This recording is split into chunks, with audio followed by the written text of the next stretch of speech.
Oh my god, it's disembodied Merc time. Hi, how are you? What's up, everybody?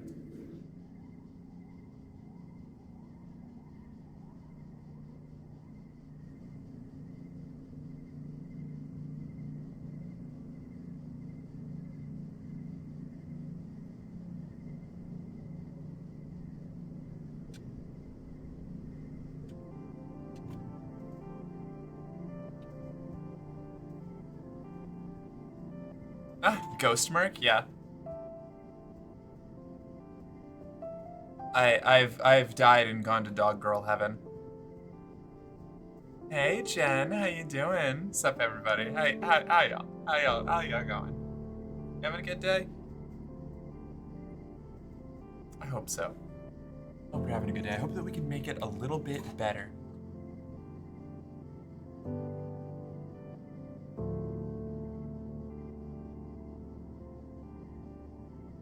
Well, I might just start playing the fucking exocolonist music at the start of my streams. It's such a vibe. So sorry it was silent for so long. Hey, how y'all doing? Oh. Rick moved to the farm upstate, yeah.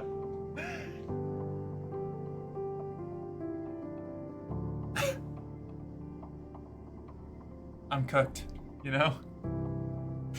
They tried to teach an old dog a new trick and I had to be sent to the farm.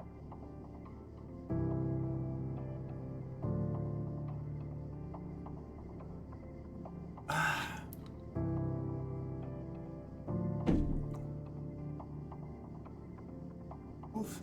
Alright, what do we like, go back here? I think we go back here. I think this is how, I think this is the place. This is the position, this is the vibe. Wait, Mark, guess what? What's up? What's up, Sally? Got something on my tongue.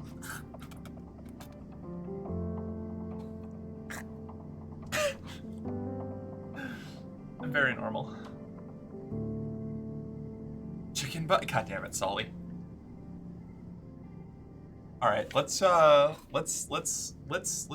this. I know I've been playing this a ton, and that's partially because I'm like fixated on it, and partially because if I don't finish my first run of this game by Tuesday, I will never play it. Good and bad news right now? Oh no. What's up? Also hi. Hi.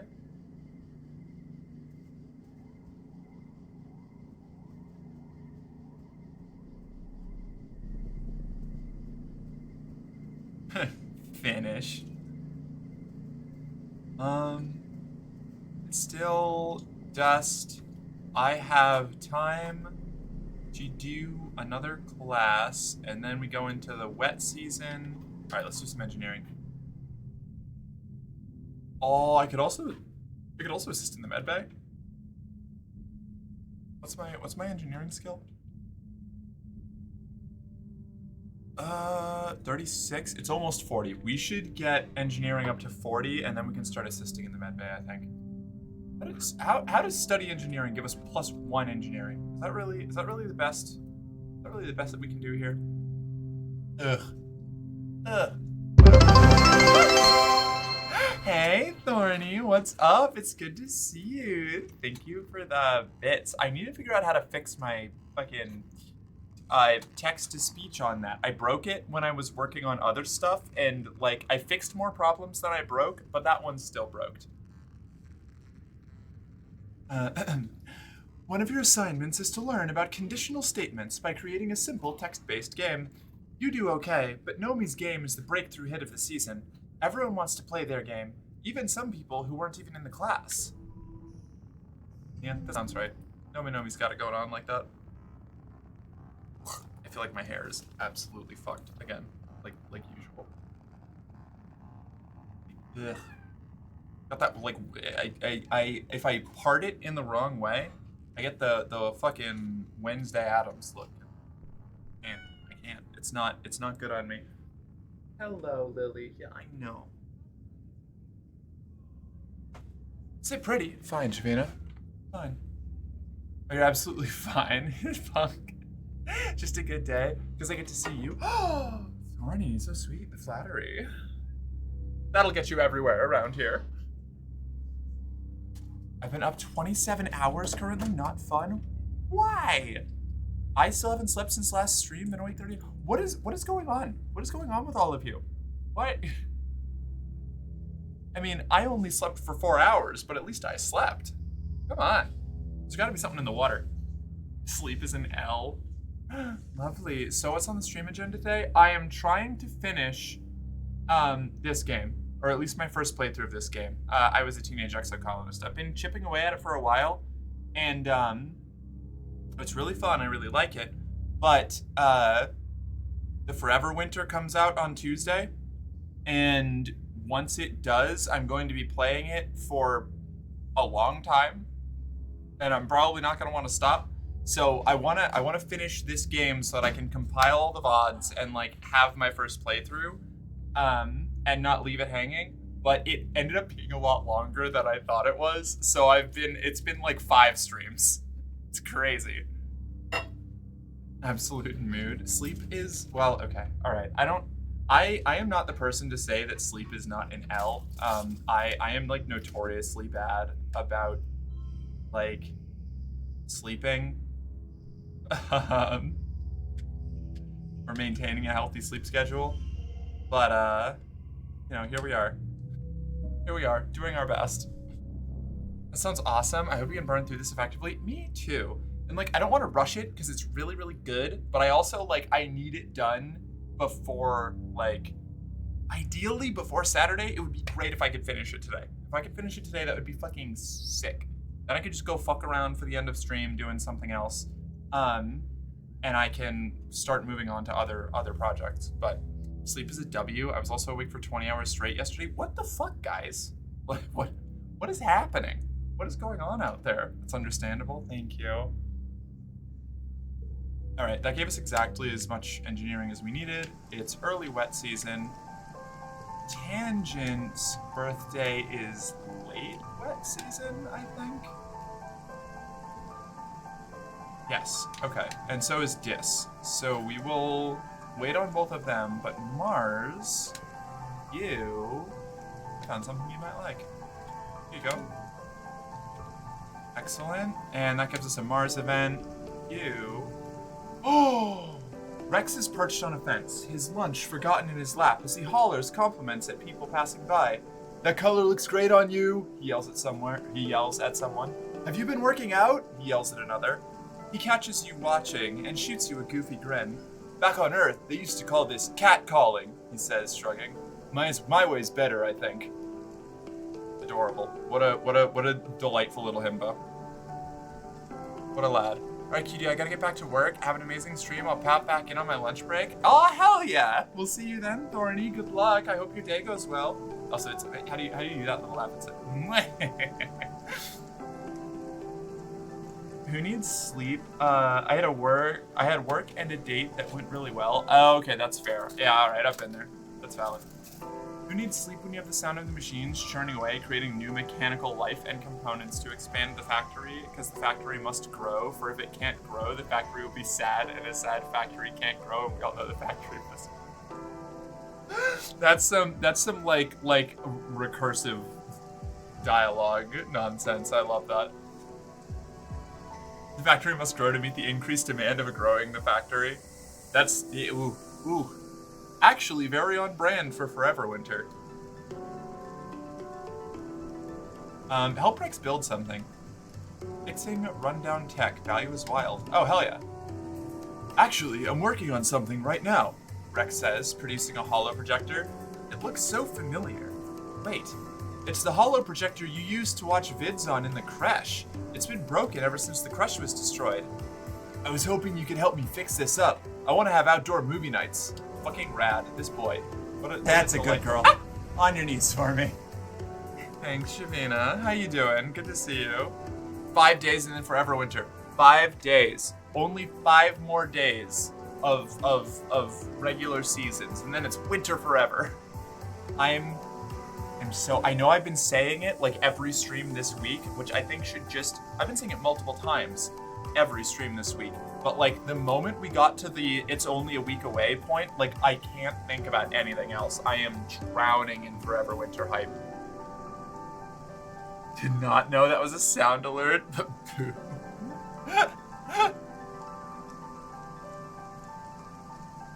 Yeah, we have a couple of those, like the hidden audio alerts. Okay, I'm gonna be lurking. Bye-bye. Bye, Javina. Thank you for the lurk. You help Rex bring the holo projector back to life. Then, help him make an outdoor theater for it, complete with overhead lights and comfortable places to pile up your bedding. Aunt Anne provides the snacks. Rex looks at it with pride. We just need to figure out what to play for our opening night. Hell yeah. You.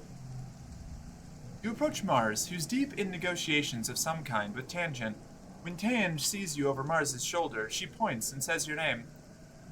Thank you, Forces of Chance and Chaos, Tange mutters, slipping away as Mars's attention turns to you. She's your problem now, Solana. Mars pretends not to hear her. Solana, she exclaims. You're looking hideous today, darling. Luckily, I'm doing makeovers and fashion advice, free of charge. Alright, that's a thing we're doing. What's the catch? What's the catch? Mars smiles. No catch, she says smoothly. You just have to try on my new line of clothing and give me your honest opinion. Come with me, Mars says, directing you to her room. I've been working on these designs for weeks. They're fresh off the printer and I'm dying to see how they look on a regular person like yourself. Mars's room is a riot of sparkling fabric. My first fashion line is all about dressing for the seasons of Vertumna, Mars says as she ushers you inside. Yellow and angular for dust, airy and pink for pollen, stuff like that. If we ever make it back to Earth, I want to be known as the visionary who brought Vertumna home. Yeah, that's a great idea, actually. I like that. That's cool.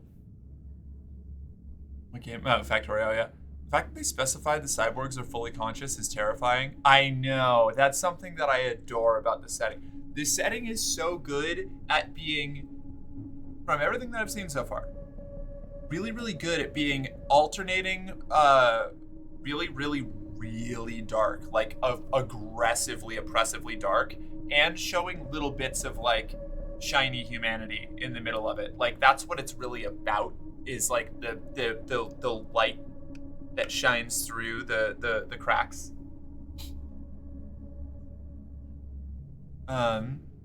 It's not even that the zombies are forced to follow orders, they're just unable to do anything that isn't following orders, so their actions are chosen by the mind, but they literally can't do anything but the order. Ooh, aggressive. Jen, you want a little a little talking about the horrors beyond human comprehension? A little rushing to finish I Was a Teenage Exocolonist?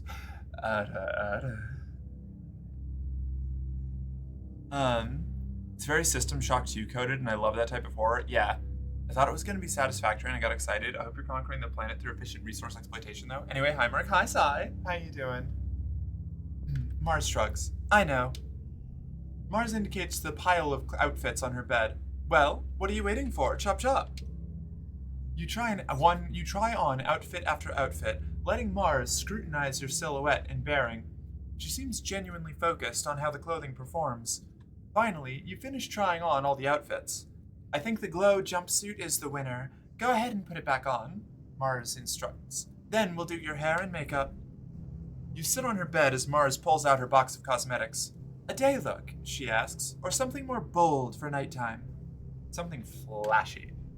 Mars smiles at you with all of her perfect teeth. A woman after my own heart. You'll be able to give dying soldiers cigarettes for good reputation at some point, which is a nice touch, right? I like that.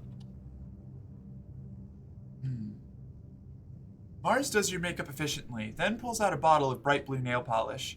One more thing, and the look is complete. Mars paints your nails, humming tunelessly while she works. And voila, she says, and she's done. Ooh. This was fun. I'm never doing this again. I like dressing up for you. I'm doing this. Mars doesn't miss your tone and smiles as she caps the bottle of nail polish. Is that so? She says, voice warm and teasing. What else would you do for me?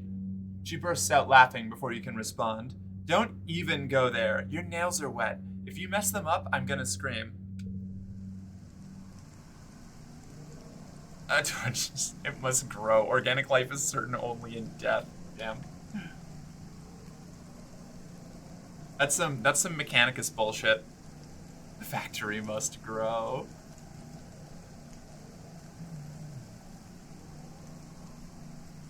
And then, unless I have an event for Dis, I think I can just roll into the next month. I have to get better about not running around in circles endlessly. Yomi, hi, I have a present for you. Actually, let's wait till... There's no shot you have the same birthday as other people, right? So we'll try giving you a gift in between Tangent and Dis's birthday. Log. Oh yeah, I'm supposed to give Rex. Did I ever discover Rex's birthday?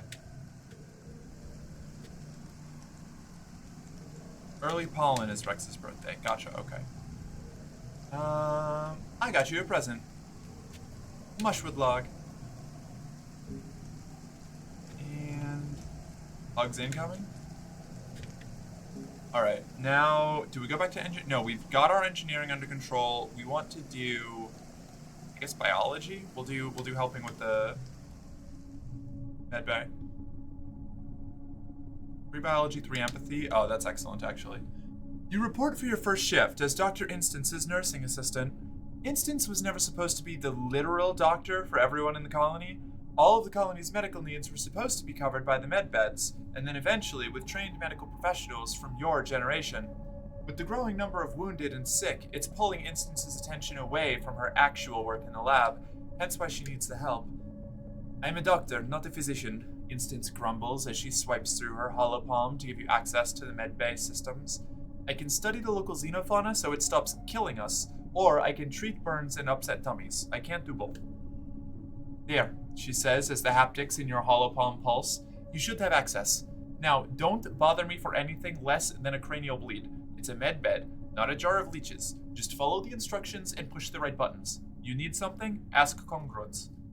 Congruence beams at you from her hollow monitor. Can you handle that? I can handle anything. I'm eating leftovers, and I think combined ranch and blue cheese on accident. I don't know how I feel about it. My mouth is confused. That sounds like a confusing mouthfeel. Honestly, a little stressful even. Whoop! I did not mean that. That's the spirit, Congruence chirps. It's you and me, Solana. High five. You gently bonk Congruence's panel with your open palm, and she laughs. There are no patients today, so you're going to brush up on your first aid training. Every colonist gets first aid training starting in their early teens. Lungs gotta breathe, heart's gotta beat, blood should stay inside the body. Check. You run through quiz scenarios with Congruence for a whole week. CPR, elevate and put pressure on wounds, wrap broken bones, flush eyes with water, leave foreign objects in, and be real careful with neck injuries. Fun fact, Congruence informs you. In the field, your holopalm can discharge its batteries all at once as a makeshift defibrillator. First aid is important, but the goal is just to get the person stable long enough to bring them here, to a medbed. That's where you and Dr. Instance will take over. You'll be fine. It might only be a matter of life or death, no biggie.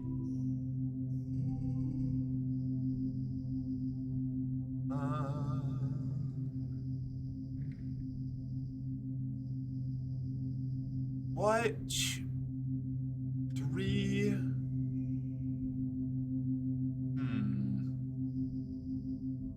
3, 3, 3, 3, 3 here. There we go.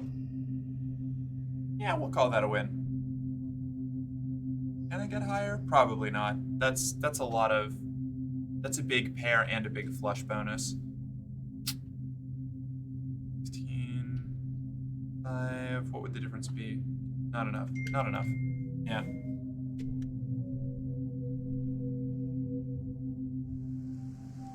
Mid-wet. Wait, mid-wet? Did I... Wait, what? It was in wet already? Oh, right, yes, I did the birthday. I did the birthday. I'm not crazy. I don't care about Vase's birthday. Fuck that guy. Part of me feels bad for Vase, but he's also kind of a bastard about things, so I'm not gonna deal with it. Dis, sup? Does this interest you? You don't love any of this stuff, right? No. Take this.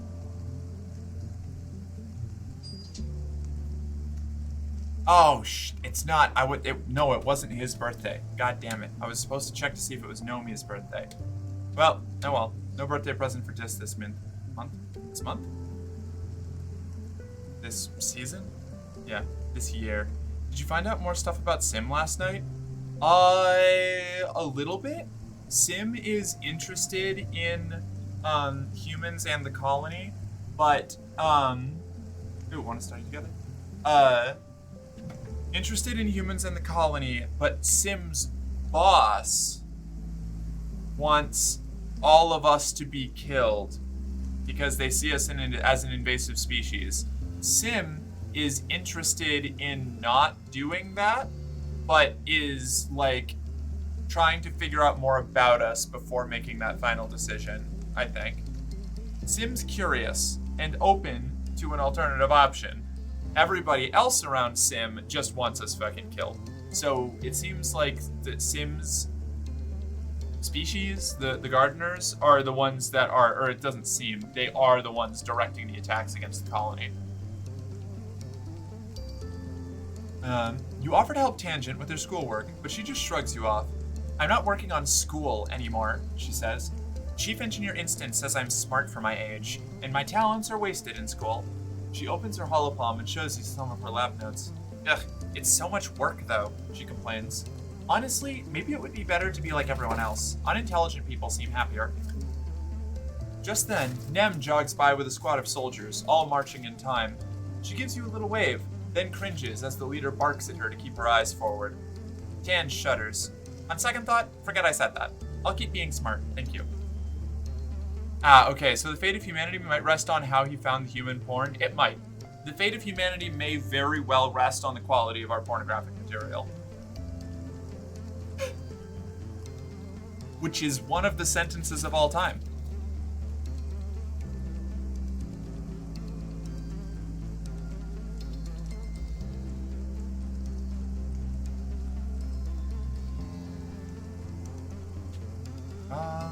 Here we go.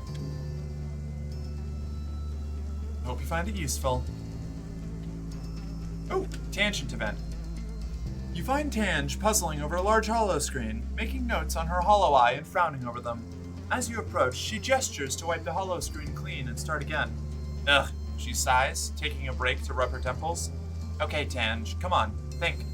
You come up beside her and she startles. Oh, Solana, hello, she says. I'm in the middle of running simulations on genetic diversity over the next few generations. You're welcome to see it. It will affect all of us, most likely. Tange pulls up the next genogram simulation, a family tree encompassing all the people in the colony, their familial relationships and genetic conditions. She scrutinizes it with a frown. We have an unusually high amount of hereditary heart disease, no matter how you slice it, she mutters. Luck of the draw. We've lost quite a bit more genetic diversity than the original geneticists of the Vertumna project anticipated, and that's not even counting those unwilling or unable to reproduce. She crosses her arms. It's possible to steer the ship out of it, so to speak, but it will take some purposeful breeding choices, at least for 5 to 6 generations. May I verify your data? Tange gives you a curt smile and angles the holoscreen towards you. It sounds crude, she admits, but the colony will need to accept a certain level of oversight in this matter if we intend to survive, genetically speaking. Artificial insemination of material from Earth donors, even in love matches, for example. You stare at the genogram until your eyes cross and shake your head. Tange laughs. It's terrifyingly complex, isn't it? She says.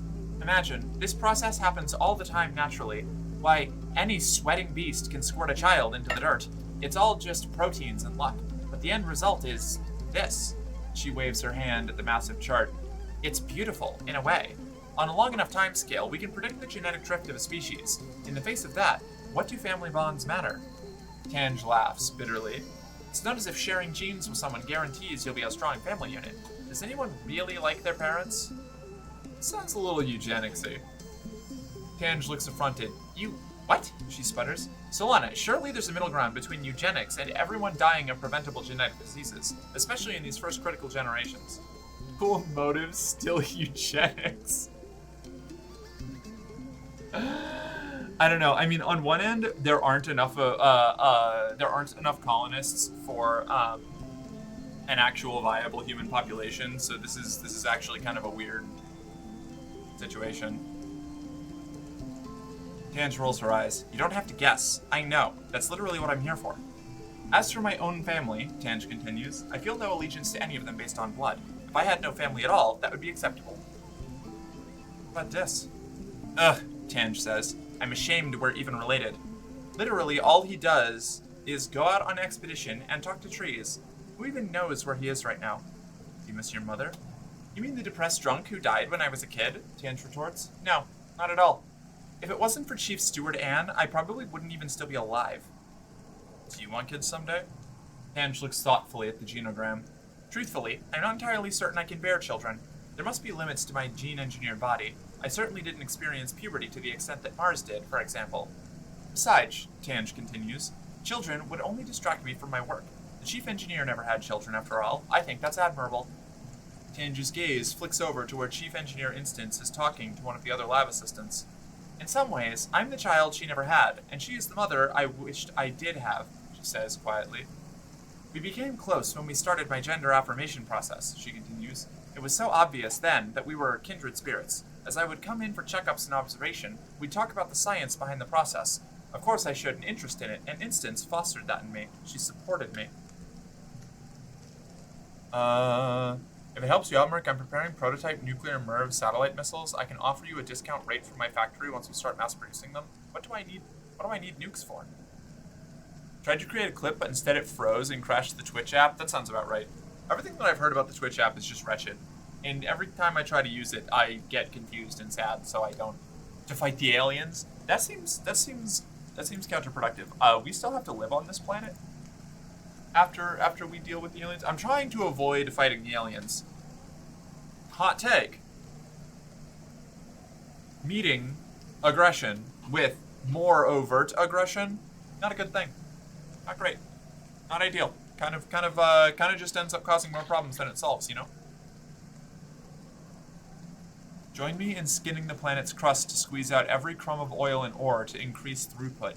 Now you're talking like the people who caused the forever winter.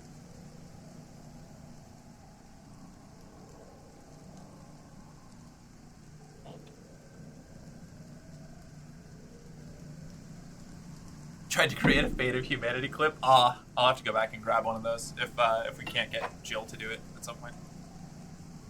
If you can, if you know the general timestamp, if you put it in the clips channel, I will, I'll go back and try to snag it later. I got coffee up my nose. I'm losing my mind. I will be right back.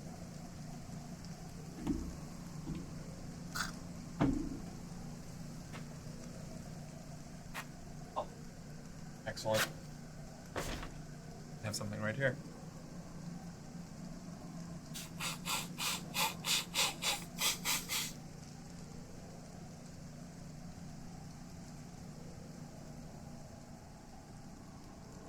Back.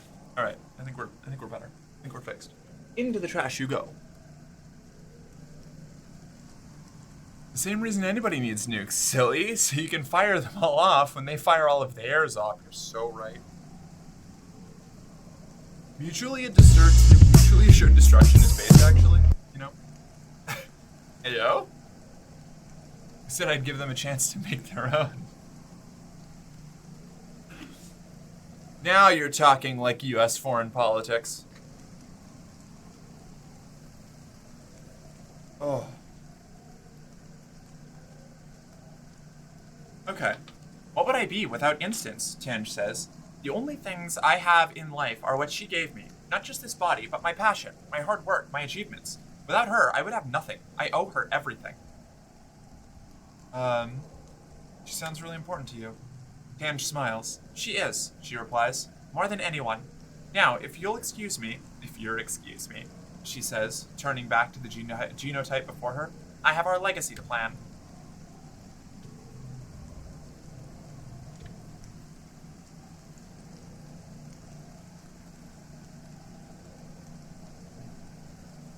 It's mid-wet. I'm going to take this time to rest because we're almost burned out and I want to have a lot of stress available for Bobber Fruit.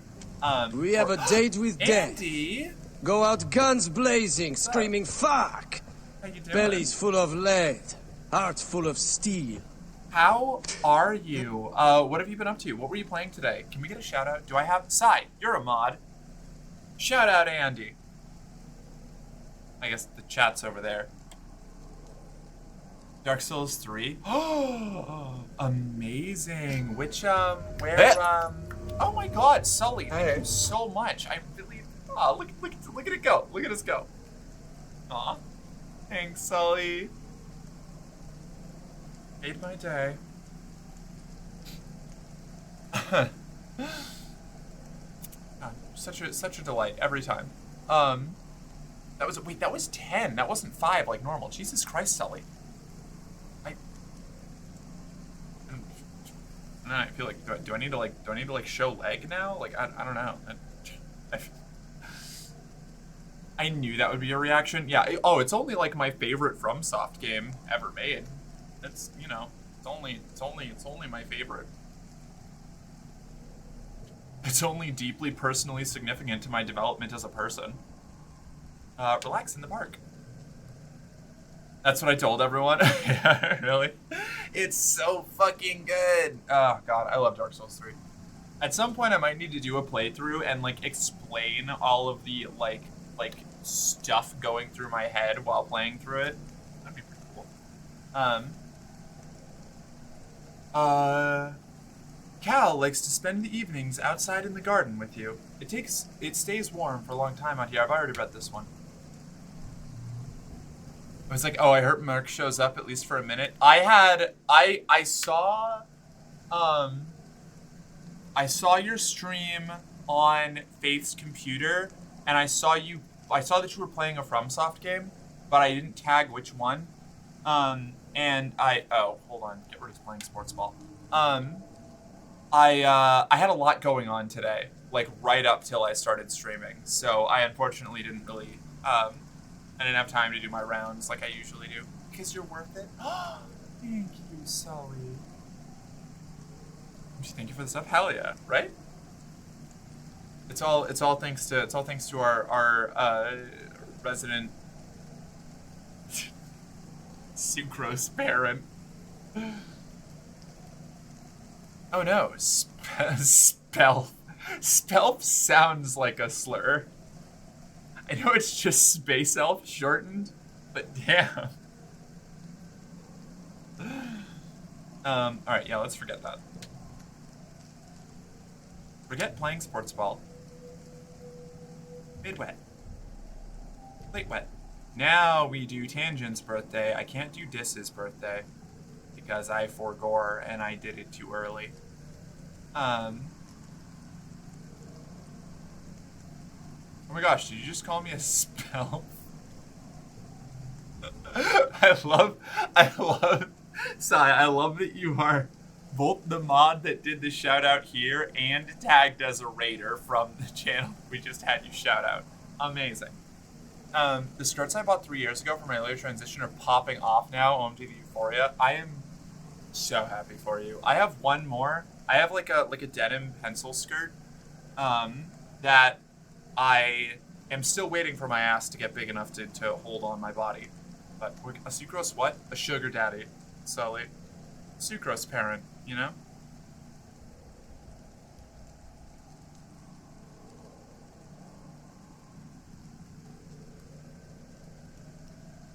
Why did you censor mommy? What? I was just making a joke about your active and recurring generosity. Glucose Guardian? Yes, the Glucose Guardian. Indeed. Tange is deep in conversation with someone from the Heliopause, making notes on her... Oh, wait, nope, I've already done these. This is just a normal dialogue. Flower. It seems you've remembered my birthday. How thoughtful of you, Tange says, accepting the flower with a dubious look.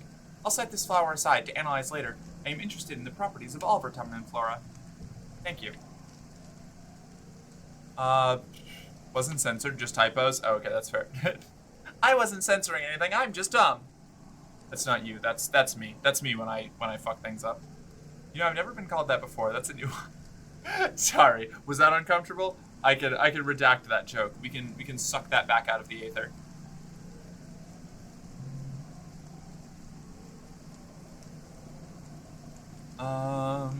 What? I guess we're gonna go back to the medbay. We're just gonna keep doing medbay stuff.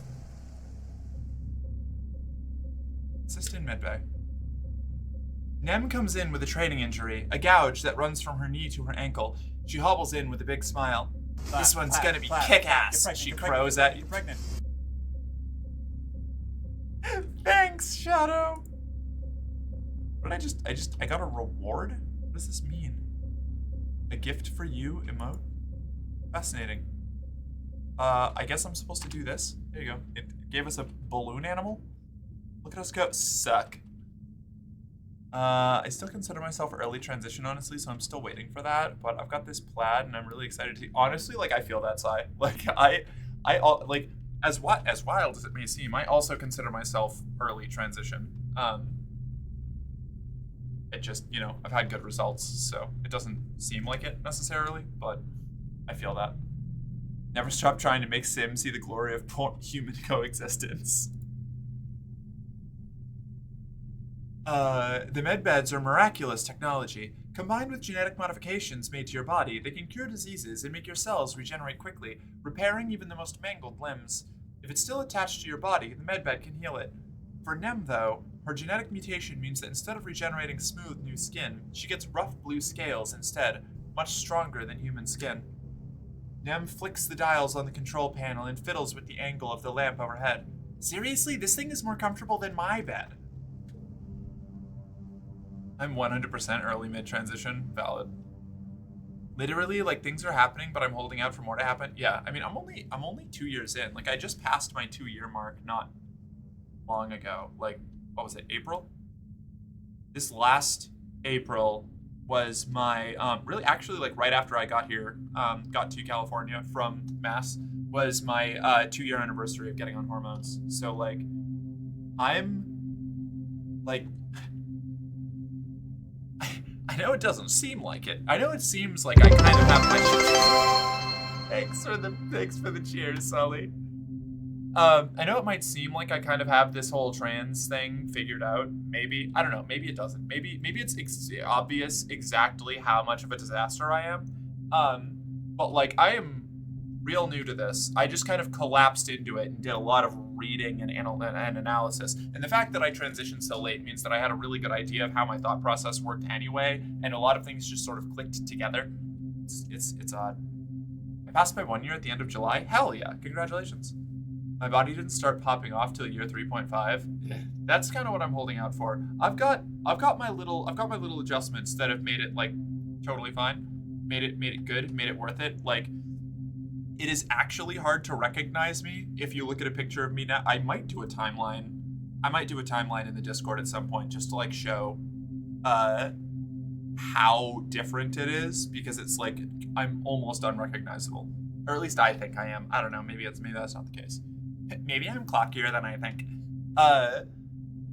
Your hair is crazy shiny and silky smooth at the moment, Mark. Is it a lot of work taking care of it? So I'm gonna be so real with you. I'm really lucky. My hair, for the most part, is just sort of healthy. I don't have to do a lot to keep it this way. It just I wash it every couple days. Like I shampoo out the oil every couple days, and then let it build up for a couple days. Then I clean it out again. So on and so forth. That doesn't mean that I only take showers every couple days, but I only shampoo because I don't want to maybe like once a week. It's usually like once a week, maybe twice, depending on how it goes, because I don't want to strip all the oil out. The big problem that I have is the tangles. Oh God, the tangles. Like, you want to know where all of my effort? I mean, you've seen me doing it on stream. Like, I have like a compulsive detangling thing, and I'm still always finding new tangles. Like, it is wild, horrifying. Sometimes I'll wake up and I'll like grab a tiny little chunk of hair, like you can't even see it, and half of my head of hair will come with it because it's all matted together in the middle of the night, and I just have to spend. So yeah, I do have it. Yeah, I have a detangling brush. That's actually the only reason it's even remotely manageable. But I would have to be. I think even if I was brushing multiple times a day, it's still like it just the incident rate of it retangling is so high. Do you have a hairnet for sleeping in? No, I do not. That would probably help, but also like. I'm gonna be real, I would absolutely forget to use it every night. I can barely convince myself to brush my teeth before I go to bed. Like, the executive dysfunction is so fucking real. Don't know if I get a vote, but I vote yes. I want to see Boom. Wait, what? Merc, prototype for the MERV is being made. Want me to record the test fire? Yeah, do it. Go for it. That sounds sweet. I can tell that the first year, not much changed. Year 2 was like size ATB. Now, happy girl, happy partner, good cooking. I've got 22 Ds. Hell yeah. I'm feeling good about that because while I've only just started to get to the point where I notice the difference and like can actually see things going on. I have had like consistent growth the entire time I've been on hormones, like starting pretty early. It's just, slow, but it's been like progressively going, which is good. I'm very excited about that. Honestly, I'm phenomenally lucky. Even if I didn't experience any further changes over the rest of my transition, which I'm hoping that I still do, and based on every bit of fucking evidence that I have, I'm probably going to. But even if nothing else changed, I would be able to accept it. Like I would call it like, good enough. I don't have to be like terribly stressed out by it. And I know that's like not something that a lot of the other dolls get to a point that you get to so easily or so early. And while I definitely like want more things to change, I am like serviceable, I guess. Like I don't have that much dysphoria regularly anymore. Now it's more just getting to the point that I want it to be at. There was a miracle oil from Pantene that I use in Australia that really helps with detangles. Interesting. Okay, noted. Boyne, record the moment the prototype transitions to the High Fleet planet. There were so many Black Templar players tonight. Ooh. We just watched Hell's Reach for the first time. So we're on like I know Faith and I are kind of like feeling the Black Templar vibes, but I also had to explain like if somebody's favorite chapter is the Black Templars, it's like a red flag. Like you gotta watch out. Like there's a solid chance that they're fucking weirdo. Pejorative, not complimentary. You're serviceable? Where do I sign up? Well, I'm not allowed to promote. I feel that hugely. I'm so much more comfortable with my body than I ever have been in my life, as evidenced by my selfie roll. Exactly. The amount of pictures that I think I took more pictures of myself in my first year of transition than I did in the rest of my life combined. Like, I take so many pictures now because I don't hate seeing myself. Thanks, Merc. I fucking like Black Templars. Are they your favorite chapter? If so, red flag. Doesn't mean that you're bad. Just, red flag. It's something that, see, I know more about you, so I can confidently say it's not a problem. But they are the red flag faction. It's like if somebody says that their favorite chaos warband is like the Night Lords, and you're like, why? There are answers here that are sane, but you sure? Are you sure? Is that what we're going with? For Astartes, they are, with Space Wolf second, but Guard Boy at heart. Yeah, well, okay. You see, if you look me dead in the eye and say the Guard's my favorite, green flag immediately. That's like that's one of the correct choices for Imperial factions.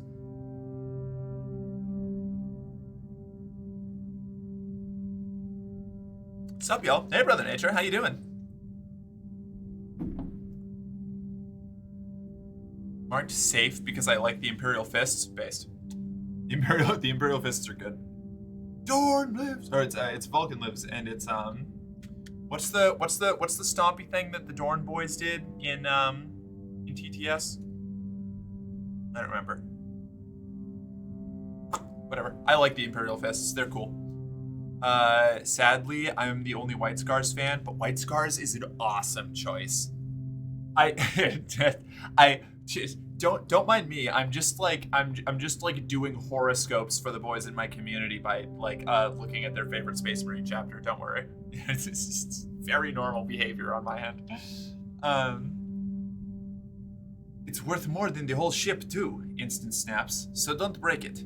Nem pulls her hands in with an awkward giggle.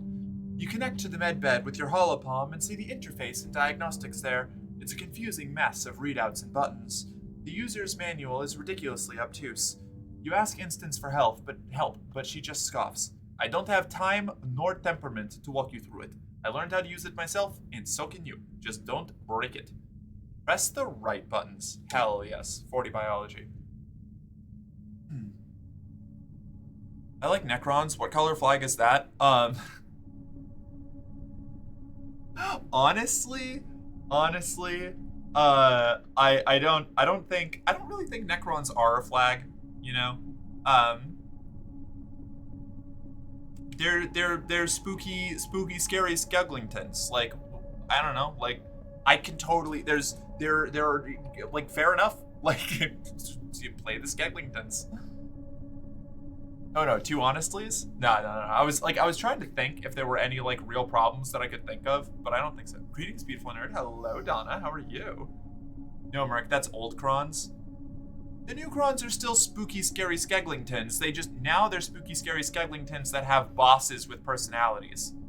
New Crons have a lot of flavor. I know they do, and I like them. I like new Crons, I like old Crons. I think they're both good, honestly. I like new Crons more than old Crons, but I don't think it's a red, what I'm saying is it's not like I don't think there's really a red flag answer for Necrons. They're the goofy, exterminate everything skeleton faction, you know? And they've got crazy pharaoh boys who like to go wild. I just think they're neat, both old and new. Exactly, yeah, 100%. One of my best friends is a like dedicated Necron player, so I actually know a lot more about Necrons than I had any interest in finding out. Stand by, preparing Merv for lunch. Merc, I leg pressed 200 kilograms today. I can't stand up now and my butt fell asleep. Damn though, good job, good work. Congratulations on your leg press. It's really intuitive. If you have half a brain for it, it's really very intuitive. If you have half a brain for it, you figure out the machine with zero problems. The sun lamp turns on. The monitor says, please lie still for 2 hours. Nem groans. It's gonna take forever, she complains. Stay with me a while? You end up staying the whole time, keeping Nem company. +2 bonus to pairs, damn. Value is wild.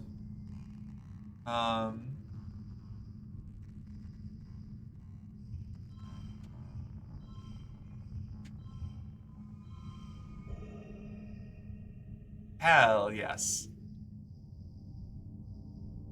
Goes crazy. One right off the bat. Oh, that's a +1 bonus to pairs, though. Maybe if we do this.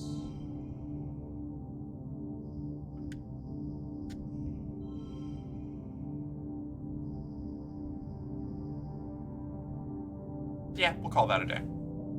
Victorious, you worked well this month. +1 biology. +5 biology.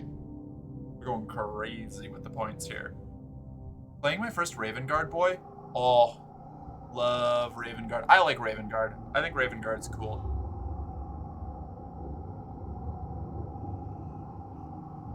I like their tech. I like the world building. They basically scienced their way straight into magic. Yeah, it's pretty sweet. Necrons are neat. I like that they actually no gods, no mastered the Catan. Satan? I don't really know how to pronounce it. Well, I could do it like a text and just the Cetan. Gotta watch out for that Cetan shard of the Nightbringer. Dorn is such a good name. Dorn is an excellent name. I wish I had a more sexy giraffe physique like Merc, though. It's hard to pass looking like an LG 2-door fridge. Hey, if it makes you feel any better, I don't pass either. So, you know, be hot in your own way. I have rejected passing, like, as a concept. And it's partially because it's bullshit. And it's partially because I'm tired of trying. Silly Merc, it's pronounced fuck you, Sai. I am here for I don't know, being exactly as femme as you want to be or not, and doing your best, or I'm gonna say doing my best to be I don't know, to like ignore anybody else's opinions on it. That's not easy, but you know, I'm always Team Salamander. I'm that awkward Adeptus Mechanicus girl hanging out with the salamanders. I love that. AdMac, one of my other very very close friends, is an AdMac boy. The new Lionel Johnson book was amazing. Hell yeah. Dorna is my battle name. Fuck yeah. Love it. My favorite board game, Subjugators of Satan. Hey, you want to play Subjugators of Satan? Subjugators of Catan? Subjugators of Catan. Merv launched. It works. Hell yeah.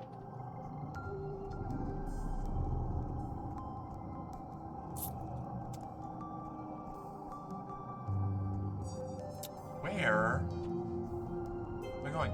Tangent. Hi. I have something for you. It's a cool flower. Hope you find it useful. Let's go. Dis, would you like a cool flower? Cool. Rad. Hey Cal, you want a cool? No, you get a bobber fruit. Cal likes bobber fruits. Oh my god, we know it. Food! Cal grabs the fruit out of your hands, then remembers his manners. He gives you a big hug. Thanks, Solana. I'm starving. How did you know? Honestly, I was just trying to find a way to get rid of these bobber fruits. I'm glad you like them. Hi, Dad. Hi, Dad. Oh, cool. Wait, why is the sun rising already? It's 4 a.m. Oh, God. Actual prediction of what it's going to be like the Forever Winter. There's just one common misconception about the sea tan that bothers me, and that's that people think the sea tan are the Necrontier's souls. Ate the Necrontier souls? No, they didn't. They ate bioelectrical energies in the conversion forges. Souls are a warp thing, and the warp is anathema to the sea tan. The sea tan are literally allergic to souls. I just wanted tasty snacks as a neat bonus of getting robot servants as variances to the billions of years of eating energy from celestial bodies. That's so much worse, actually. I took my to-be claimed oil fields back from them twice. One for the body, the other one to salt the earth. That is their mass grave. Wow. Horrifying. See, this is why I don't want the nukes anywhere near me.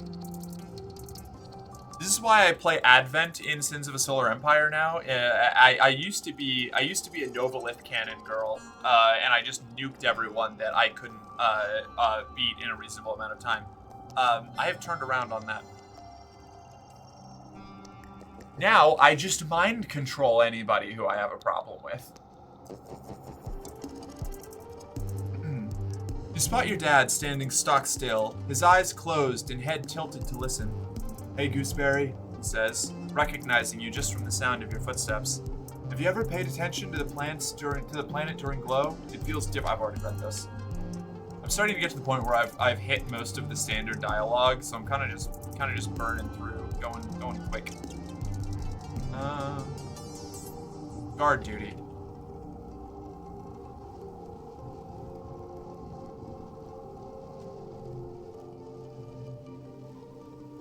Advent are my fave, not for the mind control, because of fighter bomber crafts. I agree. The drone host is insane. And the fact that so many of their capital ships come with their own like drone complements, their own fighter bomber complements, sick. I love the Advent.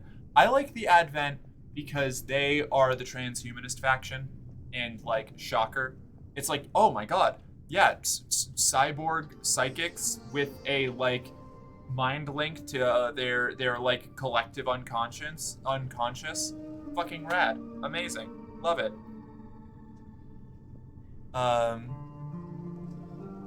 My plans of moving to Wales are getting fucky because the visa people are taking their merry fucking time, so I'm stressed these days. That's valid.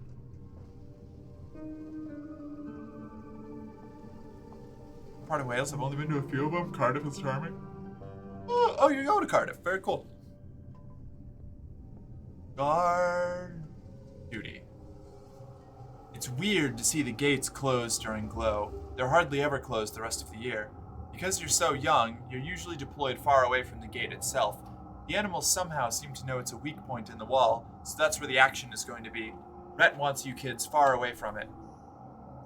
On guard duty. Wow, okay. That's it? No crazy event this time? Up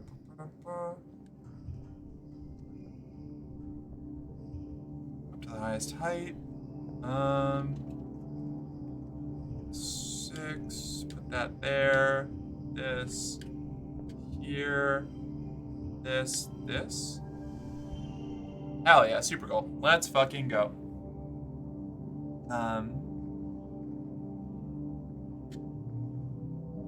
You worked well this month. +1 combat. 6 combat. Oh, I'm so good at this. Oh, here we go. You're on duty when you hear the colony's siren begin to sound the alarm. The attack is here. You report to the front and join the line of defenders. Breaking through the tree line is a dark shape, lumbering out of the forest and across the firebreak. Not one shape, two. 2 faceless creatures join the fray. Oh god, they're so shambly. Ugh, I do not like them. They are gross and spooky.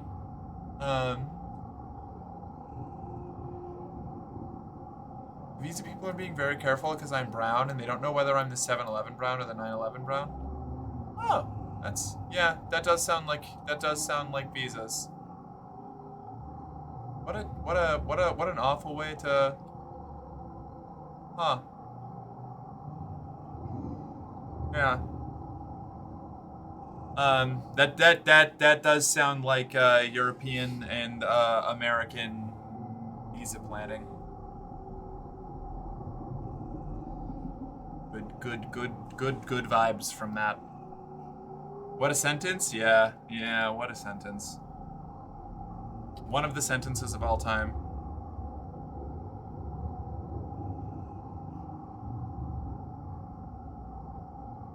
I can make those jokes. People can make fun of their own race and also make fun of the British. That's fair. That's fair. I'm the one who said it because I read it before I realized it, and it made me feel gross. So that's where I'm at. The British do deserve it. It's true. That's just exactly the kind of like bit that I spent a lot of time training myself not to say, and then I just did it by accident. So that's fun. I need to be more careful about that.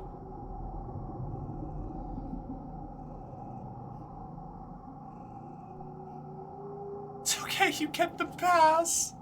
Thanks. Yeah, my ex lived near the capital and can't remember the city right now. Used to be a coal mining town with the semi-famous bridge and stuff. London. Colony prepares to defend itself against 2 building-scale faceless, as well as a teeming swarm of smaller Xenos that seethe towards you. Hold steady, orders Security Chief Rhett. Keep the line. No, Governor Lum yells. Every time, Sully. Right as I'm getting into the... Thank you. Hi. Governor Lum yells, running from the gates to the front of the defensive line. He elbows Rhett out of the way and waves his arms wildly. Bring them closer. Draw them in. Rhett stops himself from shoving Lum back, but just barely, you can tell. Are you serious? He retorts. We can't let them any further into the colony. We are going to fight them on our territory, Lum cries, raising his plas rifle over his head with one hand. We have the walls, let's use them. We'll let them come inside and pick them off, one by one. We can't pick off a faceless, Rhett sputters from the sidelines. Lum smiles maniacally. You can see the gleam of his teeth from here. I have a plan, he roars. Just follow my lead. And with that, he turns and begins to run towards the approaching animals, roaring taunts and firing wildly into the fray to draw them close. At a loss, Rhett motions you all to fall back and let the animals approach. The area just inside the gates becomes a swirling melee of smaller Xenos and plas rifle fire. Then, the 2 faceless lumbering slowly behind.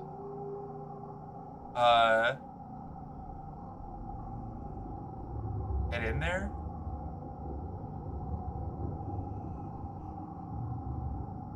I think this is what we want to do. I think we want to be in the fight, right? Yeah.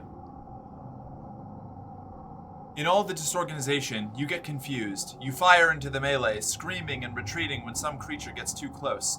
You mostly just make things worse. Then an explosion goes off nearby, and you freeze in shock as all you hear is a high-pitched whine. Out of the artillery smoke wafting over the battlefield, Lum comes running. "Here they come! Here they come!" he shouts joyfully, and plows through the gates with the two faceless galloping behind him. It has no face. Yeah, that place was just horrid. I know so many wait, hold on. I know many streamers near where I am going. All of them are very British and delightfully gay, so I will have friends. Oh, fuck yeah, Donna, that's awesome. Maybe I like startling you. That's fair. We're nuking ourselves. The perf went rogue. He's got a nipple strap. He's unstoppable. Literally unstoppable. Fortunately, I need to sleep now. 3 a.m. wake up. Damn, okay. Have a good night, Sully. Thank you for swinging by. We'll see you later. Being in fight probably helps fight, but staying out might let you observe things that could be important. You're right, yeah. It's... Aw, Sully, that's very sweet of you. It's almost 5 a.m. for me. Merc ruins my sleep schedule. Yeah, you know, that's only going to get worse if you move. Wait, hold on. Hold on. It's 5 a.m. for you. Are you moving closer in time zone or farther away?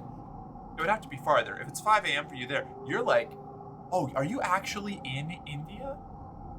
I don't know why I thought that you were, like, living in America. Yes, I'm moving closer to you. Aw, hell yeah. Give me a kiss? Oh, here you go. Here you go, Sally. You want a little goodnight kiss? Just a quick little... There you go. You can put that wherever you like, and I won't judge you. Yee, thank yous. Yeah, it sounds sick. I am in Sri Lanka. It's basically Tatooine from Star Wars. Hell yeah. I know, broadly, where Sri Lanka is. Which is pretty cool. I know you said that's where your people were from, but I didn't put together, because you asked me to invade it, when we were playing, when I was playing Crusader Kings. Like Hux asking me to blow up Estonia.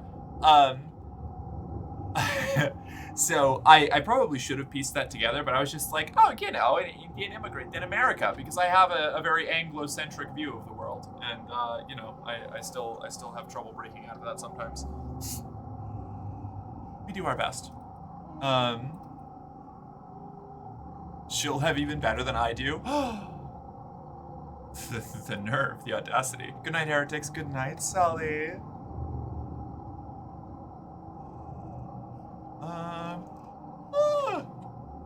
Oh my gosh, an American that knows geography only vaguely, and it's mostly outdated, okay? I get most of it from wargaming maps.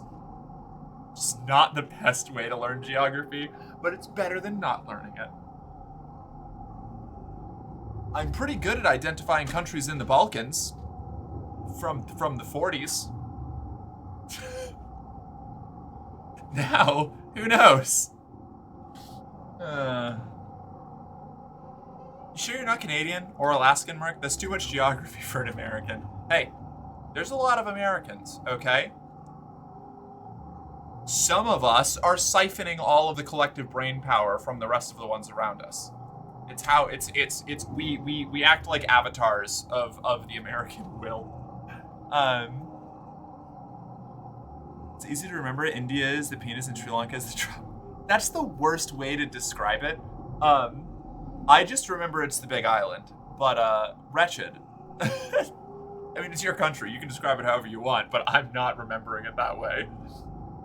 I only learned Sri Lanka because of girls at school. I just found out where Greece was last week and Portugal yesterday. Wait, really?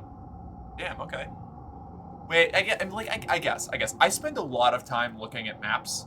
So, like, I actually have a better, like, I think I have a better broad concept of global, like international geography than I do like the states in America. Like, I know a good number, but like the closer you get to the middle, it all just starts to blend together. Just like when you drive through there. Or live there. Oh God. I hate the Midwest. There's nothing wrong with the people of the Midwest, but God, the fucking... Well, I mean, I don't want to say nothing. Point being, it's not their fault. It's not their fault. No, it sucks out there. And I'm not talking about, like, the northern... I'm talking about, like, the heart. The big center bit, where it's all corn and grass and flat land. Hey, Mark, which is north and which is south of Zambia and Zimbabwe? Oh, shit. Hold on. Wait a second. Kuro.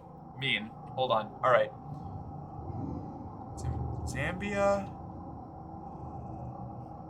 Zimbabwe is just above South Africa, which means Zambia, which is the one that I don't know the exact location of, is likely north of it because Angola is to the east, or to the west. Mozambique is to the west, and South Africa is to the south. So I think process of elimination, despite the fact that I don't know where Zambia is, that is my guess. Excellent, thank you.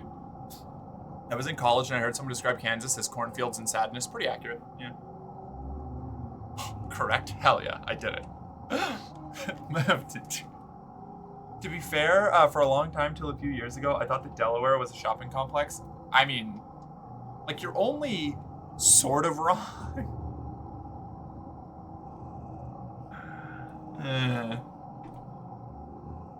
Impressive, thank you.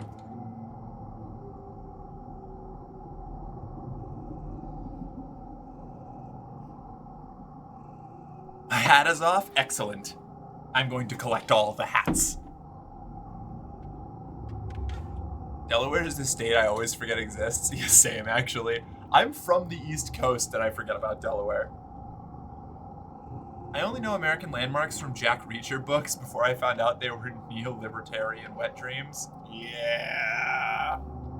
That's how I felt about a lot of Tom Clancy books. I liked them when I was a kid. I was like, wow, cool, military stuff. Wow, look at it go. Look at us saving the world. And then I grew up and it was like the fucking, like, black and white Mr. Incredible, you know, meme.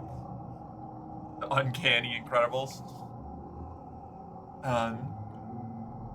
Out of the artillery smoke wafting over the battlefield, Lum comes running.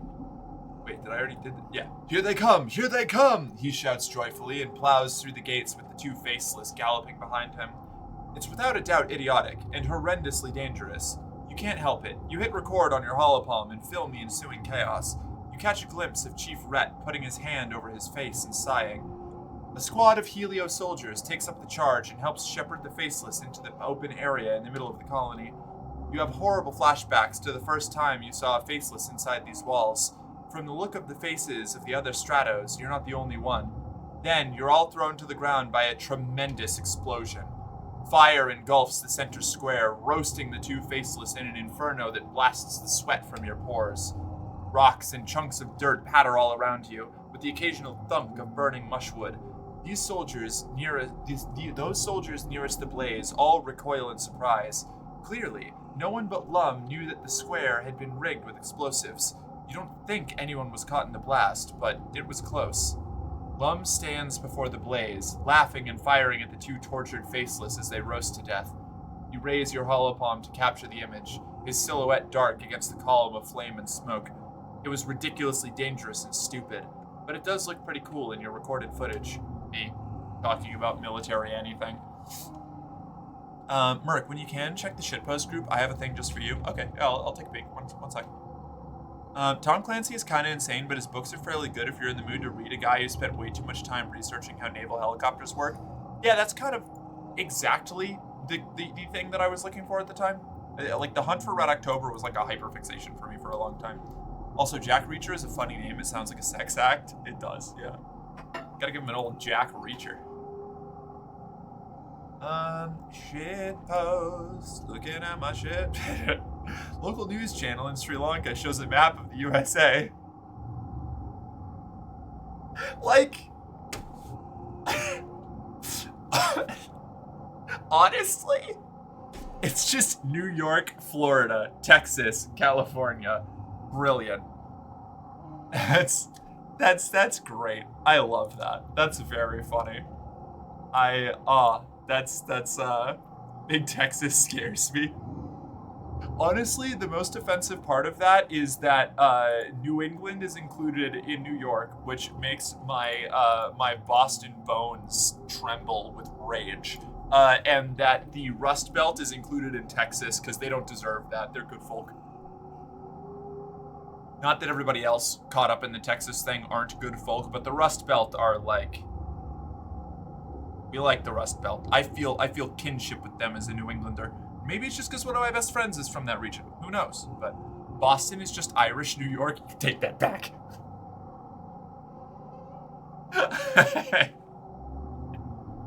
I very much do not appreciate being in Florida against my will. That was how it felt when I was living in Florida. Hi, Captain. Hi, Jill. How are you? Gonna go to sleep. Gonna try to sleep down night. Take down the nipple strap dictator for us. I will do my best, Shadow. People filter out of their hiding places, shielding their faces from the heat coming off of the bonfire in the middle of the square. On the horizon, the first watery rays of quiet sunrise are struggling to make a dent in the hot orange glare. The colony's fire suppression system is turned on the square, revealing the charred corpses of the two faceless. Utopia walks by with a reclamation team, hauling an industrial plas cutter on a hoverlift. Did he use the mining explosives? Utopia says in awe. Mighty bold of him. Those things will blow a hole in a mountain. Or a creature, I suppose. She sighs. Wish you could have saved him for mining. That must have been the last of them. And we sure can't make more. Then she and her crew are out of earshot as they pick their way down the blast crater to carve up the faceless for recycling. Fortunately, the colony was well defended. You and the other colonists have been fortifying the defenses, putting security above all else. Tonight's defense was still a resounding, if messy, success. But, if Utopia's right, you don't have any more of those explosives now. You can't just nanoprint unstable molecules like that. What are you going to do during the next attack? Uh-oh. Are you telling me that we can't just blow up all of our problems? I don't know. That sounds fake. Start age 17. Oh! Look at us go! Oh my god! Amazing. Oh my god, is that Nem?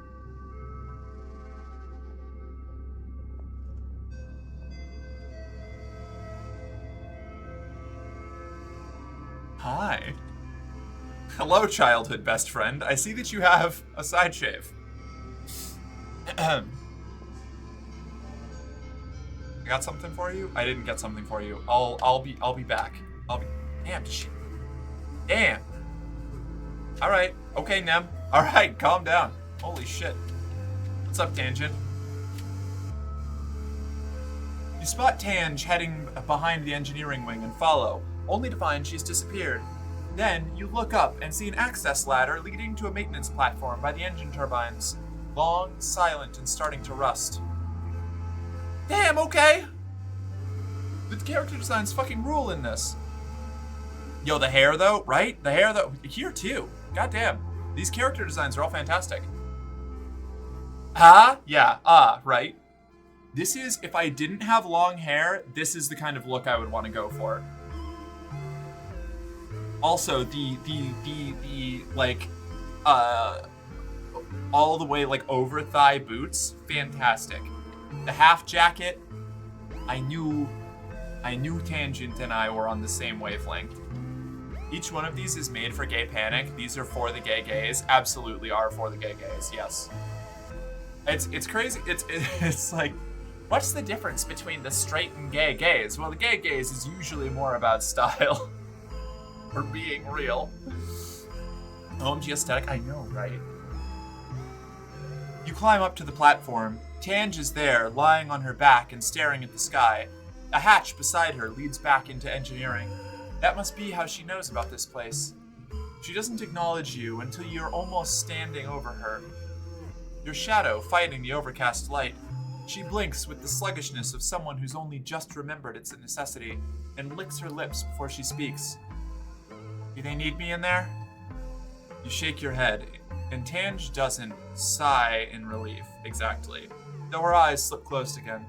Good, she murmurs. It's all too much right now. I thought... Her mouth twitches. I don't know what I thought. I don't know what I'm doing up here. What's going on, Tangent? Tange huffs a small laugh and folds her hands over her stomach. You know, I think I may be burned out or depressed. In Earth movies, depressed teenagers would sneak out onto the rooftops, she says. I confess, I don't think I see the appeal. Maybe it would be better if I had alcohol or cigarettes. Can confirm. Can confirm. When you're in the throes of depression, climbing up on top of a roof and smoking a cigarette is pretty much like peak calming. At least for me. Don't recommend doing it because it involves smoking cigarettes. But thanks, Flute. Pixie cut, you'd be too powerful. I don't know if I have the face shape or head shape for a pixie cut, but I absolutely would love to give it a try someday. Drink on a rooftop, got it. There you go. Just be careful.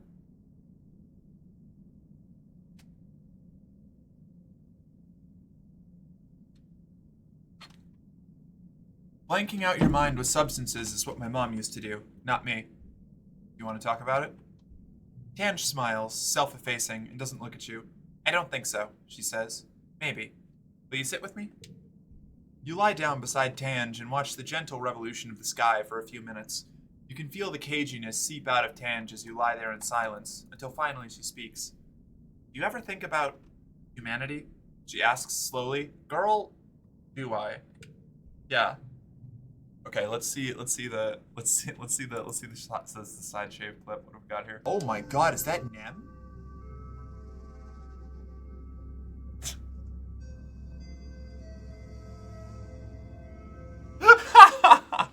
Hi. Hello, childhood best friend. I see that you have a side shave. Amazing. I'm in. That's a good one. I've got to Oh my god, let's feature that one. That's excellent. No, Merc is meant for the long, luscious Disney princess Rapunzel hair. You're not fucking wrong. That's part of why I haven't like cut my hair. Is like I feel like as much as I love the side shave, I love the pixie cuts, I love all of those kinds of hairstyles, and I part of me really wants to try them. Like, it works. Like the long hair just it works. And if I switch off of it, I can't get back to it, you know? What's a good femme hairstyle if you've got a big head? I don't know. I mean, I have a big head, so my answer is just long.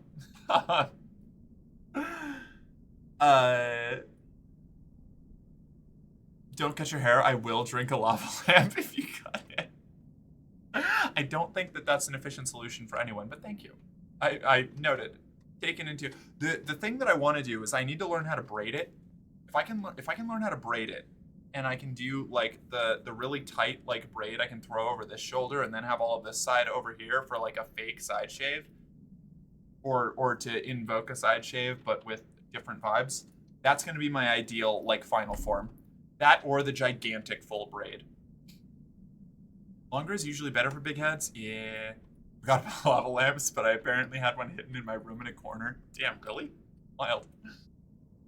I use the side bang side shave. The side shave is so fucking strong. Lara Croft weapon braid? Exactly, yes, like that. You like some side braids? I want to do side braids real bad. The weapon braid is rad though, yeah. Humans are such glorious, utterly self-destructive things. Humans are such a glorious, whatever. You know, we get it. She continues. They only ever create by destroying, and in turn, they hasten their own demise. Tange finally looks at you, her hollow eye lighting up behind her cheekbones. Lighting up her cheekbones. Oops. She looks gaunt. It was the belief in human supremacy and unchecked innovation that doomed humankind on Earth, she says. Does it seem we're going down the same path on Vertumna? I believe we can do better here. -1 helped tangent? What? No, wait, hold on. I thought that this was the... Hold on. I'm reloading. 1 second. That was not the that was one of those Mass Effect dialogue options where I said, like, I picked, like, I don't think that's the way it should go. And Shepard just goes, fuck you. And it's like, no, wait, hold on. All right, let's get back into that tangent conversation. I was told a short bob wig suits me. Yeah, bob rather than a pixie cut. Hell yeah. Yeah, go for it. I don't know. There's someone at my work who wears dog ears and has the most amazing long silver hair. Said their boyfriend does it for them. Their boyfriend is good at it, I think. Hell yeah. 8 newspapers. What? Where did that come from? I want to do the fuzzy hairspray. Hold on, what? I want to do the fuzzy hairspray 80s punk sort of hair. That would be fucking sick. If I had the hairspray and the executive function to make my hair look like Rogues from Cyberpunk 2077, that's all that y'all see me look like. Then again, I'd have to have like in-ear headphones for stream, but still.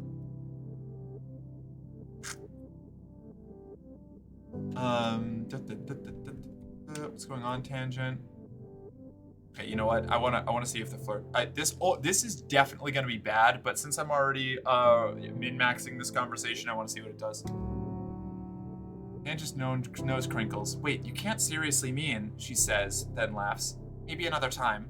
I appreciate the thought, but I can't imagine romantic entanglements right now. Not with everything going on. Never mind. It was a bad idea anyway. Tange smiles patronizingly. Most are. That doesn't mean you're not sometimes on the right track. Will you sit down with me for a bit? I'll take it. I'll take the W. Tangent requires small W's. You lie down beside Tange and watch the gentle revolution of the sky for a few minutes. You can feel the caginess seep out of Tange as you lie there in silence, until finally she speaks. Do you ever think about humanity?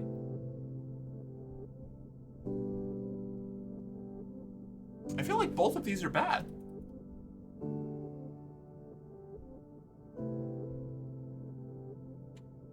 OMG, I hate the dialogue super early in Mass Effect 1 where you get the option to say, I don't think we can trust this Council Spectre, but what Shepard actually says is, are you sure we can trust this dirty Turian? And I'm like, whoa, that's not what I wanted to say. Yeah, that's like a running, I mean, I know it's like a running meme in the Mass Effect community, but like in my friend group, that's huge. Like everybody who's played Mass Effect is like, would you, the options are like, wow, what a kind dog you have, or I don't know, your dog kind of gives me the creeps, and if you pick your dog gives me the creeps, you just kick the dog off of a ledge, and it's like, oh, I wasn't really what I meant, Shep, but thanks. Damn, I missed the Fallout 4 meme train. Yeah, that's fair.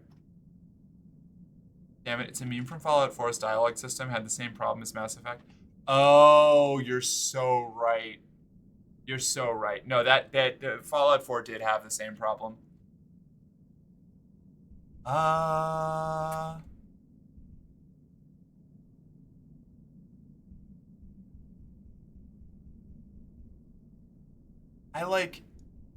got -1 to help tangent. Does this help tangent?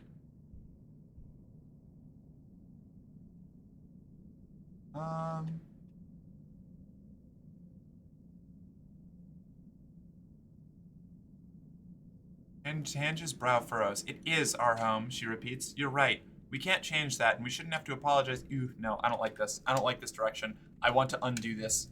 I want to undo this. This is worse. Both of the options are bad. I don't like it. Alright.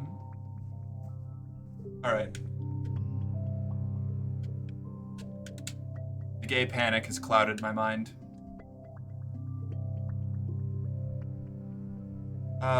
What's going on, Tangent? Flirt. Never mind, it's a bad idea. You ever think about humanity? I believe we can do better here. Tange takes a deep breath and lets it all out. I think so too. I just don't know how. I don't know if any of us do. We're only human. Sometimes I wonder, she continues, then pauses. Sometimes I wonder why we even sent humans to explore space. Given our track record, you would think perhaps an artificial intelligence would have been wiser. No ego to get in the way, no questions about ethics or morality. After all, we learned in Earth history that when human colonists traveled from Europe to the Americas, they nearly killed everyone who already lived there because they spread disease. Tange looks at her hands. I just can't help but wonder if we're doing this the right thing. The hatch to the laboratory clangs open and Tange jumps. There you are, Instance says, just her head and shoulders visible through the hatch. Have you finished recalibrating that strand sequencer yet? Tange scrambles to her feet and brushes off the seat of her pants. No, not yet, she says. I was waiting on the results from the BH4316 and... Instance clicks her tongue against her teeth and raises a hand to interrupt Tange. They're ready, she says. I need that sequencer ready for the G4-1000 samples. Her eyes flick to you. If you're done, she adds icily. Yes, ma'am, Tange says, cowed, and slides into the hatch after Instance. As her head disappears past the roofline, you catch a fleeting hint of an expression on her face you can't name. Sad. Hopped on Starfield, and I'm still swooning at Tall Andrea, best mod in the game. Andrea, best companion. Hell yeah. I don't know who that is. Very cool. This screen is sending me, I gotta be real. Yeah, it was, oh my god, Rex, hi. What's up? Look at our boy go. Look at him go. Over the years, a lot of people have started wearing a lot less clothing than you remember from when you were growing up on the climate-controlled stratospheric. Definitely a lot less than in the holovids you brought from Earth. Rex, though, Rex has really acclimated to Vertumna's hot, sultry weather. Take your own shirt off in solidarity. Fuck, I wish I had... How much empathy would I have needed? One? Hold on. Wait a second. Hold on.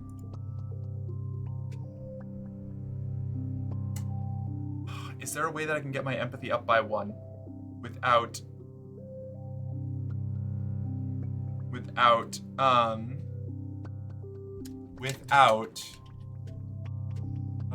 Yes. Oh my god, the other option is a woo. We're doing a woo if that's if I can't get my empathy up by one, but I would rather revel in, hey Mars, hi, how are, hello, hi. Every one of these characters are fantastic. I adore them. Stellar. You gotta woo, but I wanna, what the shirt? Hold on. Visit the supply depot. I can do it here. I can put on Udicott's old hat. It's only 50 kudos. I can do it. I gotta do it. I have to be a menace. I'm gonna have to take breaks when I play this game, right? Okay, alright. System, no. Gear. Drone rifle. Udicott's old hat. Alright, here we go. Take your own shirt off in solidarity. Aw, heck yeah, Rex says, flashing you a double thumbs up as you free yourself from your shirt. Good to know I'm not the only one suffering out here. We're not all like superhuman never sweats Cal. That's Cal's mod. He laughs and runs his hands over his bare stomach. Sometimes you gotta relax and let it all hang out. You let it all hang out with Rex for a while, letting him chatter about life on the Helio and how different it is here in the colony. I really appreciate that people here don't just expect me to be a soldier, he says. We had civilians on the Helio, but it was kind of like they were just cooks and janitors and stuff. After graduating school, which was like basic military training, if you wanted to have fun, there were only a few choices. Sounds like it sucked. Big time, Rex laughs. But me and Nomi found ways to make it fun. Amazing.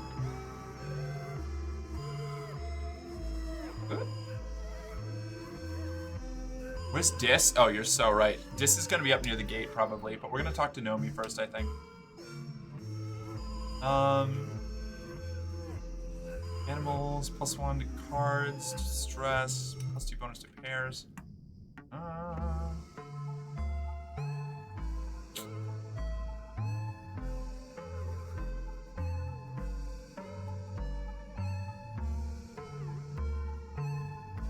I guess we'll just leave this in, actually, since it puts us over the 40 empathy gap. Um. Sup, Dis. Hi.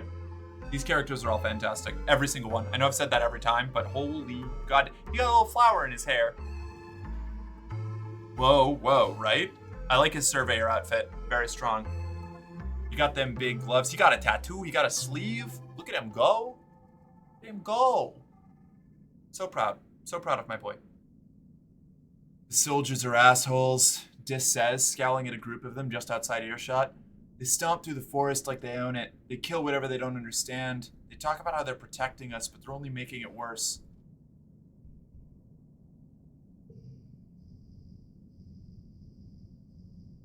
Flower. Log. Okay. Alright, Dis. Hell yeah. Oh, Cal. Look at our boy. Look at our friend. What's up, Cal? How you doing? You spot Cal heading towards the barns at the far end of the farm. Good boy. Big ol' himbo friend. Not putting me into gay panic like everybody else, but, you know, very nice. How did I not know that this was, that was a boy option pre-transition? Fair enough. Good evening, Preston. How are you? That was, honestly, the style that Dis was rocking there is, like, the direction I was kind of heading in for a little while, before other things kind of got shaken up. You spot Cal heading towards the barns at the far end of the farms. Hi, Solana. He waves. Nothing. Cal sighs. Just thinking about, well, he trails off and scuffs his foot in the dirt. I guess it's not like you can get me in trouble now, so, yeah, I used to have a pet. She was like a little pink caterpillar. Called her Socks. She lived in a trunk up in the storage barn. Nobody knew. He scrubs the back of his arm over his face. She didn't stay little forever. Eventually she got big, like real big, and I couldn't figure out what to feed her, so she ran away. Cal sighs and looks wistfully up at the sky. I just hope she's doing okay, wherever she is. Aw. Have a flower. Where are you? Found something you might like. Oh no, wait, you like bobber fruit. There you go.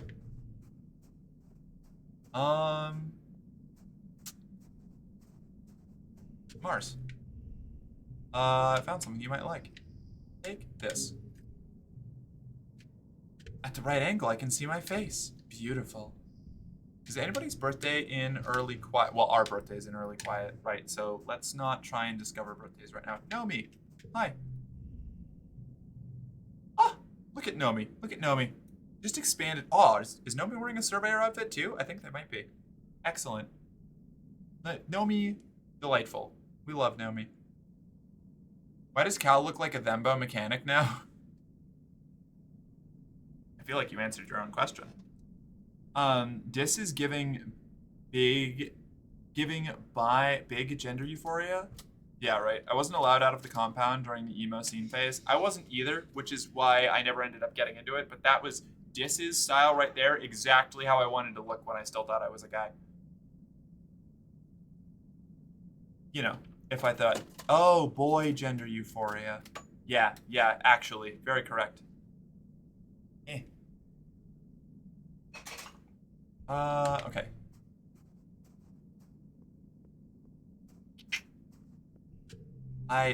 Nem, look at you go. Feel like challenge. Nem is doing squats in the training yard. 30, 31. Oh, hey, Solana. She jumps up and stretches her legs.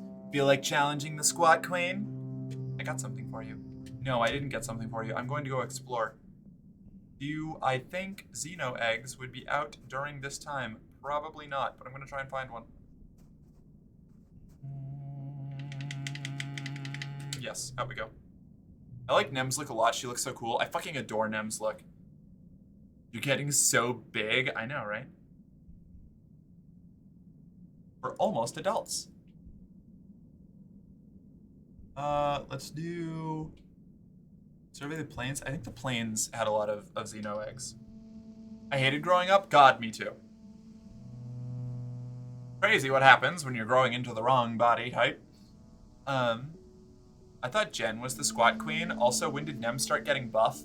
When she started her soldier arc after her brother was killed, and the heliopause landed. Nomi, you got a quest. What's up? When you report for surveying duty, Nomi is here. It's their first day as a surveyor. Yay! I called it. I said that it looked like they were wearing a surveyor outfit, and they are. They smile widely when they see you, smiling exuberantly. Oh, you two knew each other already? Utopia says, looking to you, then Nomi. That'll make this easier. Solana, I'd like you to keep an eye on Nomi while you're out there, Utopia continues. I'm going to reassign you to the same regions for the next little while. Just make sure they don't wander into a nest of snap ladders, okay? Yay, hooray! We love hanging out with Nomi. Nomi cheers and gives you a high five. As Utopia explains to Nomi and some other new Helio surveyors about the surveying tools, Nomi starts to get bored and wanders a little ways from the group. You see it happening, but are powerless to stop them from tripping and nearly landing in a nest of Hopeye eggs. They're just about to crash into the delicate spun glass cocoon when Utopia materializes as if out of nowhere and scruffs them by the back of the collar. Nomi, pay attention. Oh look, Merc, yeah right. It's Nomi and my self-insert if I made a character for this game. Show Nomi the underground city. I don't know if I can, but I would like to give it a shot. Nomi giggles like they don't even realize the danger of being stampeded by the upset Hopeyes beginning to gather around. Utopia ushers them back to the group before things can get tramply. Nomi asks a million questions about the eggs. Are they edible? Do they have hard shells or soft? What is the cocoon made out of? How long until they hatch? Utopia sighs. Just get out of here, you two, she says, before the cute little varmints turn ugly. Blow her mind, right? Uploaded the MERV test finally? Aw, fuck yeah.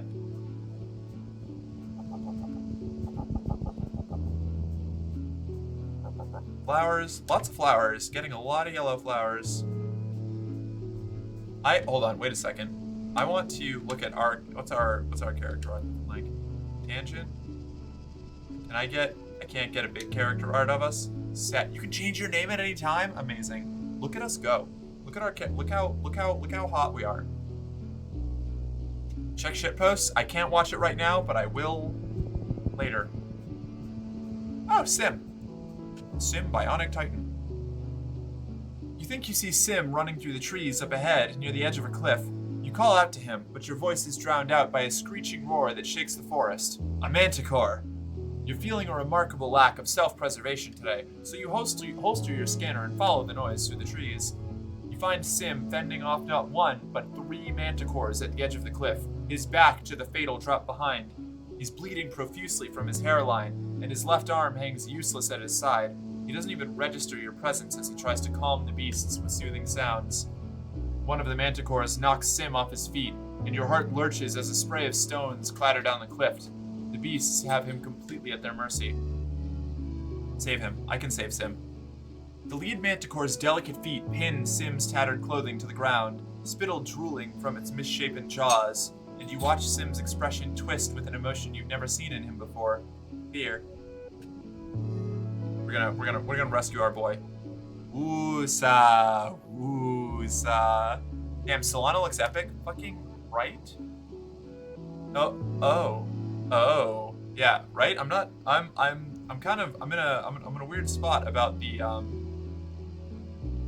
fact that Sim is actually in danger. I kind of figured that he wasn't capable of that. It's 3.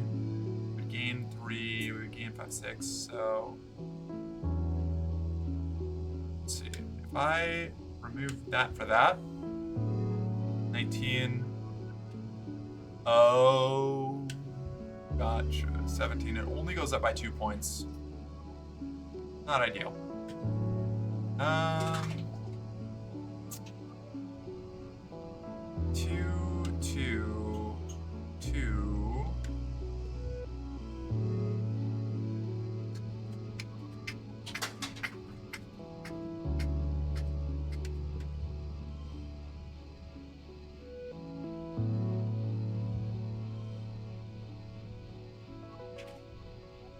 I think this is what we want to do, and then I can do this, maybe, and That would, well, +6, actually. Use mushroom log.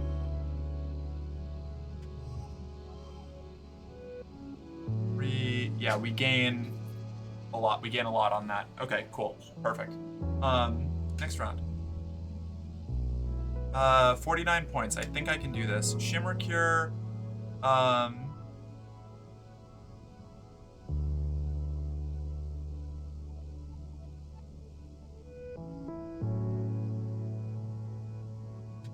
Let's ditch that, actually. 3, 4, 5. It's gonna go up to 6. Damn it. 5, 4, 5. 6. 6. 5. Doesn't make any sense. Hold on.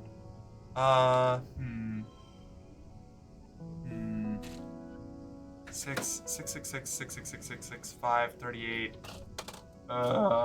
This is awkward. Am I capable of... What if I do... What does this change? Is this up to 40? This one... 1, 2, and from other... Okay, that puts it down there. 40, 38, it's only a 2-point difference.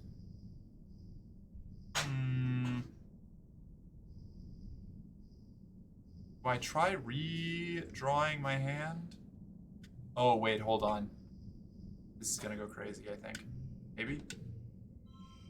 We're 1 point shy. Alright, yeah, no, that's the move. I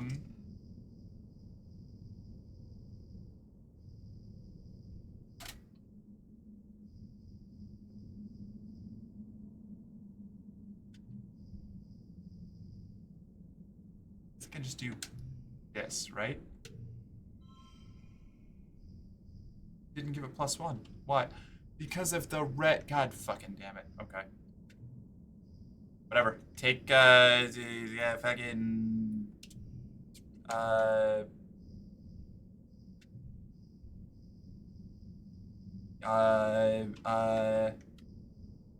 Oh, you know what? Maybe I can just actually.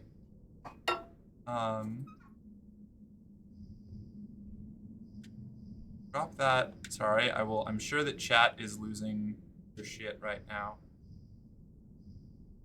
Not losing your shit. Annoyed that I'm not reading it. It's more what I was. What? How? What? Wait, why? How did that? How did that? 6, 7, 5. Oh, that's a straight. 6, 7. Gotcha.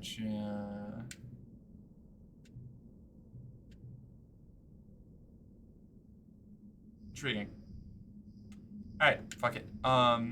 You, +1. Just take that. We win. Great. Victory through flower supremacy.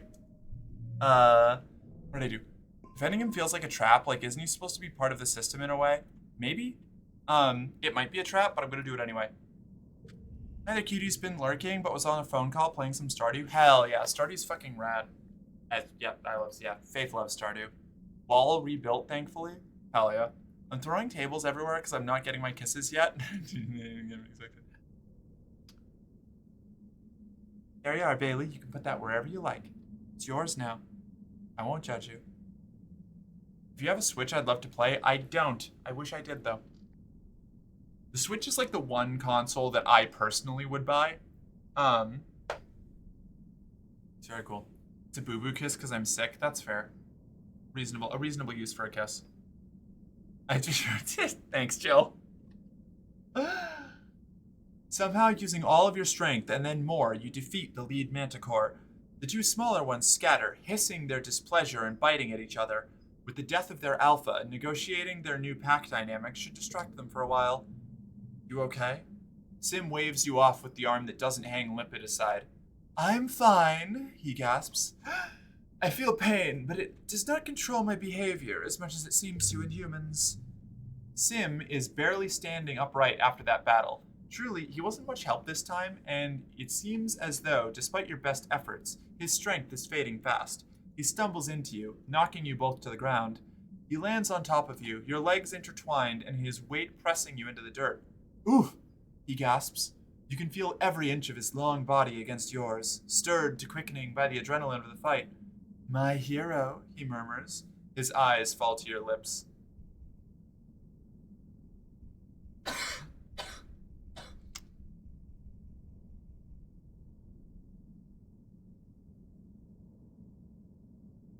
Did we kiss the alien? I don't know. I'm just gonna leave this. Kiss that alien. I'm gonna leave this. I'm gonna leave this to ruminate so that y'all don't know because I have to go to the bathroom. You can just stew over it. I mean, you wanna? Hey, Javina, welcome back. You wanna? Ew, well, a little flirting with this strange alien man. Ew, well, a little. We just saved his life, and now we get that chance to smooch him. Ew, well. There you go. Kiss the alien. Get that. Like, the opportunity is right there. It is. Back in 20. We'll see you then, Javina. All right. I will be right back. Because this is funny to me, and I have to take a brief break at some point anyway. A minute.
All right. Are you appropriately filled with anticipation? MG chair stream on Kiss Decision iconic, right? Do we have a mod command just saying a nice note about how much we appreciate y'all? Oh, I guess it's just that. Thanks. Hi.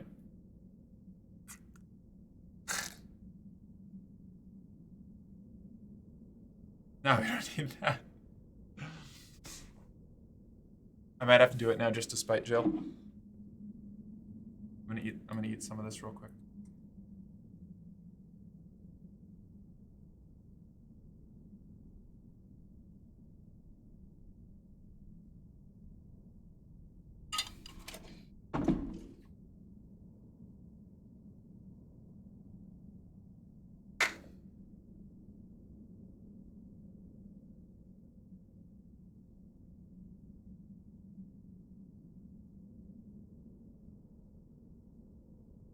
The sound redeem delay is crazy. It is, yeah.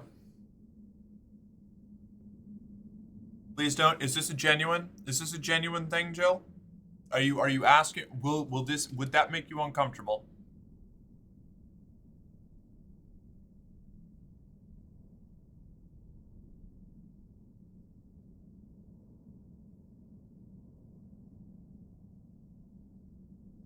That seems like a serious stop kind of comment. Yes? Okay, then I won't do it. However, I will say, all of my mods, we really appreciate you. Thank you all so much. I appreciate all of the work you put in, especially over the last couple days. So, I appreciate it. We respect that. Yeah, we do. Exactly. Huh? What happened? Nothing. Nothing of consequence.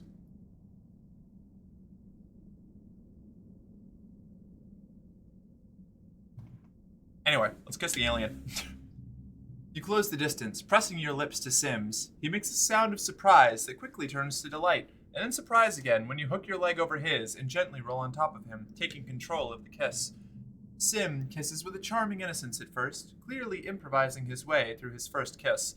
Though he's quick to respond to your touch, you flick your tongue against his lips, and he opens his mouth to you, allowing you to taste deeply of him as his good hand digs into your side. It's not long at all before he's responding in kind, and you're both breathing heavily into each other's mouths as you discard all sense of propriety and grind against each other in the dirt. Oh, Sim gasps as you break for breath. He sounds dazed. Is it always like that? Oh my god, right? Crazy. Wow, yeah. You wouldn't know, but you nod anyway. Sim makes a hungry noise and claims your mouth again, kissing you passionately. Wanted to do this for so long. Not specifically with Sim, just in general. Sim looks unusually bashful. I have as well, he says. I need another bite of this. I'm very hungry.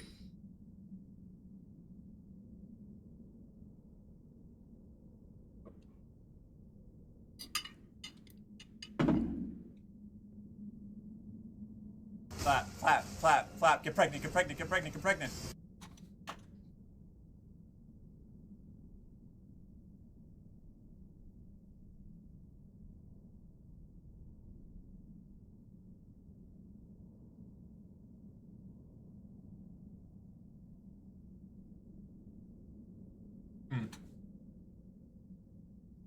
Everything I have learned of love has been from researching your holographic videos, he continues quietly. I did not know that it was possible. I did not have words for this feeling. Damn, it's alien makeout day. You just confirmed you gave him porn on that USB. We were trying for a spit take tonight. We're trying. Chat done caught the vapors. Chat done caught the vapors, I do declare. I love this planet deeply, he says. You listen intently, playing with a lock of his hair. And I love my purpose here. I love every living thing, and I take comfort in knowing our fates are inescapably intertwined. Sim places his hand over your chest. There are no words for the feeling I have here when I see you. Like an ache that pulls me to you. I envision things with you that are impossible to explain. He looks away, and you see color rise in his cheeks. Forgive my crudeness, but I know of the biological imperative of all life. Gardeners do not share this imperative, and I not feel driven to physicality, but with you, He bites his lip. Perhaps it is this body. Perhaps it is You. All I know is that I would very much like to kiss you again, and I would not like to stop. You're about to grant his wish when you're both startled by a crashing sound from the trees. You jolt apart in time to see one of the two remaining manticores break through the tree line and roar at you. Blood and spittle spraying from its ravenous jaws. There's no sign of the other, clearly lesser, manticore. Run, Sim gasps, pulling you both to your feet. He gives you a push and you start running parallel to the cliff, trying to get some distance before it's safe to duck back into the trees. You don't hear Sim behind you. You whirl around just in time to see Sim clash with the manticore, grappling with its huge front claws as it pushes him closer to the edge of the cliff with dancer-like strength. Go! Sim yells, Pardon me. Oh my god. Rocks scatter down the cliff by his feet. Please, Solana, just go! You don't even have a chance to be a hero. The manticore takes Sim's neck in its jaws, and he screams in pain. Oh my god. Sim locks eyes with you once more as time slows to a crawl, then speeds up as he grabs hold of the manticore and launches himself backwards off the cliff. They're gone before you can scream. You rush to the edge, too late to catch even his trailing, tattered coat. It's a long way down, and the wind buffets your face viciously. You try to blink away the images of their bodies falling through the air, now seared into your memory. You turn away from the smudges at the bottom of the cliff, but you still see it. You sit down, stunned, and stay that way for a long time. How can he just be gone? Just like that. Dead. God damn. Okay. I have the vapor. I think Merc is one of the species. What are you talking about? Why would you? What would make you think? What makes you say that? What do you mean by that, Donna? I know this scene. But wait. Oh my god, did kissing kill him? I don't know. Maybe. What the fuck? Damn, Freak World has no mercy. None at all. But he got Merc pregnant. He should be here. Did one of your friends die? It seems that way. Yeah. Oh my god, I'm sorry, baby. I'm so sorry. It's okay. You just kissed him and I realized know. your true love. I wasn't gonna call it true love. I just wanted to kiss an It was alien. true But love. yeah, okay. I'm still pushing for the tangent. The romance personally. Either that or Nem. Nem could work. Maybe Nomi. There's so many cool people, and I really hope that I can not have to be monogamous in this game, but it's entirely possible. I feel like even a game this queer might not let you do full-on polyamory. Fade, get Merc some emotional support yogurt. Damn, he died like a bitch. Should have gone for a perception build. Long and sexy. Thanks, Donna. Date every character. Merc, save me. What's up, Akami? What do you need help with? What's the problem? What do you need saving? Sim's curiosity too. Damn. Okay. There won't be any funeral for him. The alien who would be human. It's not like you can bring his remains home to be properly recycled. It's a small comfort that at least out here, it won't be long until nature takes its course. Sim would probably have wanted that, you think? With a heavy heart, you return to the transport station. You just want to go home. Well, shit.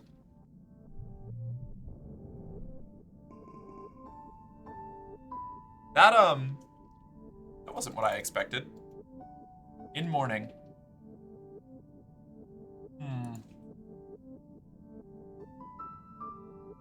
I'm sicky and I'm stuck at work. Akami, no!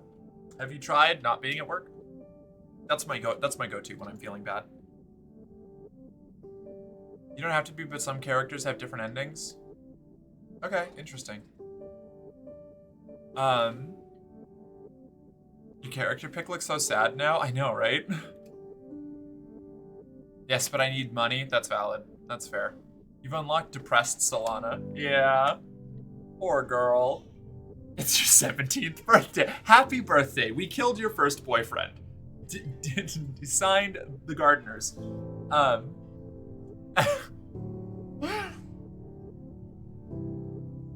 Have you tried being disabled and barely scraping by but not having to work? I don't know. No, I haven't.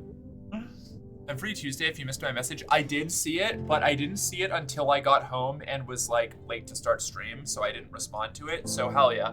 I will we can have you in the Forever Winter team. Oh damn, how is Dis gonna take this? That's right. Oh no. Oh, how is Dis gonna take this?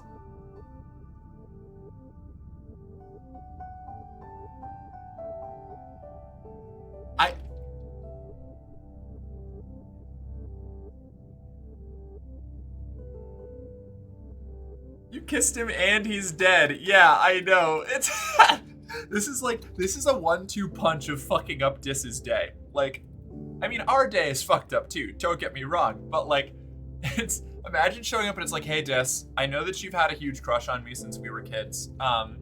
And I know that your only other close friend on this entire planet is Sim, the alien. I kissed him and then he died. I'm having trouble processing it too. I'm just gonna go. Like, oh no. How many people to a squad? I think it's 4, but I'm not 100% yet. I did the Space Batman quest in Starfield that's so funny. She tries to get her son to come and take up the mantle as the Mantis after training him as a child, but like the dude became an accountant or some shit and got clapped by the Lairs security system. No. Just gonna have that sad boy Spotify playlist on repeat for good now. Should have just kept your hands to yourself. Had to be a horny teenager. See what a horny teenager does to people? I know. But it's not just your birthday. Quiet is a time of new growth, a celebration of life and hope. Not just for this year, but for humanity's presence on Vertumna for years to come. You and your friends are the symbol of that hope. Quite literally, you are the future of humanity. As you're all beginning to take your places as adults in the colony, Council has decided to throw a party in your honor. The Vertumnan Youth Ball. Mars is organizing it, of course. You get an embossed invitation, on real paper, slipped under your door. Dancing is for dweebs. I guess I could go. I feel like I'm so sad. Like, you slip into some party clothes and head over to the... No, you know what? I think we ditch. I'm gonna reload. What is... How far back does this go? I want to ditch the ball. Oh damn, it's all the way before here. Hold on. We're just gonna save Sim. Shit. I didn't realize it was gonna be this far back. This is a mistake. This was a mistake. 3, 7. Very good. On we go. 2, 2.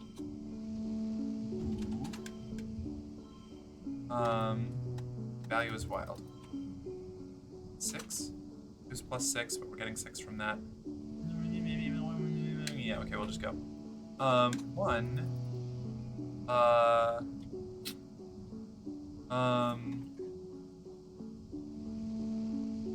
2, 3, 4. Damn, that brings it up to a 4. Never mind. 5, 4, 5, 6. Ditch that.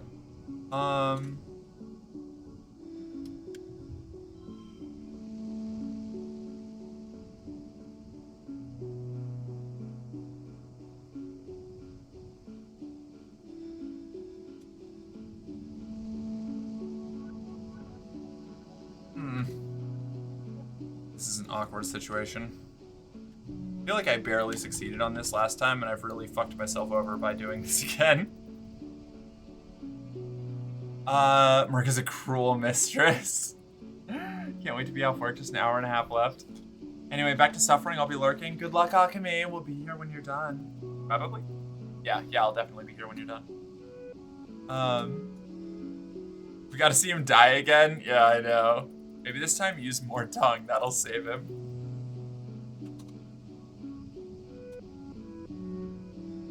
It's Bezos's. Okay. 4, 5.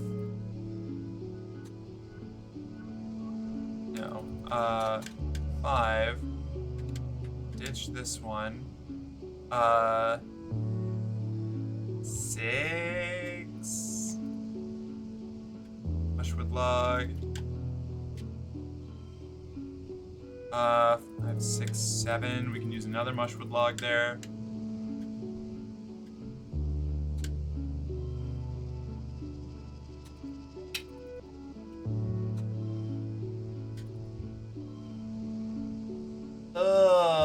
This is bad.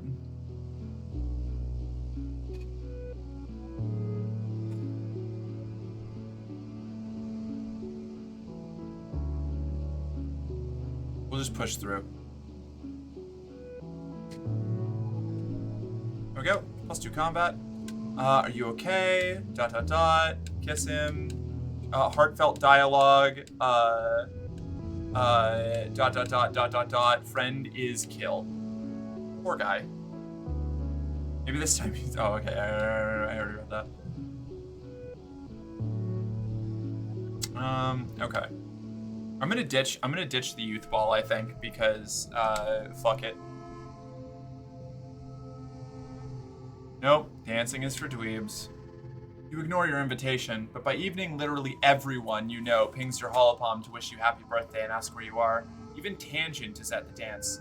You'll never live it down if you don't go. So you sigh and drag your feet over to the lounge, arriving fashionably late. Alright, fair enough. This was the option I wanted. Oh my god, look how sad we are. Hold on. Look at us. What a great character design. I fucking... Can't you save him? He's one of you after all. I don't want to manipulate that outcome. I made my choice and I want it to stand. On a subsequent playthrough, I'll try and save him. You did this? Yeah, I'm sorry. I wanted to kiss the pretty alien, okay?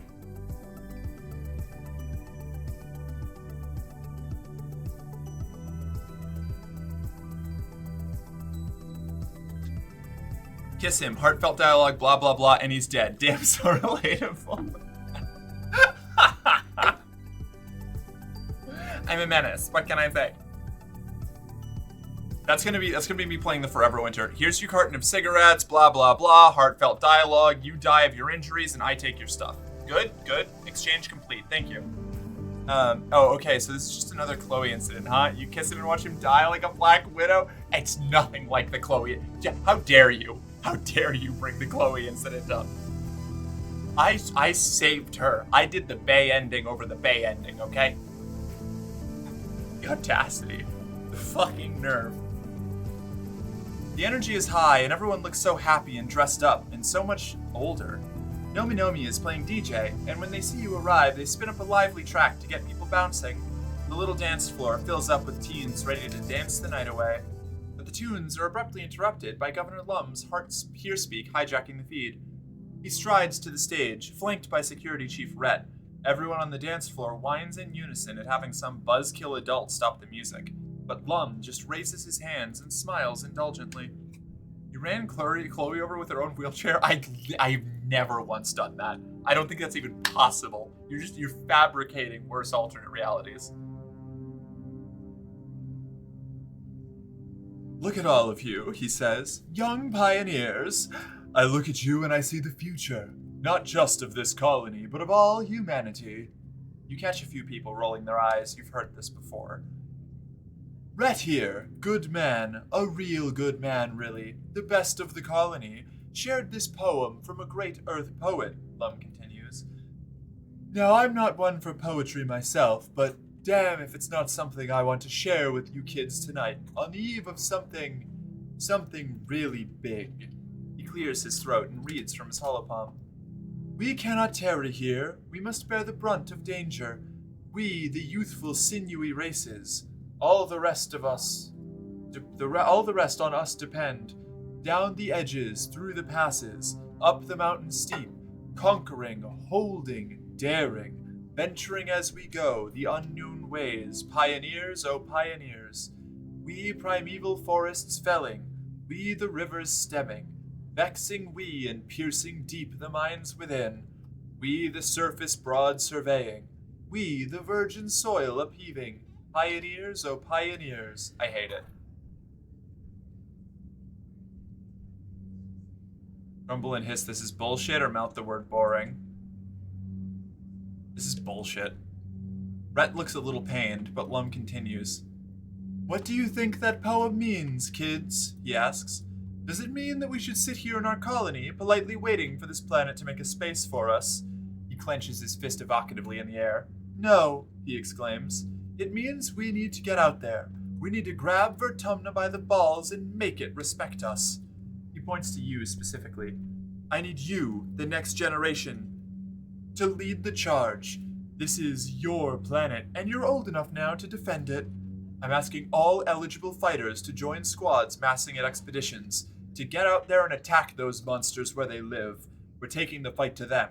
No more hiding behind our walls. What a time to announce this. Like, what a little bastard, man. To your left, Vase and Nem lead the cheering that erupts.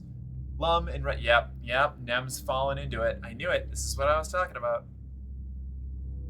Was she achievement hunting? Steam achievement, roadkill, run Chloe over because only monsters. Oh, she made her own achievement. She said something about crossing off the Geneva war crime list one at a time. God fucking damn it. Lum and Rhett leave and the music spins back up again, but only a few die-hard partygoers still want to dance. Everyone else has broken into small groups to discuss the announcement. You are angry. This is bullshit, Cal exclaims, causing a few heads to turn. They're not even going to try to figure out why the animals are attacking us. They're just going to kill, kill, kill. He waves his arms over his head. Aren't we supposed to be better than that? Dis clearly agrees, though much more quietly. They don't even know what's out there, he mutters. They have no idea what they're up against. The party fizzles out as everyone drifts away from the lounge. You return to find your dad has stayed up to make sure you got home safe. He's never done that before. You've always been told the colony was safe. Now you see his sad eyes and you know that time is over. I am officially a revolutionary. Mid-quiet.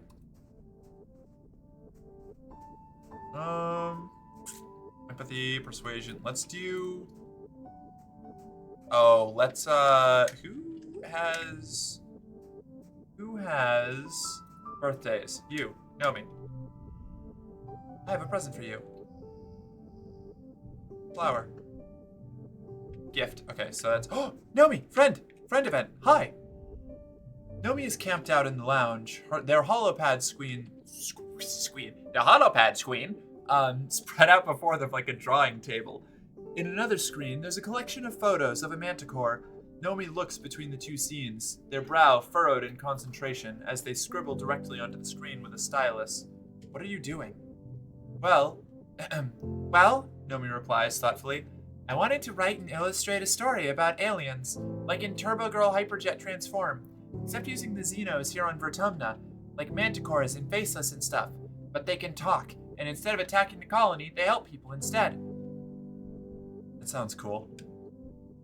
Thanks, Nomi chirps, scribbling happily at their drawing. I got the idea from a second Turbo Girl Hyperjet OVA.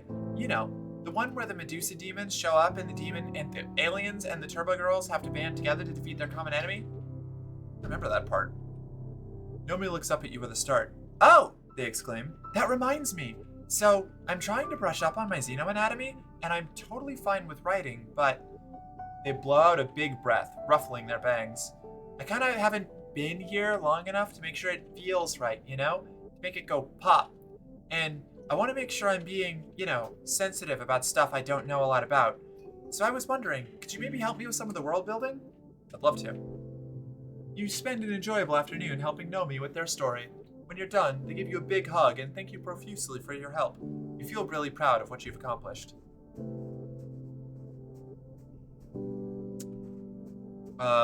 They're already making bug sympathizer propaganda, and I am on board with it.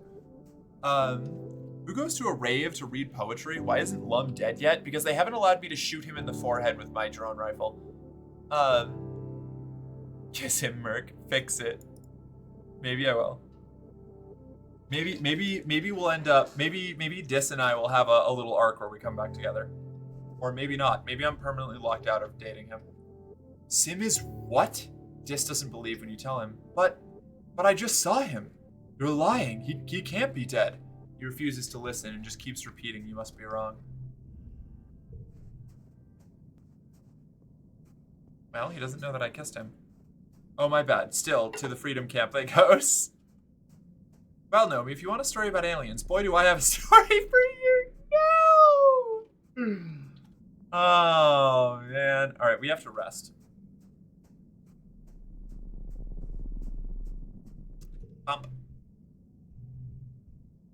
Relax in the park. You took the month off. Cancel. Threes are still useful, I feel like, right?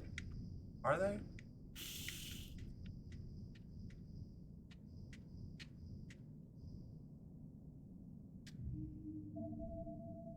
We gotta kill the lower tier cards here. Late quiet.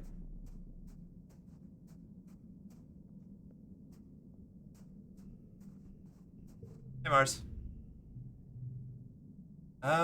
So I guess we're really at war now, because I just tried to use my kudos to print a new hairband, and they told me that I can't, because I have enough hairbands already, and they have to save the nanoprinter for things that are important. Mars crosses her arms and stomps her foot. Hello? Have you seen my hair? Accessories are important, okay? Honestly, you're right, Mars. I agree with you. Also, god fucking damn it. Mars, look at Mars. Look at Mars. Mars go.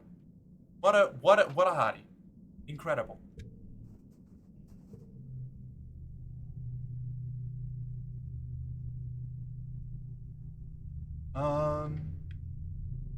No.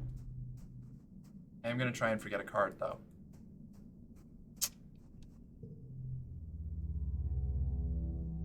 Practice photo phoner.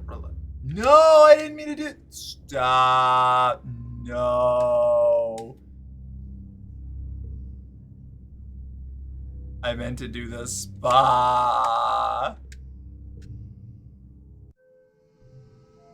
Mars looks amazing. A lot of those characters are well designed. Yeah, I love all the character designs, honestly.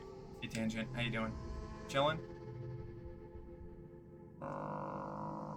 Have you seen my delinquent look at our girl. Look at Tangent. We reloading to kill Sim save again? No. Hi, hey to Kings, how you doing? Dak Kings? DeKings? Dackings? 113. Hot. I know, right? Incendiary. Have you seen my delinquent brother? Tange asks, already agitated.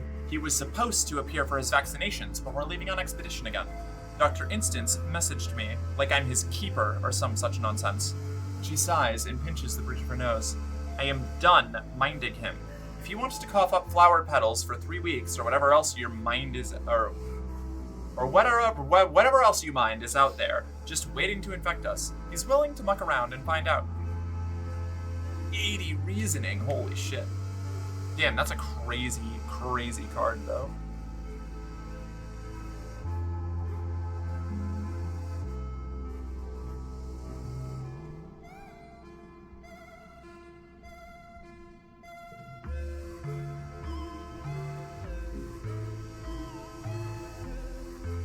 I hope you find it useful.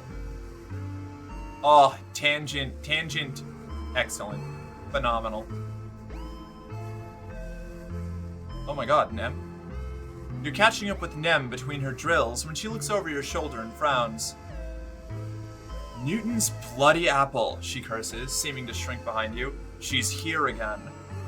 You turn, and at the other end of the garrison, you see a small crowd of young soldiers forming around Chief Steward Antecedent. She's handing out lunch tiffins and doling out hugs to anyone who comes within melee range, which is quite a few of them. You've noticed, just from hanging around the garrison, even some of the transplanted Helios soldiers have started calling her Auntie. This must be why. She comes by every couple of days, Nem grumbles, like we're still kids in the creche, playing in her skirts. It's so disruptive. Eventually, Nem, I'm sorry your brother died, but you're being kind of a dick here. Sounds highly Minecraft. Why is this like Minecraft music levels of just an absolute fucking vibe, right? The music in this game is fucking phenomenal. Wow, Tange has really changed since last stream. Yeah, right. I spent the entire day yesterday thinking it was Friday. That's rough. So sorry.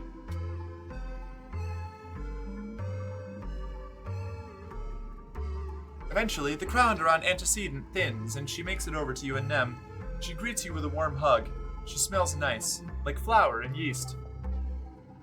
Hello, Solana, she says. Have you eaten? Not yet, Auntie.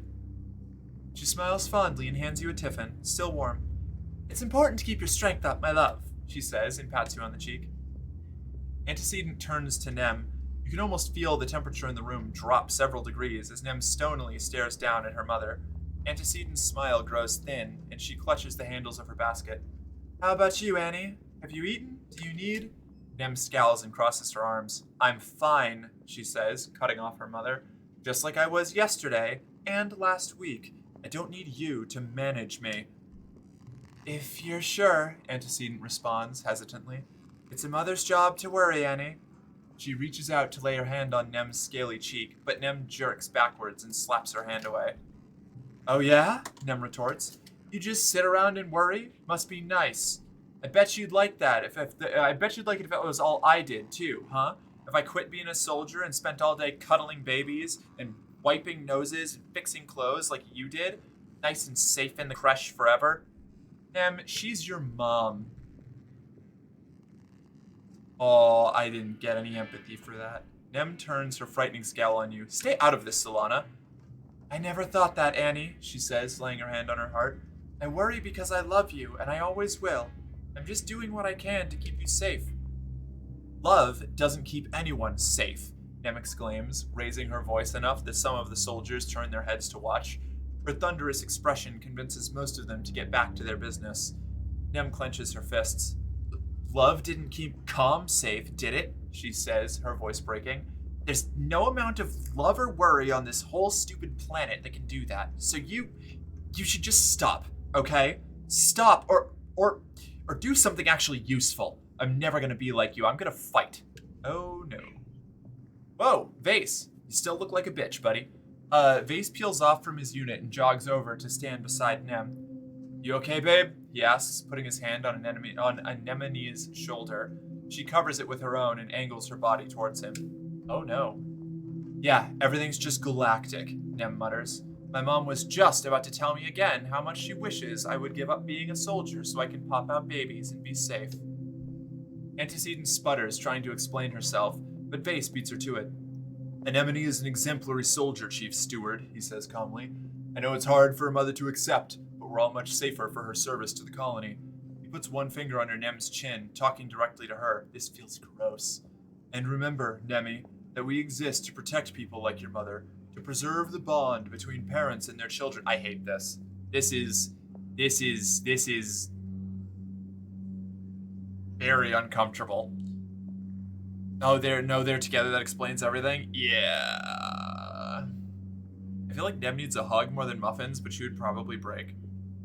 I don't fucking like this guy. I don't fucking like this guy either. For folks worried about protection, they sure fuck. For folks worried about protection, they sure know fuck all about body armor that protects essential organs. You know. I mean, they're not in body armor right now anyway. These are just their, like, base uniforms.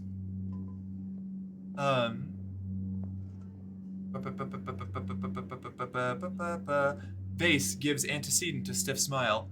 If the stars align, one day we won't lose any more suns. A soft "oh" escapes Antecedent as she blots her eye. Oh, you are one of the good ones, aren't you? She says, clearly trying not to cry. No, he's not. He's not one of the good ones. He is an agent of a fascist state that is operating to... whatever. Nem is ostensibly one of the good ones, and is sucked into this whole thing. Vase is an active, enthusiastic agent. Don't trust him? Who is Captain Fuckface McGillicuddy? It's Vase, the soldier boy that came down with the heliopause. What the fuck did I miss? Oh, we hit 17 and everything is angst and also a war is happening. God. Don't trust him, Auntie Anne? No. I'm getting my revolution duds ready. Just walking in the footsteps of the good men and women who served before me, ma'am, Vase replies. We couldn't do it without you keeping the hearth lit for us. Speaking of, I'll take lunch if you have any left. Yeah. Using a lot of really, really traditional fascist talking points here.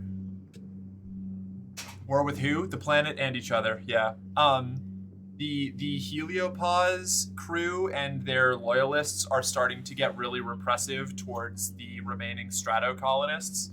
And me, Dis, and Cal are slowly forming a resistance faction along with my dad, probably. And the Governor Lum is trying to declare war on the whole planet and go slash and burn everything around us. Antecedent laughs and hands him a tiffin from her basket, then goes up on her toes to give him a quick hug.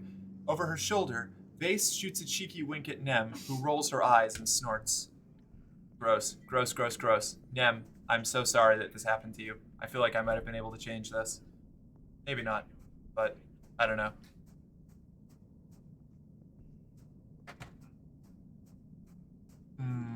Okay. We are rested. I am going to... Still quiet. Shit. What do I do? Getting to the point where I'm running out of time, so I have to really decide what I'm going to focus on. Also, I'm going to get rid of my empathy hat because I don't need it. Ear, empathy hat, drone rifle. Do an office job or two. I'm going to do, I think I'm going to do helping with the engineering to get my empathy up past 40 so that I can pass 40 challenges. Not helping in engineering, sorry. Assistant in medbay. Late quiet. Biology. Working in medbay. +1 to mental. Blue cards. Oh, there's no event. Okay. Let's see.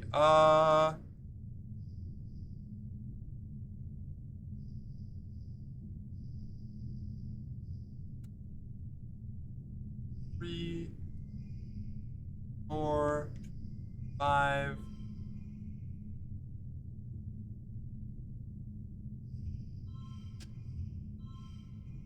Damn. It's really, really hoping that wait, this. Here we go. Alright. Yeah, we'll take a normal win, that's fine. You worked well. Friendship with Tangent. Late quiet. Tangent, hi! You bump into Tangent after a routine checkup in medbay. Solana, could you wait a moment? I'm almost done. Let's walk out together.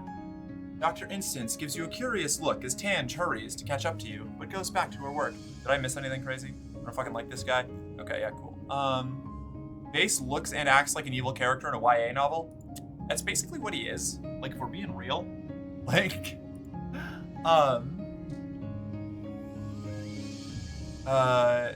Dr. Instance gives you a curious look as Tange hurries to catch up to you, but goes back to her work. You wonder if Tange needs something from you, or just wants to hang out. Lately, it seems like she has less time for her friends, preferring to work late at the lab. Maybe she's lonely. Nice weather we're having, Tange says as you walk outside. Out of character. Tange is lying. Tange hates the weather. Tange hates everything about the weather. In fact, Tange has never once said a kind thing about weather outside of Glow for her entire life. She's either flirting with us or is going to ask us a favor. I hope it's the former.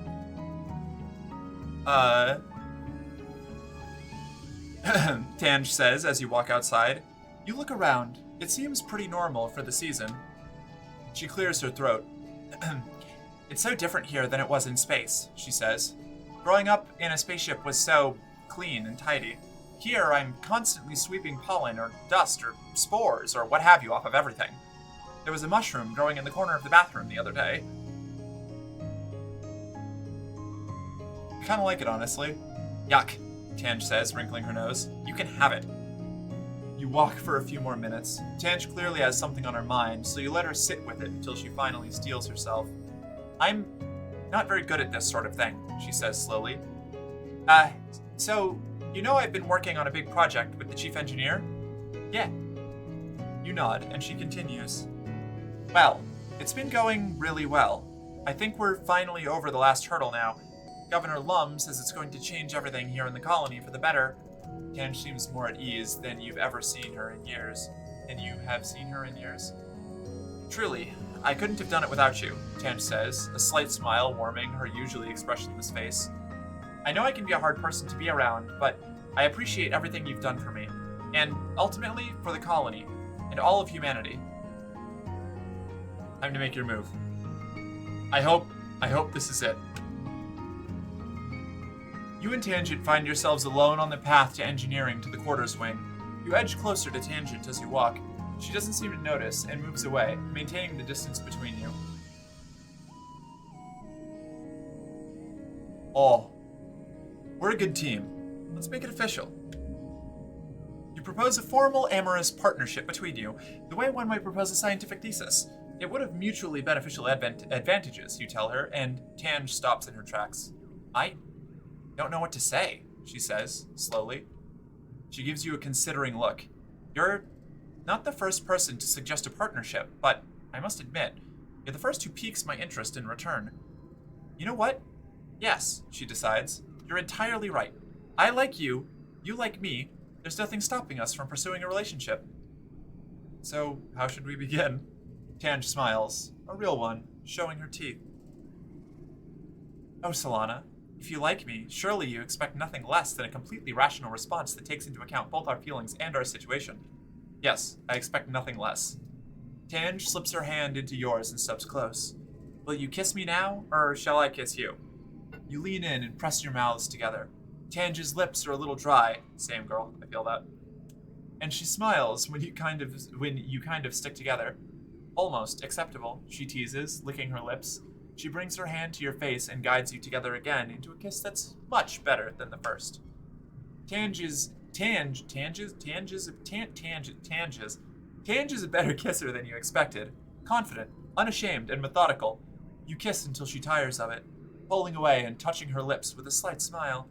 I'm looking forward to continuing this train of thought, she says. If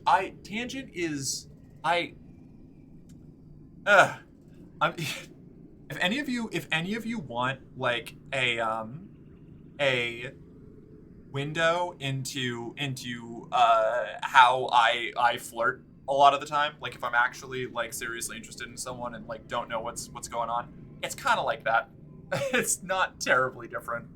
Tangent's so relatable. I love her, but also working with Lum, sus. Yeah, everybody's working with Lum except for Cal and Dis, and honestly, I need allies. And if the cool science lady that I also have a crush on is building a super weapon, I want to be there to try and convince her not to do it. Merc's flustered, can't blame her. Tanj is hot. Tanj is hot and also cool. Was Tanj the love interest from Jump? I'm confused. For us? For me? Sort of. It's been up in the air. I've been running the Tangent friendship, potential relationship thing for a long time. I almost ended up in a relationship with her brother, and part of the reason that I didn't do it was because like, hey, bud, I like you, you're cool, but I can't date you and your sister. That's a little too weird even for me. So, you can be with multiple people. You can be. You can be with like any of the character. It doesn't lock off paths. Something about dating something about dating two twins feels weird. I don't know. I feel like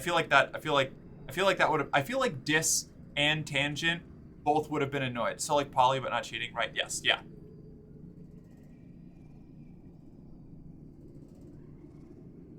Okay. Tanj is working late in the lab this evening as usual. What's unusual, though, is the smile that brightens her face when she looks up from her microscope and sees you. Solana! Oh, I'm glad you're here. No, actually, why don't you come over and see for yourself? You take a look through her microscope. Look at the shape of the spores, Tanj says. I've only seen this once before, when we were studying the shimmer fungus. But this fungus isn't any of the ones we'd identified as capable of spreading the shimmer. She pushes you aside and looks through the microscope again, then makes more notes on her HoloLens. Just when I think I've got an understanding of something, Solana, this could change everything. If more species are capable of spreading the spores, then the shimmer response is more widespread than we previously thought, possibly even a planet-wide phenomenon. Tange looks positively energized. Because it's a new species, I get to submit a suggestion for its name. What do you think? Should I name it after you? Maybe? Yeah, I don't know. I like this, but he always leaves for Sim when given the chance. Well, he doesn't have a chance anymore. No. Yeah, I think the actual thing that ended me and Dis having any chance of doing a romance path was when he tried to ditch me to leave the colony after I asked him not to. Cough, no spoilies. Fair. So then does that mean poly problems pop up or like no? I don't know. Tange looks positively energized because it's a new species. Right. Do I want to be named after a shimmer? Or do I want a shimmer spore named after me? I mean, that's adorable, and I can't say no to that, right? I feel like there's one scientific discovery that she has discovered that she gets to name, and she thinks to name it after me. I don't care that it's a spore. That's fucking adorable. We're in. I'd be honored. Tange smiles and inputs your name into her hollow eye. With a slight gesture of her hand, Tange's hollow eye turns off. She sighs, then rubs her thumb and index finger over her eyes. It's even later than usual for me, isn't it? Time to pack up and get going before the sanitation team arrives in the morning. She yawns, then blinks rapidly in surprise. It seems that even I'm tired. You help her pack up her workstation. She turns off the lights with one last fond look at her laboratory. You and Tange take the long way through the colony, walking in companionable silence towards the general direction of the living quarters. You've come to enjoy these walks with Tange, moving like twin spirits through a sleeping world. Honestly, iconic. That is exactly the kind of thing I like to do. Tange stops you before you head into the living quarters. Actually, let's not go straight back, she says. I want to stay out a little longer. You and Tange climb up onto the walls, where the wind coming from the forest is stronger, and keep walking. The wilderness is dark and impenetrable past the defensive perimeter. Tange keeps you on the outside edge, subconsciously, or possibly consciously, putting you between her and it. I hate thinking about what's out there, she says quietly. Predators, dangers, diseases, all the monsters that have terrified humanity since the dawn of time, and they're right outside the walls. It's not so bad out there. She wraps her arms around herself as she walks, looking down at the ground. And inside as well. Monstrosity is the human condition, too. Every horrible thing endemic to humanity, jealousy, aggression, fear, pride, it's still here, in us. We brought it, just like we brought potatoes and corn. It's terrifying to think of what horrors we're capable of inflicting here as we did on Earth. Walk a little farther before Tange, seemingly in the middle of some deep thought, stops and turns to you. Solana, are you happy here? She winces, then bites her lip. No, I don't mean happy, precisely. Happiness is irrelevant to a survival situation. What I mean is, do you imagine a future here? One that you would have chosen for yourself, should you have been given the option. Are you fulfilled? This is a tough one. It's less about what's being named after you and more that she wants to. That's exactly where I'm at, yes. Very cute.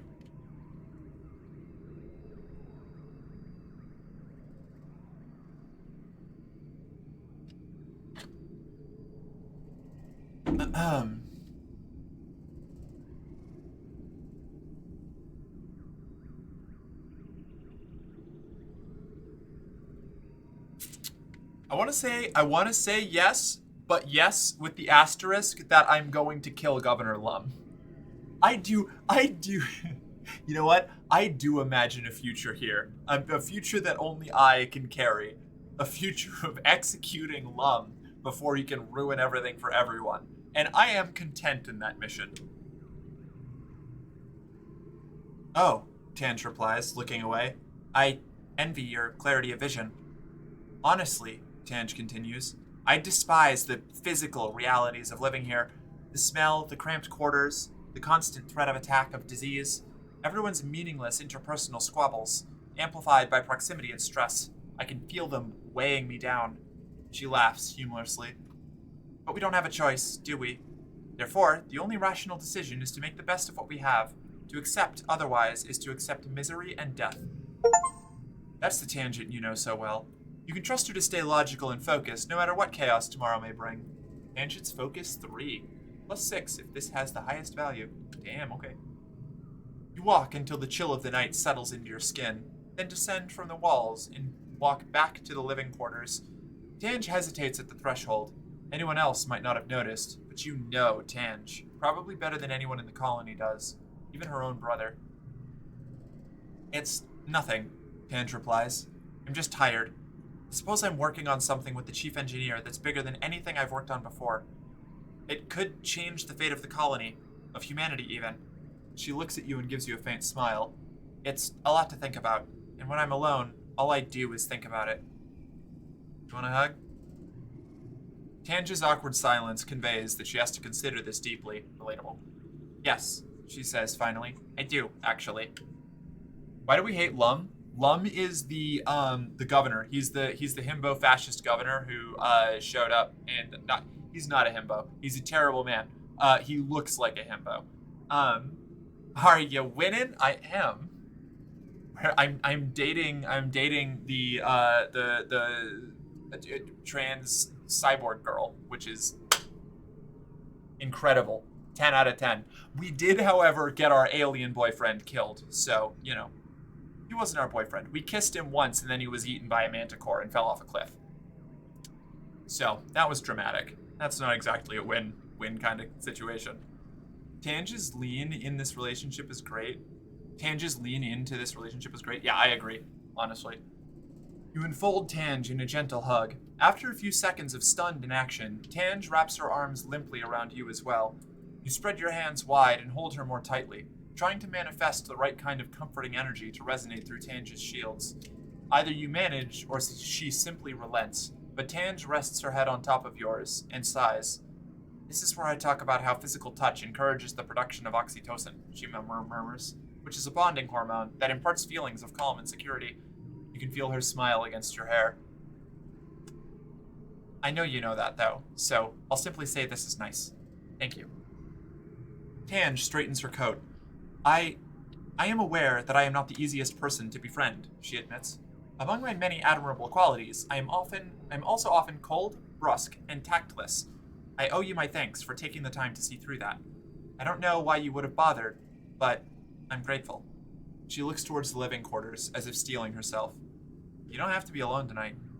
Oh, an interesting proposition, Tange replies. What, precisely, do you mean? We could keep each other company.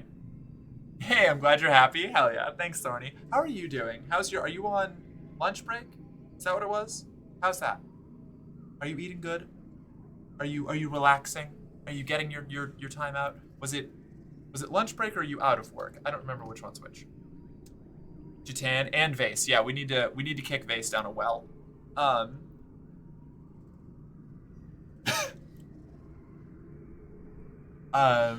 Tange scrutinizes your face for any hint of an ulterior motive. Convinced you have none, her shoulders drop. I'd like that. Thank you, she says, defeated. Is it wrong to say she's more aggressively autistic than Rogel? I don't think so. I think that's why I like her so much, honestly, genuinely. I think that's the vibe that I'm latching onto. You retire back to Tange's quarters, a largely sterile sleeping room with few human touches, save for a few neglected plants and a ratty blanket that you recognize as the kind Chief Steward Anne used to knit by hand for every kid. There's a physical photo of Tange and Instance posed awkwardly together, as if they'd been working on something and told to take a break to smile for the camera. You keep Tange quiet company for a few hours, trading bits of conversation until the first sun starts to rise. You look over and see that Tange's eyes have closed, and her face has finally gone slack in much-needed sleep. You pull the blanket over her and close your eyes as well, to catch a few hours before you're both expected back at work. Aw, that was sweet. That's the second time we've tucked in Tangent. Is it wrong to say it? No, okay, I already missed that. My salad is good and it's lunch break? Fuck yeah. Glad that you're enjoying your salad. Day treating you okay? Is he over Sim yet? I feel like everyone's gone insane, Dis says, looking around at the increased activity outside the walls. It's not just me who can see that, right? This planet is bigger and older than we can even imagine. If we act aggressive, it's just going to smack us down even harder. Dis spreads his hands. No one is listening. We have to listen to the planet. I fully agree with you, Dis. You as much as we are not going to date, you are my best friend on this planet. That is not your sister. Oh, Dis became an edgelord? Yeah, and he rules, honestly. Like late teenage Dis is fucking rad. I've liked Dis the entire time. We just had our little falling out in the middle there, but I dare you to smile just once. Nah, you can't make him. No shot. You want your salad buttered? That's not how that line goes.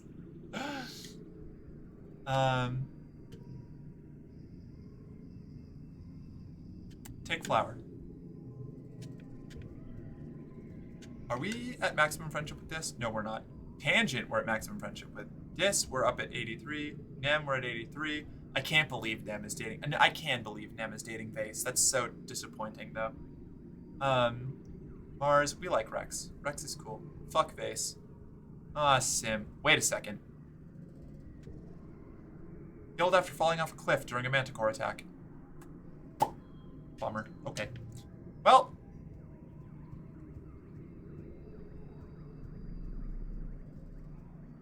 So it goes.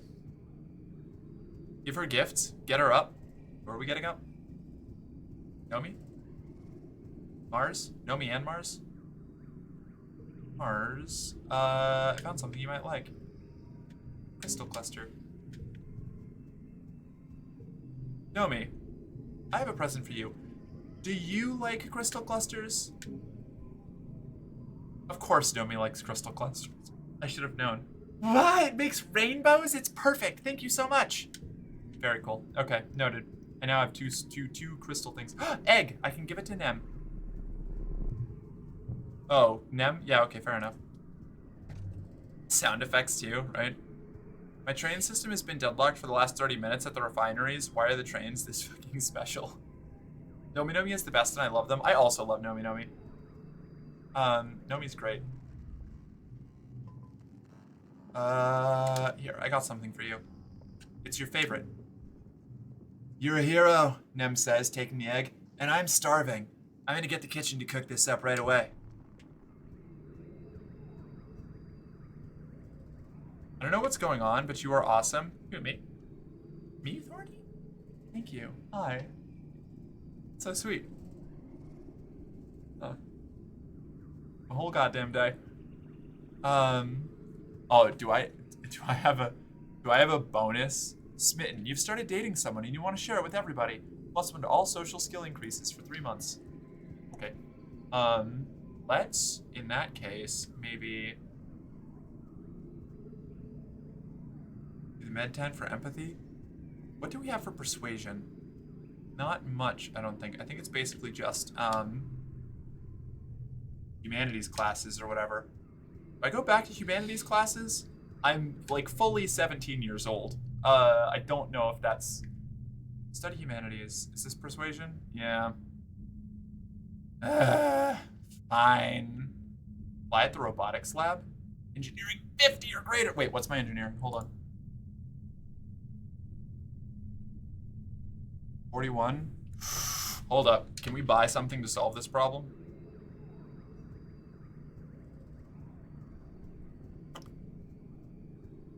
This has some time shenanigans, right? Yes, it does.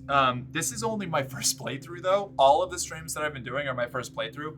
So I don't know if I'm going to stream my follow-up playthroughs after I finish the first one, just because, like, I would basically just become an exocolonist streamer, and I can't commit that kind of time to it. But I am going to keep playing it after the first playthrough.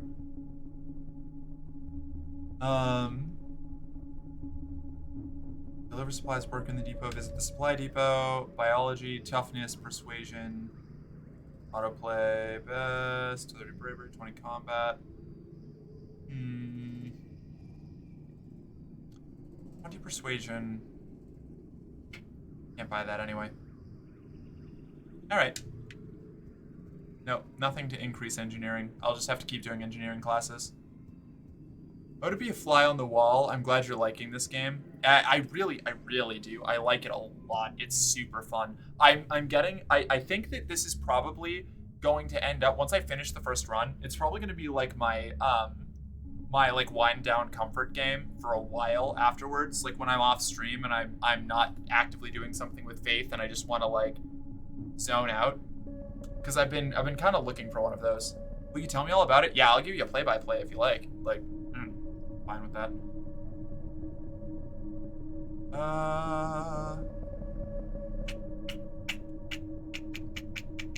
Study engineering. You helped Nomi with their physics and math homework this month. They're as hopeless as ever, but they really want to do well in this class. Their dedication is admirable, even if their execution is usually a disaster.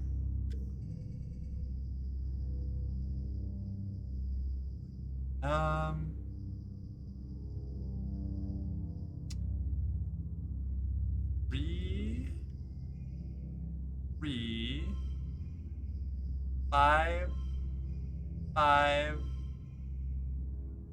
What? 8.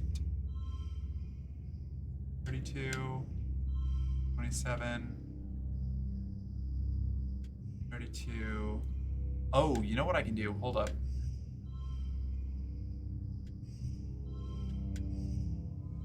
There it is.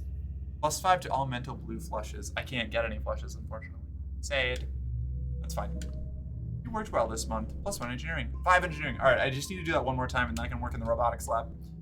Which means I might be able to do cool stuff with congruence. I want to make her brain gigantic. Its brain? I don't know. I think congruence uses she/her pronouns. Can't tell. Think I finally fixed it? Hell yeah, Boyne. Good job.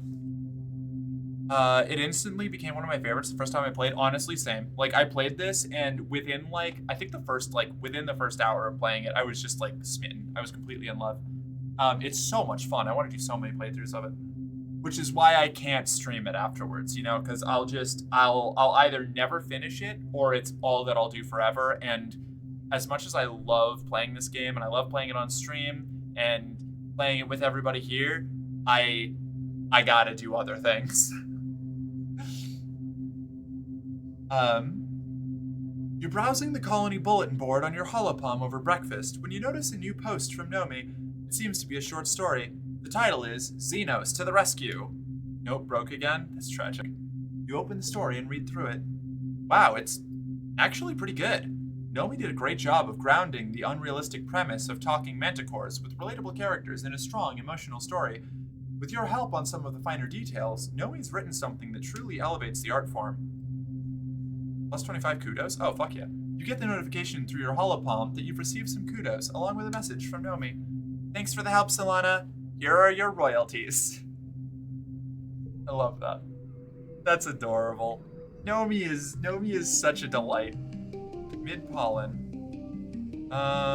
Speaking of Nomi. You. Oh, I already gave a present. Okay, that's right. I just gave a present. Whose birthday is in mid-pollen? Do I know anyone whose birthday is in mid-pollen? Tangent. Dis. Mars. Early wet. No, Tammy died. Tammy died when we were kids. Rex. No, I missed Rex's birthday. I'm such a bitch. I don't care when Base's birthday is.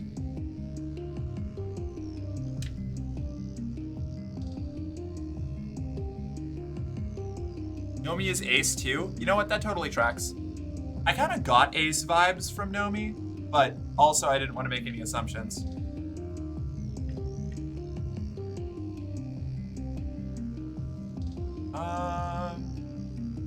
You there. I'm sorry I missed your birthday. Would you like, first of all, hugs incoming. And then, got you a present. Here's here, stick. My God, look at him go. Look at this face. Look at the face this boy makes.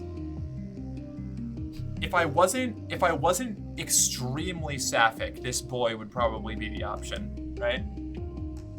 As it stands, I kind of want to hang out with him and like mutually tag team fluster the rest of the colony. You know what I mean? He's like the exhibitionist friend, you know? I have to get back to work. Thank you for being awesome to chill with while I had lunch. Of course, anytime, Thorny. Thank you for being here. Catch you later. Good luck on the rest of your workday. Oh, you was a cutie puppy girl is what you are? Aw, thanks.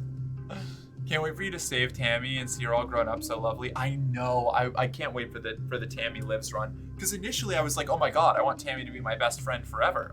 Tammy and I for the moon, 1,000,000 years. Tammy and Solana, and she fucking died in like year 1. It's like, oh, okay. Whenever I get my Marshmallow Goddess Sona thing drawn, I'm taking reference from her adult art. Aw, hell yeah.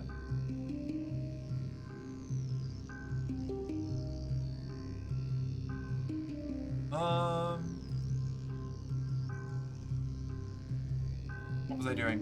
Engineering. More engineering tasks.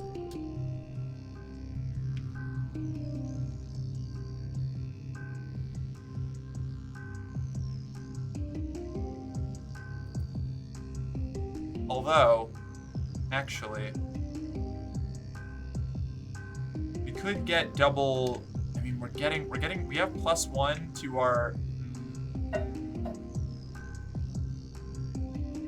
No, my social skills are fine. They're not ideal, but they're fine. We have 40 empathy, right? Yeah, alright. And we have at least 40 creativity. I'm not very persuasive in this universe, which is sad, but reasoning, engineering, biology, organizing, toughness, perception, combat, animals.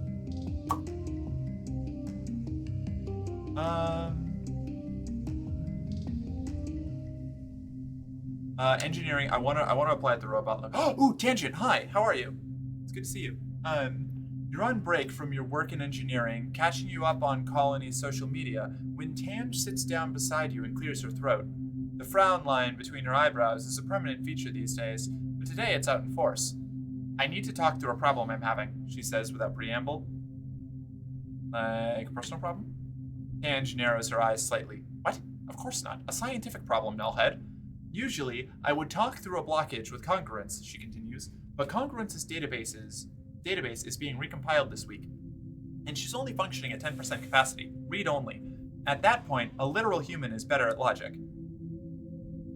Hey, you're the only person I could think of who I trust with this kind of thing, she says. Yeah, I'll help. No, I'm busy. Terrible. Engineer. Oh, no. Oh. No.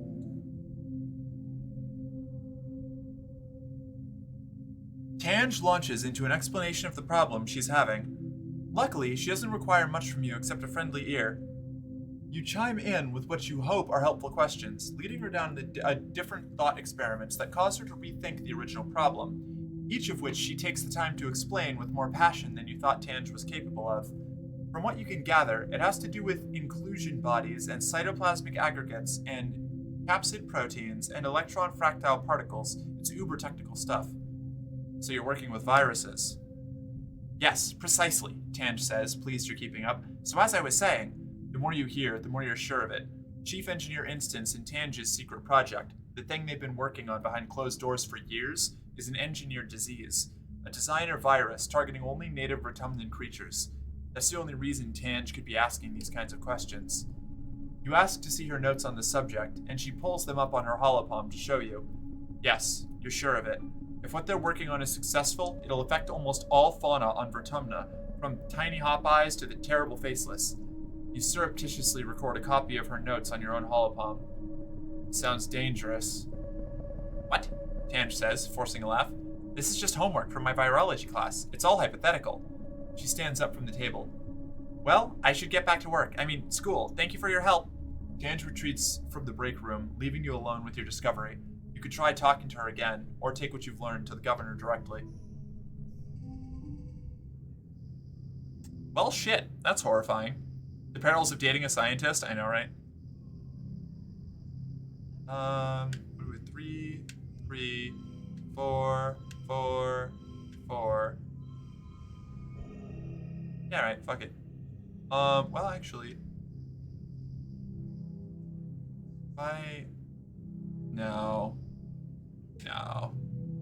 You worked well this month. +1 engineering. Mid pollen. Late pollen. Tangent. Come on. You can't do... Remember when we said that... Remember when we were talking about the horrors of humanity? This is one of them.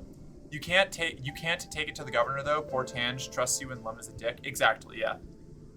Yeah, it's horrific. Yeah, I kind of figured it was gonna be something bioplaguey. I'm glad that I had the biology to unravel that.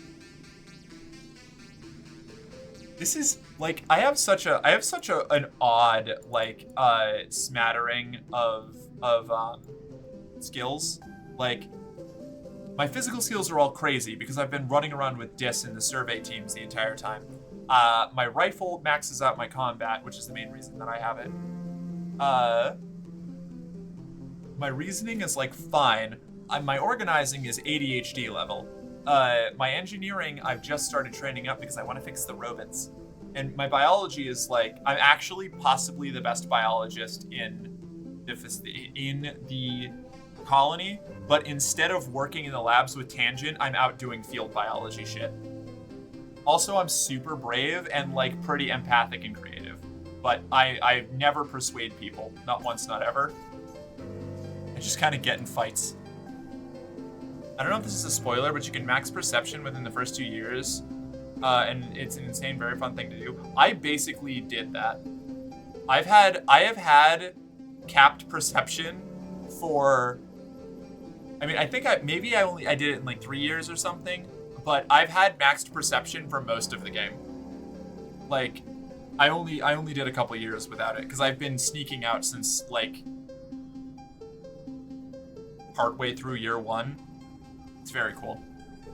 Because the thing is like once you get enough bravery to get outside, like you just get so much ambient perception from all of the little bonuses. It's by far the easiest and most useful stat to max. Yeah. Agreed. Tange seems especially troubled today, so you invite her on a long walk around the inner wall. That's Tange's thing. Thinking walks. Fucking mood. God, thinking walks are great. I just put my headphones in and I go for like a midnight walk down the street.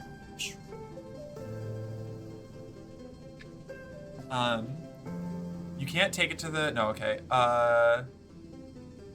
Let's see. I already caught all that. Very good. Okay.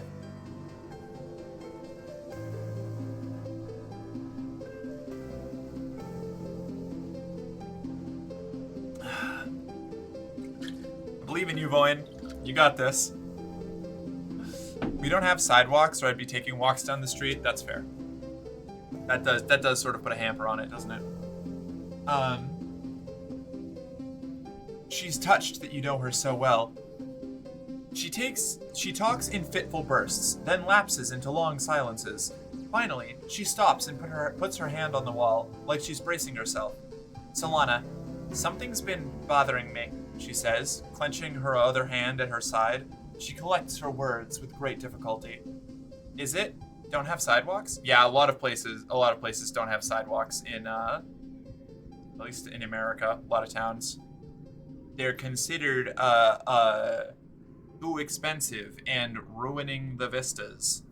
So it's just impossible to get from one place to another. No streetlights either, except for downtown. Yeah. That's rural America for you. Also, hi Pumpkin, pleasure to see you. Welcome. But I'm like 5 minutes outside of town. Yeah, I've been there. At least you're not terribly far away. Right. She says, clenching her other hand at her side. She collects her words with great difficulty. Is it morally defensible to do something that people wouldn't approve of if you're doing it in their best interests? What if you don't have a choice? I know about the engineered plague. Tange smiles, though it doesn't reach her eyes. It was only a matter of time, I suppose, she says quietly. Sometimes it seems like you know everything that goes on in the colony. It's that perception skill, coming in clutch. Yeah, apparently this is super tiny, but I come from a village of less than 1,000 people, so this is huge for me. That's valid. Kind of Dickensian nightmare is this? What are you talking about? You talking about infrastructure in America? Nightmare shit. Hi, Mr. Energy. Hell yeah. Good to see you.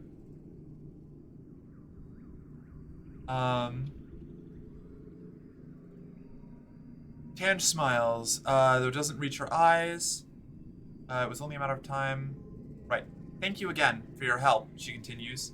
Really were instrumental in overcoming several hurdles, whether you knew it or not.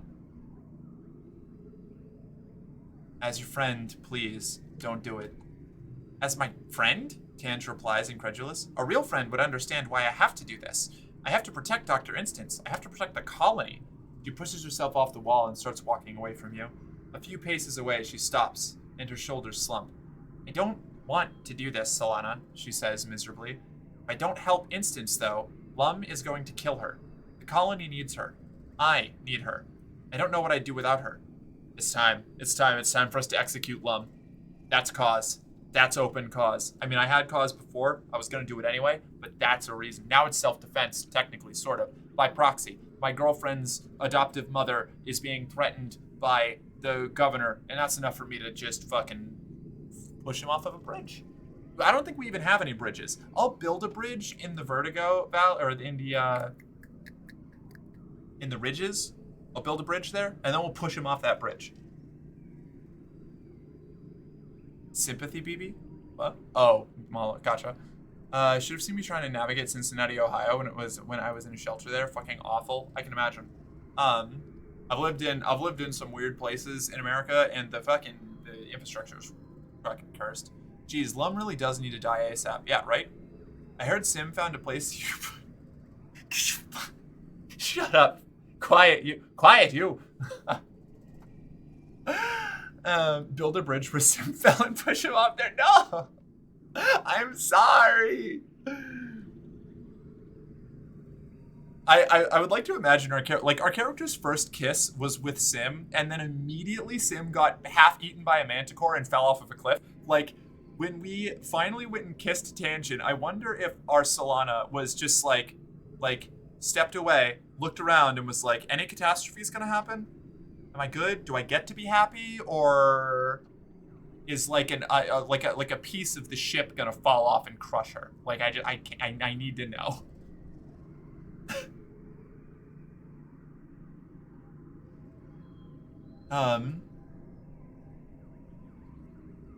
She sighs. I don't know. Maybe we can convince him to stop?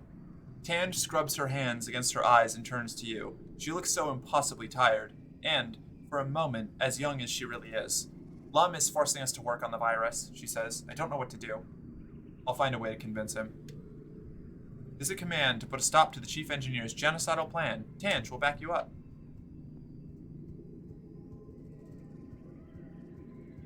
Right, command's not over here anymore.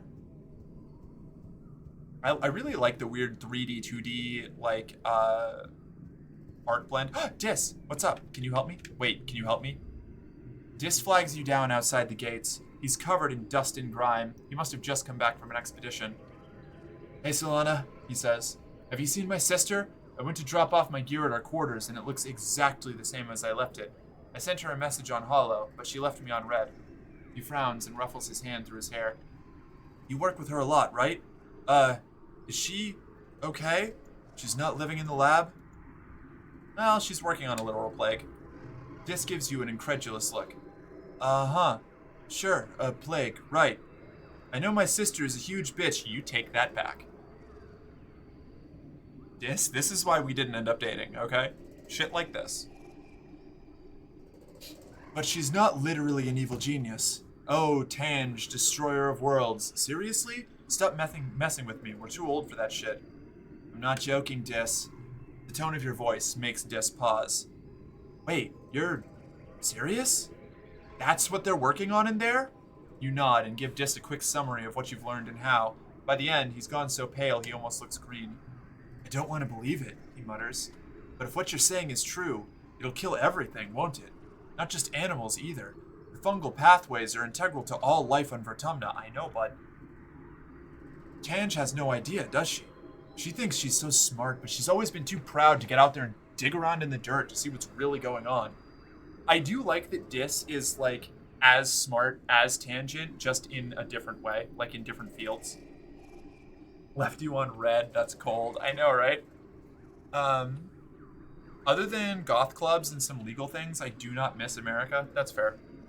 If I had a reasonable alternative, there's a solid chance I'd take it. But, you know, here I sit, and so I make the best of what I've got. Besides, I've got a nice little niche carved out right now. Dis looks like he's about to be sick. If they release the virus, it'll be the end of everything, even the gardeners. Dis takes a few steps away and looks out into the wilderness, covering his mouth with one hand as he thinks. Eventually, he turns to you. His face is expressionless. I'll take care of this, he says, cryptically. What are you going to do? Dis starts, then lapses into silence. He stares past you, at the engineering building. Just let me deal with this, Solana. Thanks for telling me. Winding down for bed, chatting with... No, that's not... What? No, I wanted to... What? No, that's not... No. I didn't know it was going to auto end the day and not let me do my thing. We'll talk to you after we talk to the governor. That's rude. I hope Tange doesn't get the blame for things. Her human heart she doesn't want is in the right place. Yeah, right. Oh, Dis, what did you do? He did a little terrorism as a treat, you know? Okay, we're gonna go, we'll talk to Dis later. Where command is up here, right. Put a stop to Tangent's secret project. Tangent goes with you to confront Governor Lum. She looks scared. Lum is alone in the bridge. This is your chance to try to convince him to change course on his genocidal virus. Lum looks up from his holopalm when you enter. What is it? He snaps. I'm busy.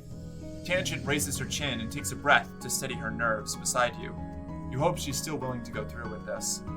You tell Governor Lum that you know everything about the bioengineered plague he intends to unleash upon the planet, how he pressed Instance and Tangent into creating it under threat of death, and how it will kill every living thing on Vertumna. Lum listens intently, his face growing colder as you speak. When you're done, he gives you a stern look. You don't understand what you're talking about, Solana, he says. I'm the governor here. I make the decisions, not you. But I have evidence. I'll tell everyone. You show him what you found in Instance's lab, all of her notes and recordings, even her personal logs about her concerns over why they haven't managed to find a way to neutralize the dangerous fauna without causing a complete ecological collapse. Lum's face goes red, but he's uncharacteristically somber. I don't know how you got this, he says slowly, but it is damning. Thanks for bringing it to my attention. You stare at Lum. That's it? He gives you an exasperated look. That means you can go, he orders. Leave before I change my mind and throw you in the brig on espionage charges. No rain today. Stop Tangent's engineered plague. Oh, I did it. Okay, that's better than just doing a terrorism. You're doing great, Captain. I already read that. Let's see. You have averted what could only have been the complete destruction of the Vertumnan ecosystem, and saved Instance's life. You can breathe a little easier today. Damn right. And that goes away. We don't get the option to talk to Dis anymore. Okay. Nailed it. Wasn't expecting that. Was thinking he was going to blame Tangent Instance, right? I thought that he was going to try and kill me, and I was going to pull out my drone rifle and be like, listen, bitch, I got max combat, and I am ready to kill your ass. I know that you did a little coup, and I know that you're a bitch. You're going to fucking die here. This colony ain't big enough for two of us. Nem. You were supposed to meet Nem for lunch, but she didn't show up. You head to the garrison to see if you can find her. You spot Nem's shock of red hair over by the close-range fighting ring. As you approach, she finishes a flurry of blows with a roundhouse kick that almost knocks the training dummy's head clear off. Kia! Nem roars, echoing off the vaulted ceiling of the garrison. Nem steps back from the ring and pulls up the bottom of her shirt to wipe her face. Classic move. Flashing you a glimpse of her muscular stomach and the blue-green scaling that dances over her rib cage and down her hips. Her skin shines with sweat under the harsh lights. You catch her eye, and she shoots you a smile, as quick and bright as the sun glinting off of a metal roof before it disappears behind her usual bleak expression. She jogs over to you. What are you doing here, Solana? She brings up...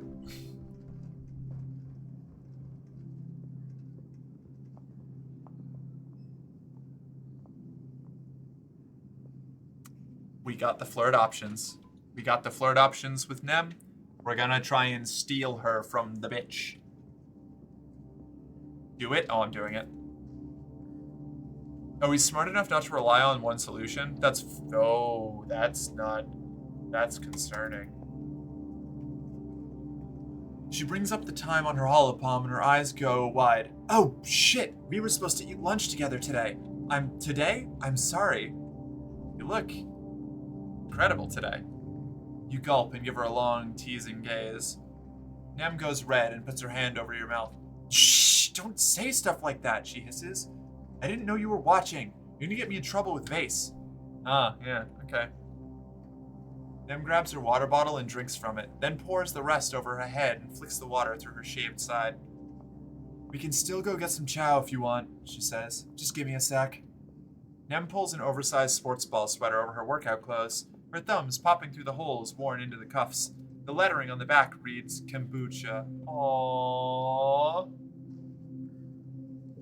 That was her brother's name, for anybody who missed it. The brother that was killed in front of us during the heavy attack that destroyed most of our colony.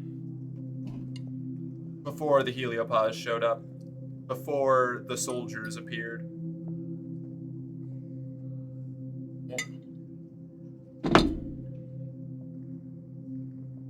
Pardon. I'm very hungry.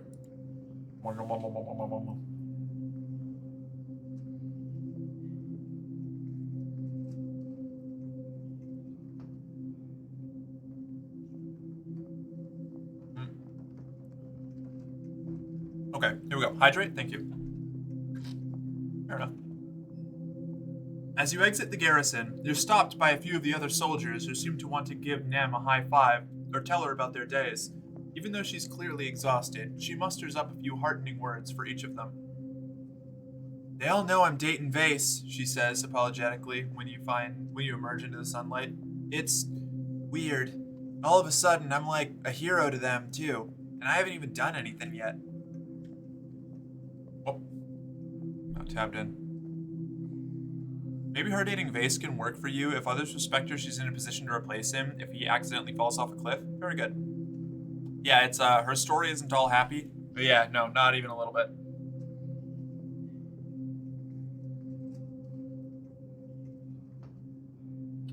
I understand how she ended up this way, but it doesn't mean that I am going to let her stay like that. I have a bit of an affinity for people caught up in terrible militant propaganda.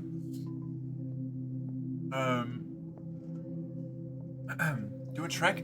Fine, thank you, Jill. We want a little... Ew, well...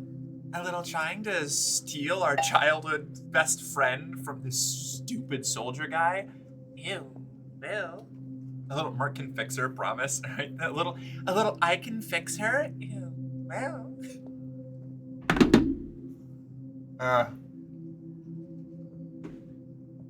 One sec. I love Anemone's design so much. I know, me too. I'm in love. So fantastic. So good. Peak. So good. It's between her and Tangent, the gay panic that I'm dealing with in this game is excessive. Like, oh no, whatever will you do? I know. How could I?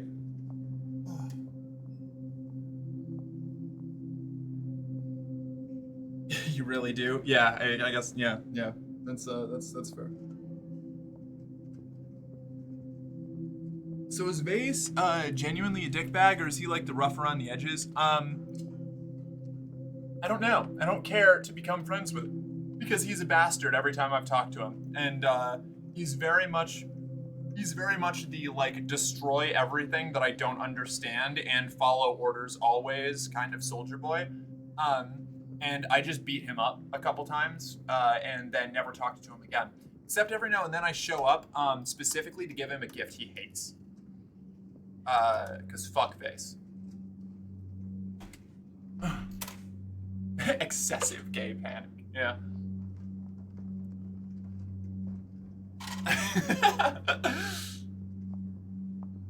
Iconic. Thank you. Oh. Vase is a bastard. Nem is a victim. At least as far as I can tell. Maybe one day I'll be friends with Vase, but it requires having conversations where I like sacrifice all of my beliefs and values in order to get positive affinity with him. So it's not gonna happen. So like early Lae'zel? No. No, a lot less. Tangent is more like early Lae'zel. Base is like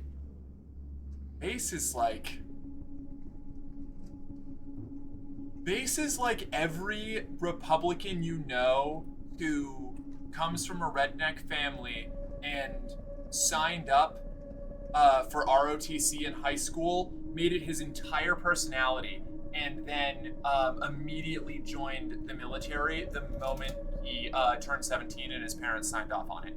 That's Vase. That's what Vase is like. Yeah, there you go, King. Oh.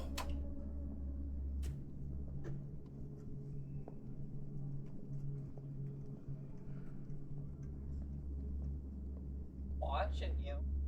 Ooh, Lily, she does that every time I come down here. It's wild. Look at her.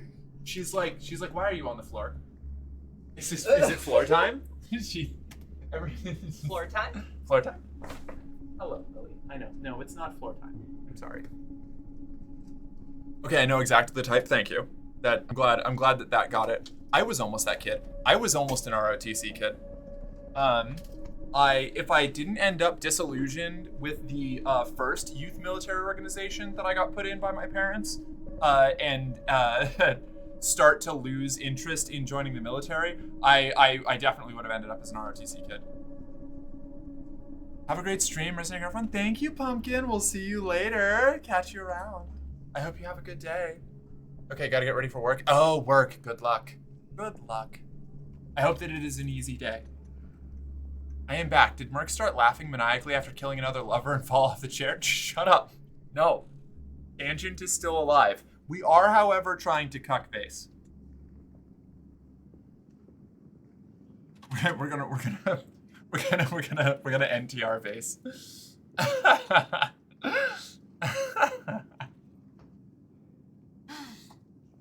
He's the only one who deserves it in this entire colony. Everybody else I have sympathy for. I have empathy for every other person here. Vase can fucking pound sand. Vase can eat an entire handful of dirt and choke on it. And then I'm going to walk up and hand him some water so that maybe he can clear out his throat and start to breathe again, and then I'm going to slap it out of his hand and push him over. And like, that's my opinion on Vase. The arm fucked my aunt's mental health the army, and now believes her 5th child is the second coming of Christ. I learned early to stay far away.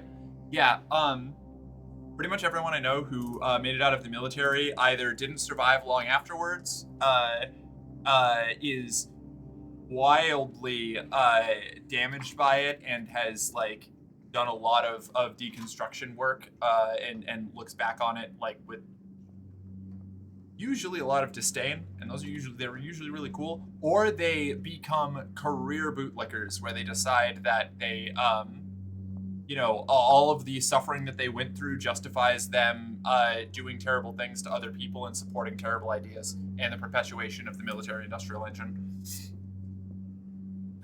But that's just my opinion. Whatever. I don't know, guys. Can you tell?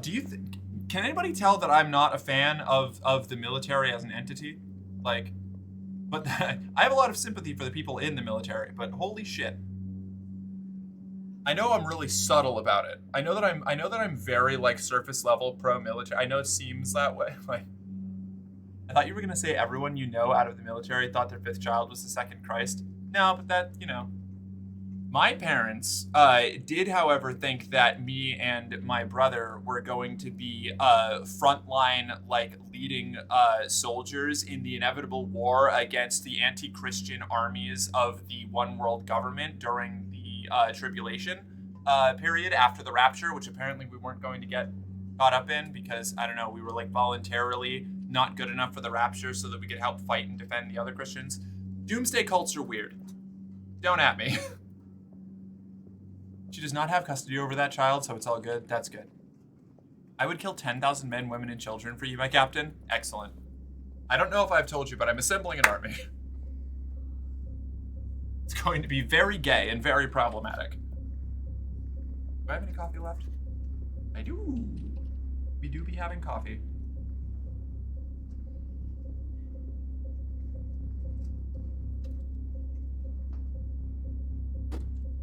I'm making my own commune. Fuck yeah.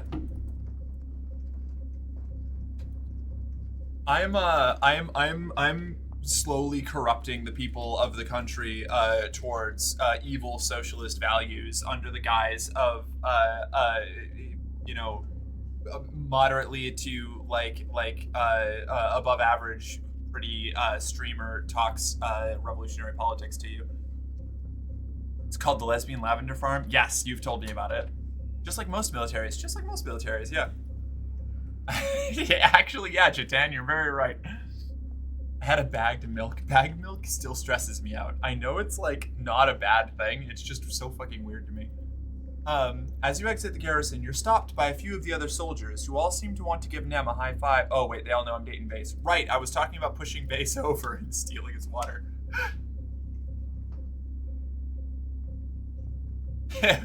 If I came across Vase in the middle of a desert on the side of the road, I would pull over, take his water, and leave. I train every day, though. Probably like 6 or 8 hours, she says, rubbing at her shoulder and stretching it out as she walks. Feels good to work hard. Like, it just wipes out all the bad thoughts. Anything that's bothering me. It just goes away. Poof. Technically, boobs are back to milk. Stop that. Bag liquids are sketchy. I'm afraid that I'm going to spill them, you know? Like, I don't know how do you keep bag liquids like from discorporeating the moment that you open them? I'm so scared.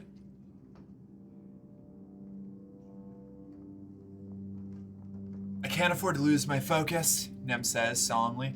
I can't let myself get distracted. If I do that and someone dies because of it, null it, man, she says, shaking her head. The thought of it keeps me up at night. Sometimes I just get up and run around the colony until I'm too tired to stand. No one else is gonna die on my watch. You understand, right? She asks, turning to you. You work harder than anyone. How do you do it? What are you fighting for, Solana? For the future of the colony. For the future of the colony. Nem nods in agreement. Me too, she says. When it comes down to it, that's all that matters. This is one of those really cool writing moments where you don't get to clarify, but the future of the colony and her, the future of the colony, are right now like diametrically opposed. Her intentions are in the right place, but she's doing the bad things. Grasp it firmly yet gently. Stop it. For the right to date, everyone. I talk about Starfield a lot now. Sorry. No, you're good. But I like the funny ways things come in. Like, they have beer and juice boxes. There's probably bagged drinks in there somewhere. I like that. That's cute. All right. Hey, Base. How you doing? Oh, look. It's Rex's little friend, Vase says, crossing his arms. Go on. Impress me, then. Why should I care about what you have to say? See what I mean? This little bitch. Hold on. I think I know what gifts he hates. Vase dislikes blue bobber fruits. Yes. Here, I have something for you. Here, Vase. Here, Vase. Oh, do you like that? Do you like that, Vase? Do you like that? Yeah, you think it's poisonous? Do you think it's poisonous? Oh, look at you, you little dipshit. Don't even know that bobber fruit fucking rules. Idiot. Moron. Spiked aubergine sex toy. Jesus fucking Christ, I think we finally fixed the train issue. This took me an hour at this rate. All I wanted to do today was make a fucking breeder reactor. Oof. Awkward.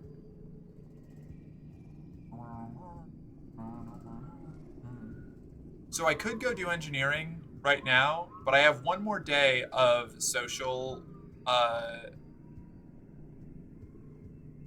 sirens.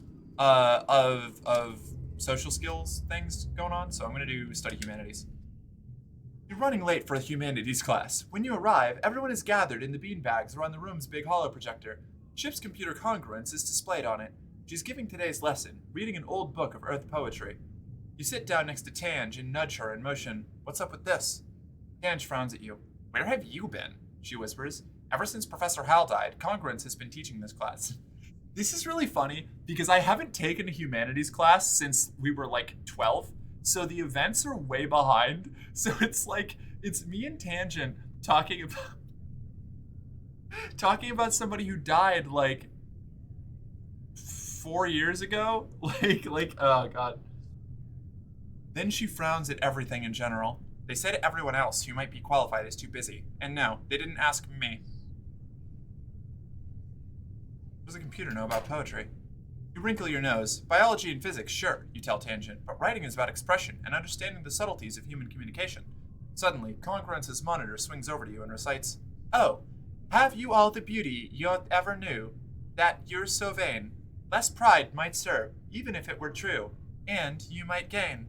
By humbler show of graces you possess, the haughty bearing makes the charm the less. Tange's eyes go wide, and the class giggles at you. You're pretty sure you just got a clap back from a robot, but you can't be sure. Amazing. Love that.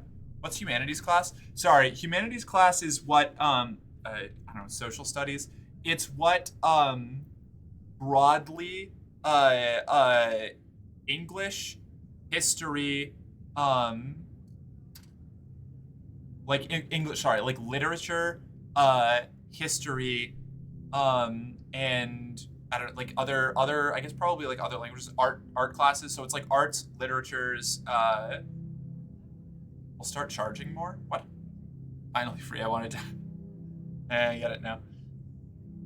It sounds bad, I know, but you don't know how refreshing it is to hear trains rushing by at max speed on their journeys. Hell yeah. So gay social studies. It's social studies. Humanities means social studies. That's what humanities means. Yeah.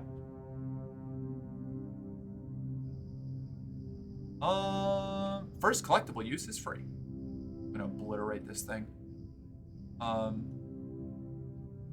Engineered Plague is a really powerful card. 4, 5, 6.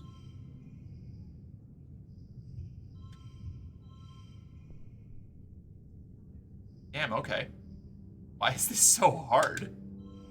Oh, it was the only blue one. Gotcha, okay. Whoops.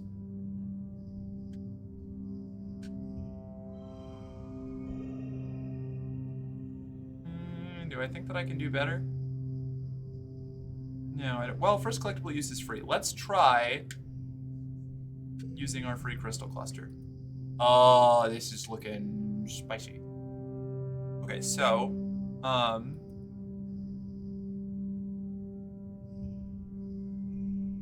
8, 3.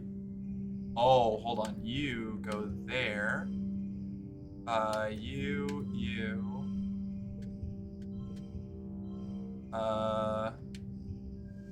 4, 5, 6, 10. There we go. Amazing. I'm sorry, I got hit by a train getting supplies, but after learning from my past mistakes, the force field took the full force. I have survived the train. I have survived the wrath of the machine god. I have become one of his chosen. Long live the blessed purity of the machine, freeing me of the prison known as flesh. Relatable. Sometimes I feel like I'm a gay social study. You know what, Alchemy? Belt. 6 creativity, 3 persuasion. Very cool. Okay. Rad.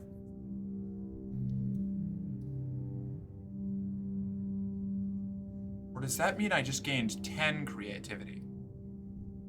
Is that 3 or is that 4? I don't know if it gives... Whatever. No, it's included? It's included. Okay. Early dust. It's Nem's birthday. Nem, nem, nem, nem, nem, nem, nem, nem, nem. Where the fuck is Nem? What did you do to Nem? Okay, there's Nem. Hey, Nem. Here, I got something for you. Flower. Cool, thanks. I guess it is my birthday this week. I kind of forgot. Hi, Nem. Hi, Nem. Wait a second. How much toughness do I need to train with Nem? Need toughness 80 or greater. 66. Alright, I still got some training to do. Hey, Vase. Did you know that you're a bitch? Alright. Do I have any logs? I don't have any logs to give to the dog boy. To the dog boy! A crystal. Excellent. I can, mid-dust? I want to try mid-dust for Nomi Nomi's birthday. It's just what you got on top of the base gain. Gotcha. Okay, cool. 99 kudos. Dis is out here. Dis? I love Dis's design. This, so good. Fantastic. Love this. Dis is going to be my Dis like, especially now knowing what Dis was going to do if I couldn't stop the Engineer Plague. Dis and I are going to be revolutionary buddies. Shocking no one, we are going to be a problem for everyone until the end. And I'm very excited. You should do a quick explore locally to get some consumables. I am planning on that, yes. Because I am running dry. But I also really want to do that robotics class. That's fine. Or robotics lab thing, not class. Forage in the valley, survey the ridge. Let's survey the ridge. Survey the ridge is cool. Oh my god, okay. Utopia. You report to the expedition's... Fuck that guy. You report to the expedition's tent to find not just Utopia, but Security Chief Rhett and Vase as well. I just can't spare any more of my people, Utopia is explaining to them. You've already pulled almost all of the foragers, and we're already running skint crews in the ridges as it is. There's one person you can spare, Rhett replies, turning to face you. Rhett is the good one. Rhett is the only member of the security staff that I trust. I don't trust Nem, but I think I can turn that around. Hello, Solana. How'd you like to transfer onto one of my hunting parties? Utopia tells me you're one of her best explorers. Could use someone like you. He indicates Vase. I need someone who can keep up with this one. Vase puffs his chest out proudly. Why do we need to kill them? Vase laughs. Because they're killing us, Solana. Keep up. He clenches his fist. It's the classic struggle between humanity and nature, he says. Nature's not all flowers and rainbows. On Earth, everything and everyone was trying to kill each other. For survival, for food, hell, even just for fun. I can't wait to bag a real trophy Xeno, he chuckles, framing his hands like a painting on a wall. The first 10 point buck on Vertumna. God, he's so insufferable. He is like so many of the people that I grew up with. I don't want to kill animals for fun. Rhett scowls at Vase. You won't be killing them for fun. You'll be killing them to defend the colony. I would never kill a living creature, because I would. I would kill Lum, and I would possibly kill Vase. But I also don't want to go hunting.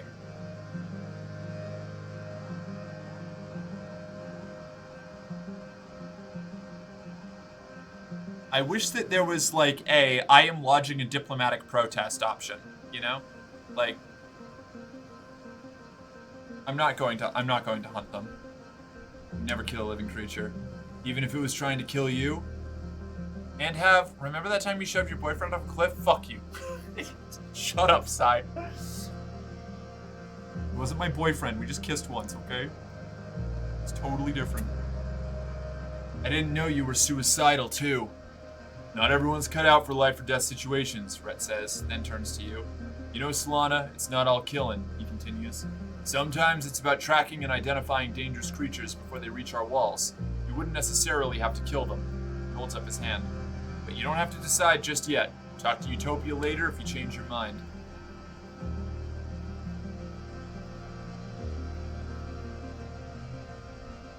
You're about to set off on your gliders when Dis stops you. Actually, he says, looking around furtively, I want to show you a place where I found when I was scouting. You look up from your holomap. It's not on any map. It's not on any map yet, he says. It's special. I want to show you because I think you're the only person in the colony who will understand what it means. You and Dis set off, hoping for a few hours before the trackers in your holopalms ping Utopia that you're not where you said you'd be. After a short trek off map, Dis takes you to a round door set into the side of a cliff. The door is glossy black and made of something that's part bone and part stone, like the rest of the convergent domain architecture you've seen. Unlike the ruins, this place looks, well, not new, but definitely well maintained. Dis touches his fingers to the center of the door and it dilates like an iris, previously unseen seams folding in on themselves with a noise like rocks grinding together. Inside is a lumpy, smooth tunnel that reminds you unpleasantly of intestines. It looks like you could barely fit in there, on hands and knees. An unexpectedly cool wind ruffles your air. Dive on in there. I'm real good at this shit. Plus 2 friendship with this. You both crawl and inch your way through the tunnel to where the cave opens up, about 10 or 15 meters in. You stand in a cave that looks part organic and part intentional, a curious mixture of almost organic-looking stone growths, crystals, and glowing mushrooms in a riot of iridescent oil-slick colors, some of which look like they could be controls for an ancient bioweapon. Your view deeper into the cave is obscured by layer-cake stalagmite pillars. Everything is dark but for the eerie glow. You're using your holopalms as flashlights. But it's air-conditioned? Cool, fresh air is blowing from vents in the floor. I haven't figured out what this place is for yet. Glowing thingy on the ground. Dis says, touching a mushroom with his fingertip. It puffs out a cloud of glowing spores and he sneezes. You spread out to see if you can decipher this place. Like, what the heck is that? Glowing looking thingy on the ground. Writing on the wall, console looking thing. Console looking thing. It's a screen. It's all dark, like when Congruence isn't active. Unlike Congruence's colorful decorated chassis, this has a decidedly alien tech feel. You fiddle around, touching things at random. Don't do that, hisses Dis, but nothing happens. And about that, glowing thingy on the wall, on the floor. Pick up a strangely warm, glowing, whatever it is. And how about that writing on the wall? There's a huge faceted crystal plate embedded in the wall, engraved with deep glyphs. Convergent domain writing, you guess. Some kind of map? There are lines between the symbols. You trace your hand over it, but can't make any sense of it. What if I did this? Dis makes a shocked noise as the reality of the cave melts away, and you find yourself back in the depot. No, not back. Not entirely. You can still feel the cool, moist breath of the cave on your cheeks, can still smell the funk of the mushrooms, but everything else is exactly as you'd expect, as real as if you could reach out and touch it. You feel embodied, like you can feel the pressure of your feet, 4 feet, on the ground. Utopia walks through Dis, rematerializing on the other side to talk to one of the other surveyors. Dis passes his hand through her image with amazement. Are they spying on us? He breathes. The image of Utopia doesn't seem to hear him. You take your hands off the controls and the cave returns. Dis blinks at you in the sudden gloom. What the hell was that? He says. It was like we were really there. Like we were seeing out of the eyes of some kind of animal. Like we were the animal. The gardener's spying on us? Sim says they have eyes everywhere, Dis says. I didn't know he meant literally. We can't let Utopia know about this, he continues. We have to keep Sim's secrets. You agree to keep this monitoring station a secret. Well, that's awkward. Crystal. This is a spooky situation we're in. I wish Sim were here. I'm sorry he's dead. Don't love it.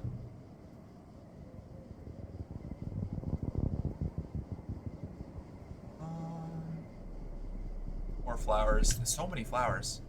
The yellow flowers are definitely useful, but not... Ooh, strange device. Oh my god, Sam, you're alive! You're taking a sample at the base of a tree when you feel something patter off your head and fall to the ground. It's a nut? That's strange. This species doesn't usually... You look up and your stomach lurches when you realize you've been being watched this whole time. A pair of familiar eyes peers down at you from the branches. It's Sim, Sim said. Well, yeah, but he could have talked to Sim before. Dis and I have been having different conversations with Sim. We don't share everything, okay? We have independent lives. I was hoping Sim was still alive, but I wasn't sure, alright? Game was very convincing. You look up, a pair of familiar eyes. It's Sim? My first kiss. Died right in front of me, and now he's back. He grins down at you. Well, well, well, if it isn't the little human. Have you come to visit me, sugar bug? But, wait, Sim's dead. Who the hell are you? I'm afraid I don't know what you're talking about, Sim purrs. He cocks his head as though puzzled. I'm Symbiosis, same as ever. You gotten into that dizzy weed? If you did witness my death, I apologize, Sim continues. He leans down from his branch, his long hair dangling just out of reach. I imagine I didn't enjoy it much either. How can you just die and come back? It's a gardener thing, he replies dismissively. He's so casual about it. I make regular backups just in case. Yeah, no, that sounds normal. Let's finish our unfinished business. You pout at Sim, trying to look kissable, but he just stares down at you, uncomprehending. My apologies, he says, but I'm not entirely certain what you mean. What business? Really don't remember? Sim's thin lips form an even thinner line. I'm afraid I don't. Did I offend you in some way? Death has a way of wiping the slate clean. Aww. You get to push him again. Shut up. Option 3, obviously. Obviously. You sound disappointed that he is not dead? Shut up. I am not. Be happy you get to push him again. I'm sorry, I need sleeps. Been awake for 34 hours now? Jesus Christ. Katie, go to bed. You should have gone to bed a while ago. Get out of here. Go, sleep. For like 12 hours or something. Like, just conk out. Get out of here. Rest. Take care of yourself. Jesus, it's not good to stay awake that long. He gives you a little smile. It's me. I'm the slate. Embarrassment burns in your guts. You can't find the words to explain the moment you shared on the cliff. I guess I'm happy you're alive? Sim sighs gratuitously. I wish everyone felt that way, he mutters. One of my associates seems to feel otherwise. At your confused look, he waves a hand. One of the other gardeners, Noctilucent. They don't really care for you humans, I'm afraid, and they're aware I've taken an interest in you. With a soft whump, Sim drops gracefully out of the tree and dusts himself off. He claps you on the shoulder. I'd watch out for them if I were you, he says. They're quite dangerous. Sim turns to leave, but you sputter and grab his sleeve. You can't. After all that, you deserve some answers. Real ones. He owes you that. He turns to you, one arch eyebrow raised. What is it, Solana? Are you really Sim? The one and the same, Sim answers, carefully prying your hand from his clothing. I acknowledge this is difficult for you to understand. He takes a deep breath, considering his words carefully. Humans have but one short window of consciousness, which encourages you to think of yourselves as individual points on the line of history. You are, quite clearly, not your parents, or your grandparents, or your unborn children. You are your own marvelous creature. He places his hand on his chest. I do not disappear when this form dies. I am eternal, in a sense. I am all who came before, and I am all who come after. I am my own legacy. I am symbiosis. What do you really do here? Sim gives you a blank smile. I'm a gardener, he says, simply. I was created to be a gardener, and I imagine I will be one until my services are no longer required. At your look of confusion, Sim softens. Humanity is so concerned with purpose, he says, sadly. It's because you were not created for one, and you spend the entirety of your short lives under the impression you need one. The concept of someone having a purpose must be seductive. He shrugs one elegant shoulder. My existence is simple. I act in ways for which I was created. That is not an interesting answer for an individualistic species as yourself, I am aware.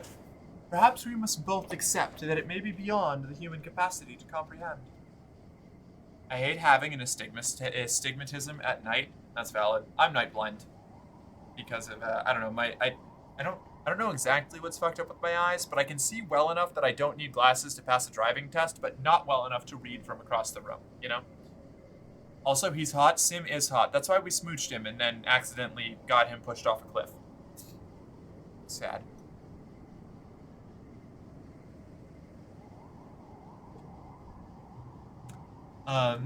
He tilts his head to the side, as if listening to something, and squeezes your hand.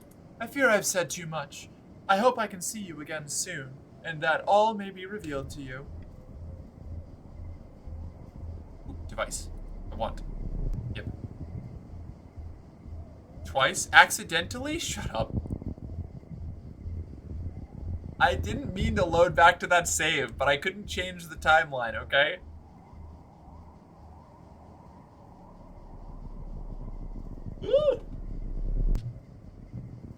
Not needed glasses must be fun. I can't see very well past like 6 inches without mine. That's tragic. I'm sorry.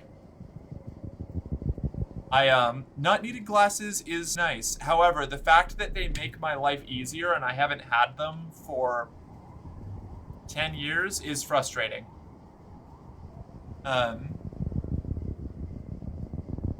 It's annoying. Nothing's quite right. Okay, breeder reactor online. Fucking finally. Device. Thumpy boy? Thumpy boy. Let's see. Finally, now I can start making a shit ton of extra blue glowy plutonium. Hell yeah.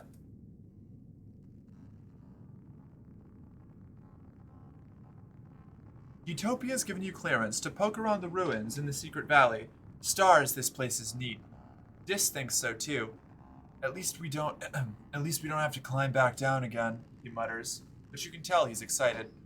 The buildings are arranged in a spiral formation around a central point. They're made of that oil-slick obsidian, something that looks like petrified bone, and have parts missing where some other organic material has long since rotted away. It's all overgrown with vines and buried in the shifting sands. Peebum Nutter. Thank you. You follow the spokes of the streets until you approach the center of the valley, where a large pyramid-shaped building sits surrounded by thumpers and a variety of other smaller buildings. Check out the pyramid.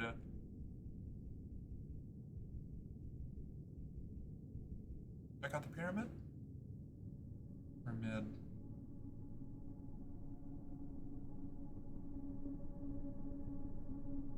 Take a look at the thumpers, investigate other buildings. Take a look at the thumpers.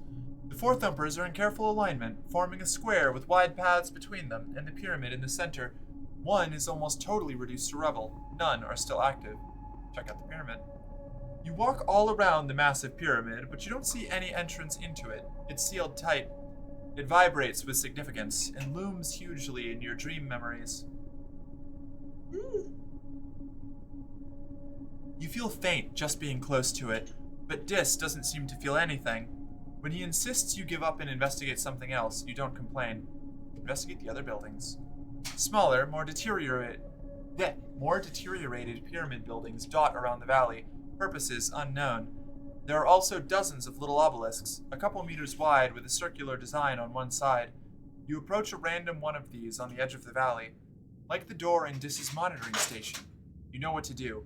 You get right up close to the circle and touch it, and the iris door slides open. Now you're looking through a large round door into a small, featureless room. Quite small, quite featureless, totally dark, very creepy. But you can hear a faint hum. It's still powered. Bravely walk inside. I like that nah is an option. Alright, +3 bonus to straights. This one's gotta go.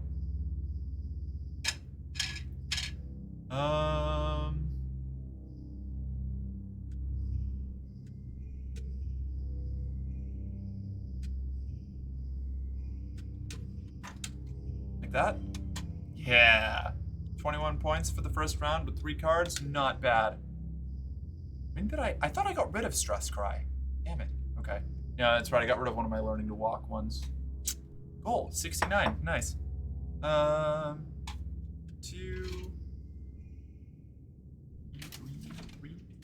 3, 4.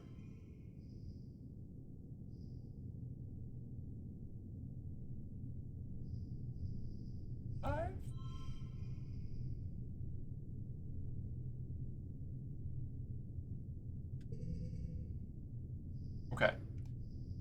+2 if this card has the highest value. 2 to the card. Okay. So 8. Let's do 4, 5. Actually, wait. Hold on. You 4, 5, 6. No.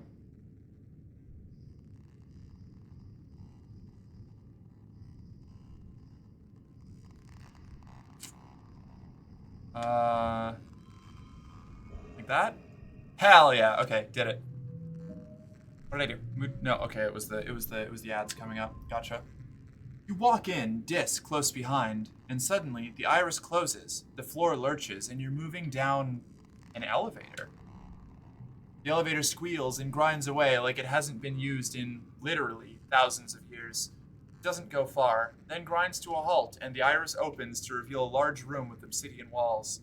Like all convergent domain spaces, it's more cave than room, with stalactites everywhere and giant lumpy mounds of fungus. You wonder if the obsidian stuff they built with melts over time, running and dripping in extreme slow motion. There are consoles on all the walls, like this is some kind of control room, just like in the monitoring station Dis found. Most of it is long, dark, and covered with a thick layer of dust, except one device with 2 weird, bony, knobby sticks poking out of it. Merc, what should I do? Get more exoskeletons to go supersonic through physical matter unharmed, or should I plan to expand? Exoskeletons sound really cool. I like exoskeletons.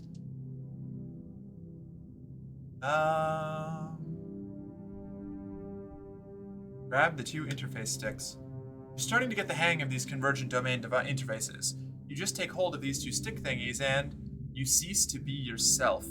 You're like a visual, audio, and weirdly tactile representation of something vast.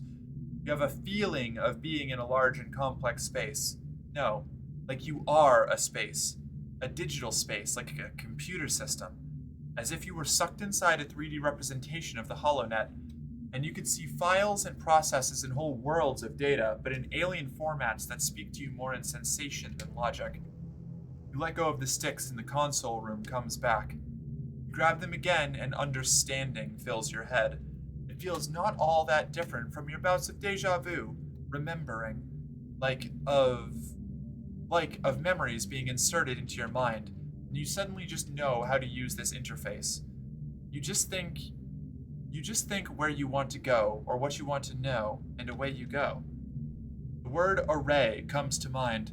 A network of computers hosting millions of data nodes, information on every part of the planet from weather to soil conditions to individual creatures. Not just computers, but entities that feel intelligent, and also digital. Artificial consciousnesses like your ship's AI congruence. They're processing all that data and triggering subroutines to make minute changes on the planet's surface. Then, a booming voice enters your brain and obliterates all else, speaking more in abstract thought than words, but loud.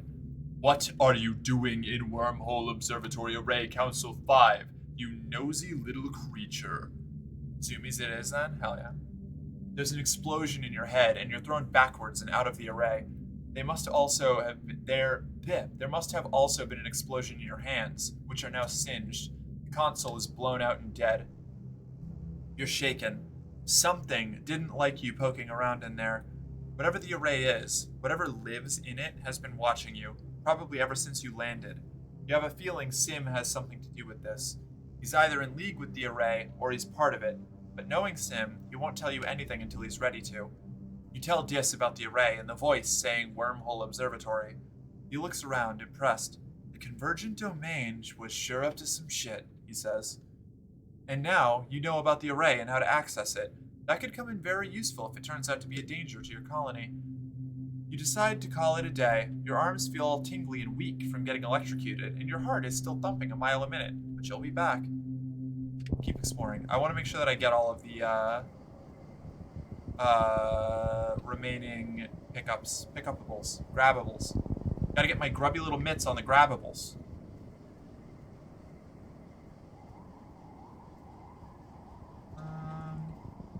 We might have actually got them all already. This might be a fool's errand. But I'm a fool, so I'm in. Hi, Sim.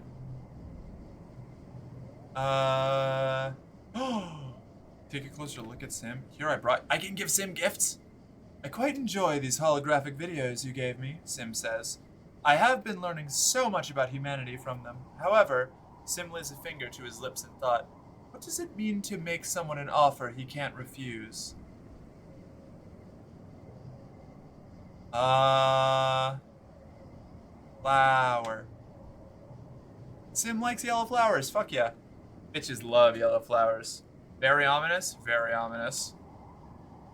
Sim examines your gift in great detail and asks various questions about where and when you found it. He hums to himself as he turns it over in his hands, a broad smile on his face. Remarkable, Solana. Just remarkable, he says as he hands it back to you. You are truly the most thoughtful of gift givers. I have enjoyed your present to the fullest. You try to explain that you can keep it, but he just smiles again and shakes his head. Damn, okay. Take a closer look at Sim. It's only fair that you observe Sim in the same manner that he often observes you, intently. And while hidden behind a tree, you pretend to leave and then double back, and watch him from a short distance away. You hope you'll see what he does when you aren't around. Sim looks like a human, if an alien had to draw a human entirely from written description. Too tall, too long, his eyes too black, his whole posture too weirdly attentive. His hair is the most interesting part, so perfectly kept for someone who seems to live in the wilderness, and sometimes you swear it moves in ways hair shouldn't. Like the first time you saw a time-lapse video of a flower turning towards the sun. Fascinating. You watch in silence for nearly 10 minutes, but Sim does absolutely nothing. He tilts his head like he's listening to the wind. Then he leans over to stare at a random patch of grass for too long. Eventually, he turns to stare straight at the spot you're hiding. He purrs. Do you like what you see, sugar bug? No, I do. Sim smiles coyly. Good, he replies. He tosses his long hair over his shoulder and extends his hands, baring himself for your inspection. It's not a crime to be curious, he says. Why, I find myself very curious about you. He gave you a nickname? I know, it's adorable, right? You're just reading the description of Merc. Quiet you. I don't know what you're talking about. Vic, you back? Wait, hold on. It means this, Cox Shotgun. Get off your planet. Ours now. Get! Cox. Just Cox. I'm not cocking a gun, I'm just saying Cox. Fair enough, Vic. You look your fill, now that he's offered. You find yourself constantly drawn back to his deep silver eyes. And the hypnotic emotion of his hair, and within moments you find yourself more relaxed? Sim's faint smile fills your vision, blanking out the rest of your senses. Do not be alarmed, he says, his voice sounds like it's coming from the bottom of a well.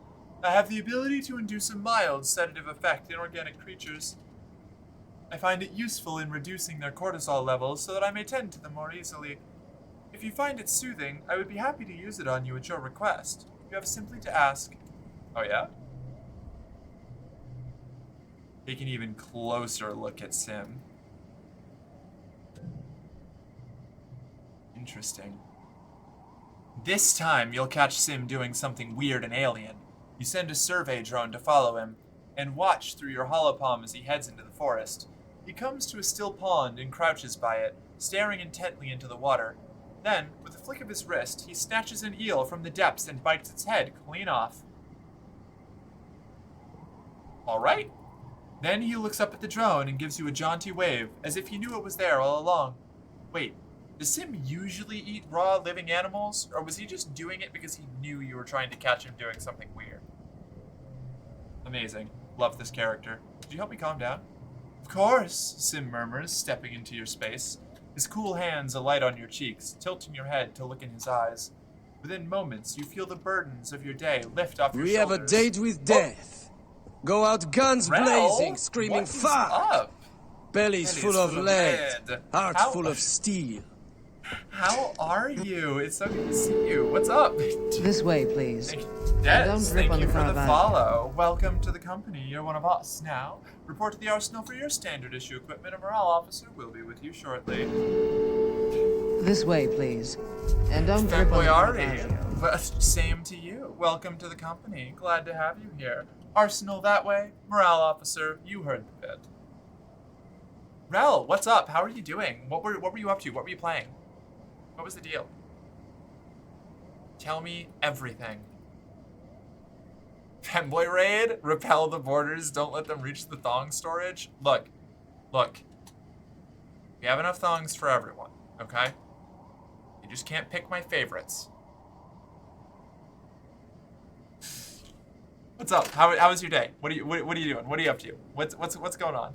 I don't know. For everybody who's new here, which I think is most of you, I don't know if I've got a raid from Rel before. This might be a first. Hi, I'm Mercenary Girlfriend. I'm an 18 plus trans femme variety streamer. I do basically whatever hooks the terrible little ADHD hooks in my brain at any given time. I flit from game to game depending on how my attention shifts. Right now, I'm trying to finish I Was a Teenage Exocolonist, at least one run of it, before Forever Winter drops next week, which is just, I'm so excited for it. Holy shit, I am melting. I like heart palpitations every time I see more promo stuff about it. Too bad, gonna treat this like the second Renaissance Animatrix style. Second Renaissance is so good. Oh my god, living for that. Just not the ones with the beads in bad places, so uncomfy for no reason. Valid. Fair enough. Denbayari, hi. Also, if you have to raid and run, feel free. I totally get that. You gotta eat, you gotta rest. If you just want to lay down and stare at the ceiling while you disassociate and let all of that social energy collapse wash over you, also totally valid. To everybody who sticks around, thank you so much. And also, to anybody who drops in and then leaves, thank you as well. Glad that you swung by, even if it was just for a moment. Aw, it's an adorable emote.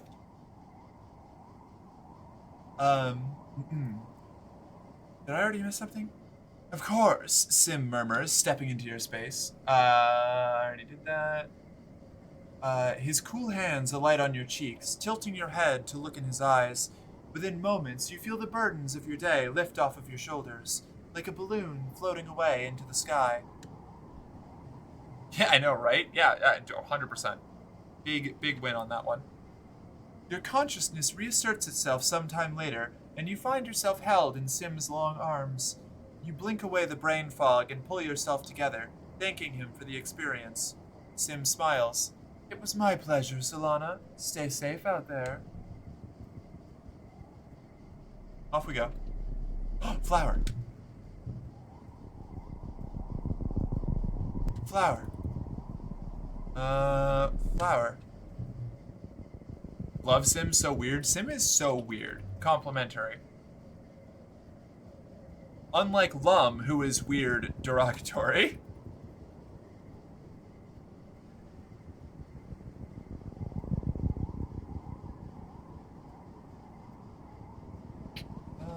I think that's all the collectibles, and I don't feel the need to do the blocking events, because they're just going to stress me out and make it so that I can't do robot class, or robotics assistance work.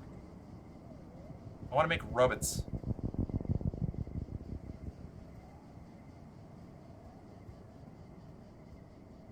Okay, and in we go. This little gazebo is set up as a waiting area for the automated transports which trundle back and forth between here and the colony. The sign reads, Autobus Depot, Western Resting Ridge. Go home. Yeah, get me the fuck out of here. You can click the home symbol to leave faster. Did not know that. Thank you. You're back. You spent the month exploring. More perception that I can't use, and +2 engineering. This year's Vertumnalia is ushered in with a big military band. Horns and drums supplemented by recordings of parade music from Earth. Governor Lum strides out of command on a grand red carpet and ascends the stage to raucous applause. Thank you, everyone, he calls out over the din. Look at you. Look at this colony, finally truly united. All it took was a common enemy, he declares. I look at you beautiful people, you strong people, you good human people, and I see a fire in your eyes. I see courage in your hearts. I see a colony that's ready to win. I see a colony that's here to stay. Vertumna, do you hear me? He raises his arms and roars. Do you hear me, Vertumna? We humans aren't going to hide anymore. Lum gestures for Security Chief Rhett to join him on stage, then continues. The original fugitive colonists got it wrong. In Roman mythology, Vertumnus was the god of cultivation, not of rampant, chaotic growth. He clenches his hand into a fist. We need to clear the field before we can plow it. Vertumna won't be safe for human life until the aliens are eradicated. Rhett crosses his arms and nods in agreement. Maybe there's more to this plan than Lum is letting on. Lum descends from the stage and does a receiving line of handshakes and fist bumps. In the vacuum left by his presence, Chief Administrator Seek takes the podium and clears their throat. Ahem. I want to announce that this will be the last year that festival contests will be held. Whatever. A sound of protest rises from the crowd, and near the front, Lum just shrugs theatrically and mouths, Not my fault. Seek looks down at him pointedly, then continues. This war will use our colony resources at a tremendous rate, including the most valuable, time. Oh, hold on, I got stuck. Jen, hey! Arf. Arf. Arf!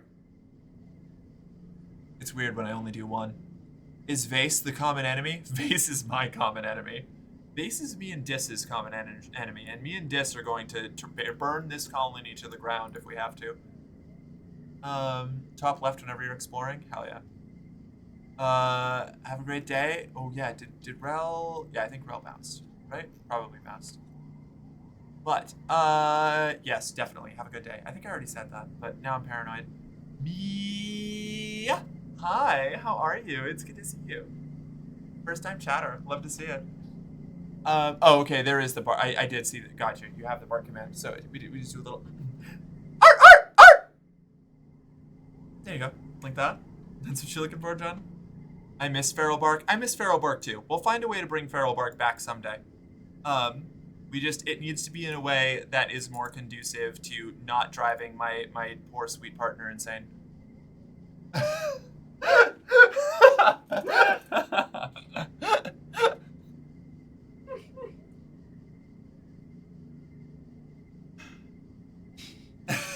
But that's the best part. I mean, there's fun driving insane, and there's I have to sleep in the garage driving insane, and I don't want to hit that second part.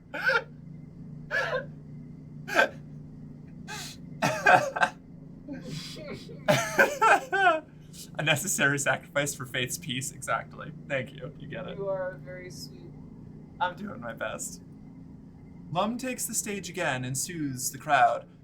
I do have some good news, he declares. Starting today, the colony is going to be granting requests from people who want to have children.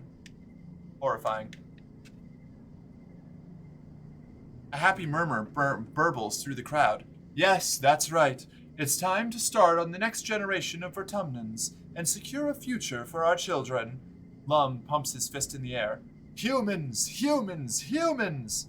Anyway, about this war on nature. I think it's stupid, Cal says immediately. I know survival is important, but we don't have to kill things to survive here.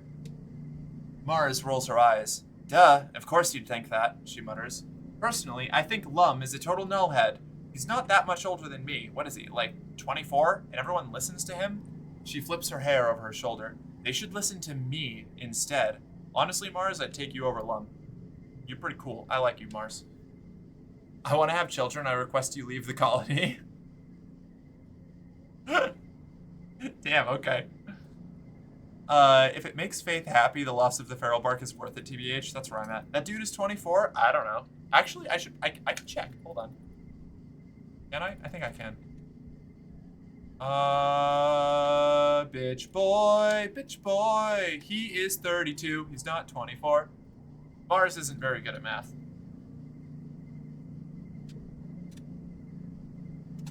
Oh.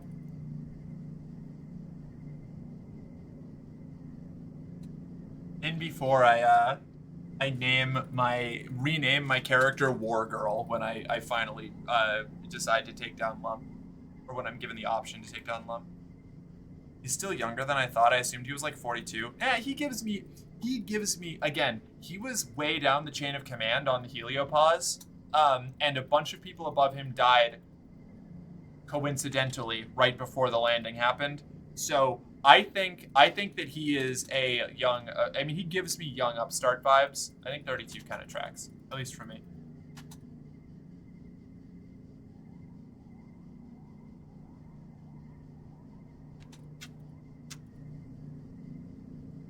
There was more coffee left in that than I thought. I was just coughed.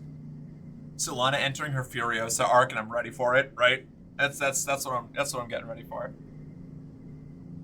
Finally, you're all called to participate in the games, the last ones, maybe forever. If this war on nature ever ends, you'll probably be an adult. As your friends all separate into their usual games, you realize that this may be the last time that you get to just be kids. What do you choose? Skip the games. Fuck this shit. You head off to the wall. Dis is already there, having slipped away sometime during the speeches. I hate this colony, he mutters. I don't want to live on this planet anymore. After the festivities, everyone is supposed to take a few days vacation. You and your friends relax, but the adults move around the colony like ants in a hive, fortifying the walls and preparing for the human offensive against the planet. This top gives you a very office secretary vibe. That's kind of what it's here for, you know? It's my this isn't professional, but it kind of gives professional vibes, you know? I like it. I love my like sleeveless turtleneck thing. I wish the neck went up a little bit farther, but it's fine. Gotta play Outer Worlds for the second time ever? Oh, hell yeah.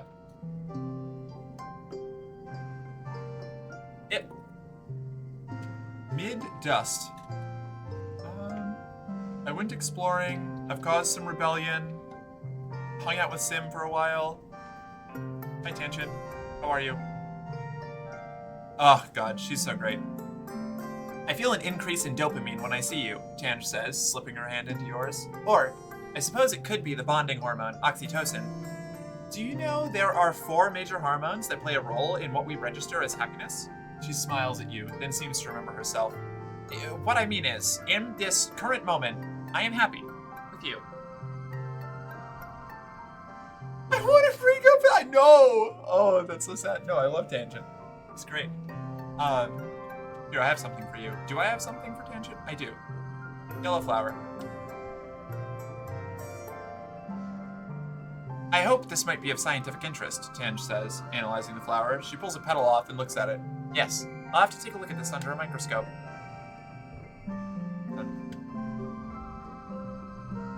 Have any time to spare? Tange hums and checks the time on her holopalm.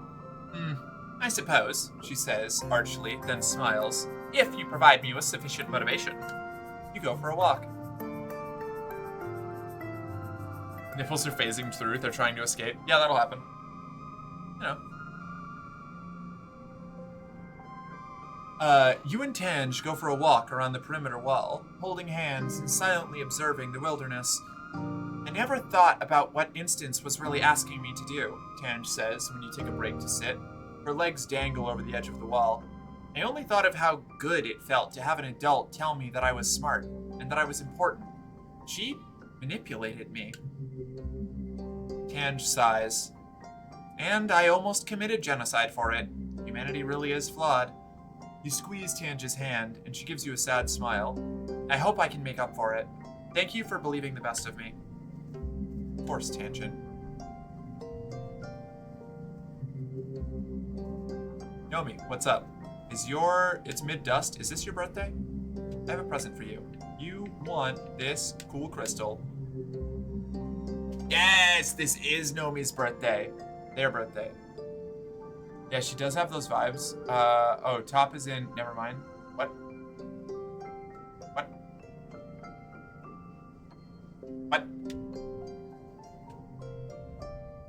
Nomi is in their usual spot at the lounge, surrounded by their steadily growing collection of body pillows and stuffed animals. Amazing. Love Nomi. Nomi's fantastic. They're curled up with their arms around a giant plushie creature and seem to be scrolling listlessly through the movies available in the Colony Media Archive. Find anything good? No, Nomi sighs, tipping over onto their side. Not since I finished all of Maid Stalker Aries. I can't believe it ended on a cliffhanger. I didn't know that the stratosphere had left Earth before the series finished airing, Nomi whines. You have every episode except for the two-parter season finale. They bury their face against the plushie. You'll never know how it ends, they sniffle. It's not fair that we'll never have any new shows to watch. Empathy 31, a great arm. Creativity 31.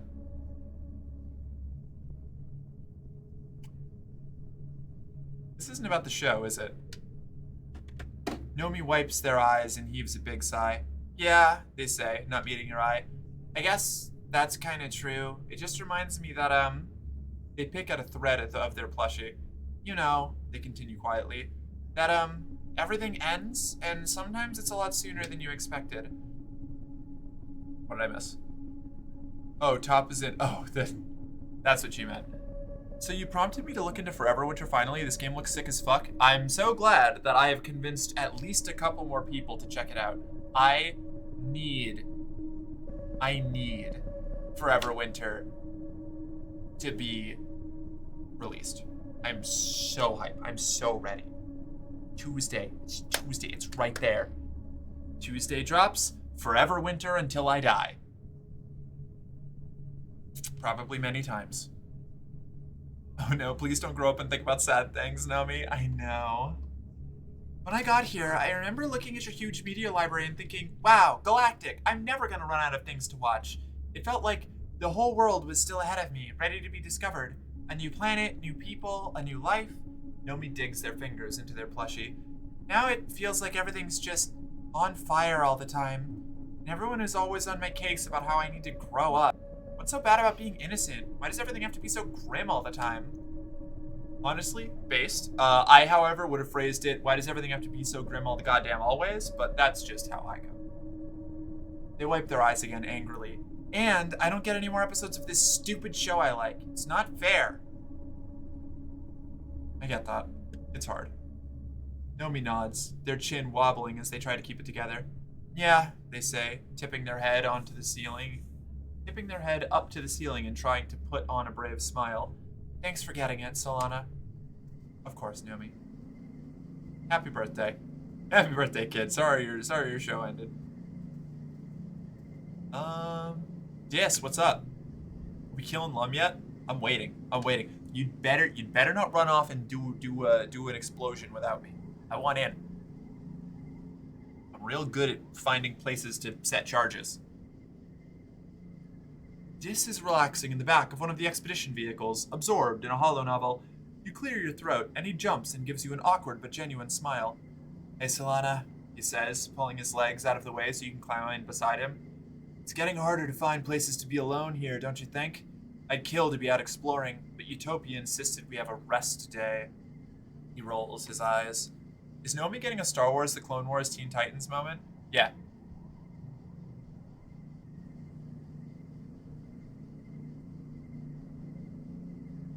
Oh, there were some coffee grounds in that last sip. That's sad.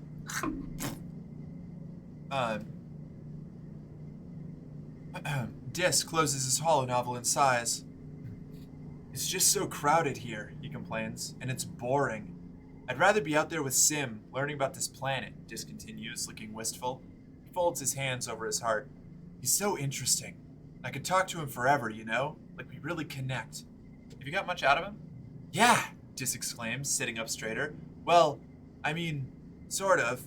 He still says there's stuff I'm not supposed to know yet, but I figured out a lot on my own.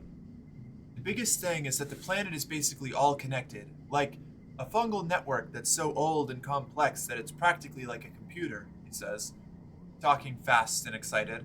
And not just the mushrooms, the trees, the animals, even the rocks and the water. Dis smiles.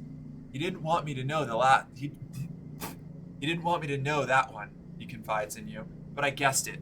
Remember how your dad got sick every year from the pollen, and it was actually fungal spores? Well, I just started thinking from there, and yeah, it's like every year the planet refreshes its communication network with fresh spores. It's so cool. I knew that one. Really? Dis says. Well, how about the fact that Sim is really old? Like, really old, Dis continues. Like, probably thousands of years old. Sometimes he talks about stuff from ancient history like he was really there, because he totally was. Dis laughs a little. But he still acts like a kid sometimes, you know? Like, he loves holovids and candy and playing tricks. I knew that. Oh, right, Dis says. He said that you helped him get access to the holovid archive. Good job, by the way. Oh, and I've seen other gardeners, Dis says quietly. They don't look like Sim at all. They look like, well, they look scary. Oh, no way. Okay, one more, Dis says, his face going pink. The gardeners don't have clothes. Sim was naked when I met him, and I had to bring him clothes from the colony. Are you blushing? No, Dis stammers, his face going even more red. It was just really embarrassing, okay? He was naked. I didn't know where to look. What about you? Dis asks. What has he told you? Well, Dis is listening intently. Sim's hair seems alive. Dis rolls his eyes. Well, duh. Anyone who sees him knows that, he says. It, like, moves, right? I thought I was imagining it, but it's kind of like how plants move to face the sunlight. Sim can't die. You tell Dis about how you've seen Sim die, only to come back later in a different body. Dis listens intently. That explains so much, he says. He told me that he's not afraid of death, like me, but it's so cool. I want to be able to do that. I mean, honestly, same. Who doesn't? But that's all I know. Did I miss anything? Sim, ancient elf dilf, basically. Yeah, Dis totally didn't know where to look. I wish we could tell people about Sim, Dis says. I feel like if people knew him like we do, they'd realize that what we're doing here is wrong. But I'm scared that if I tell someone, Sim will never talk to me again. It says we're not ready. Can't tell anyone what we know. I know, Dis mumbles, sighing as he thunks his head against the window of the cab. I don't want to mess up whatever plan they have. I just want to help, though, you know? I know. Dis nods and turns away, done with this conversation.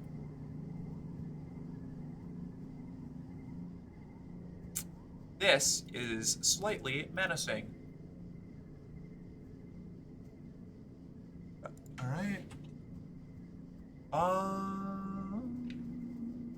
We already talked to Tangent, we talked to Nomi, we talked to Dis. Where's Nem? Nem.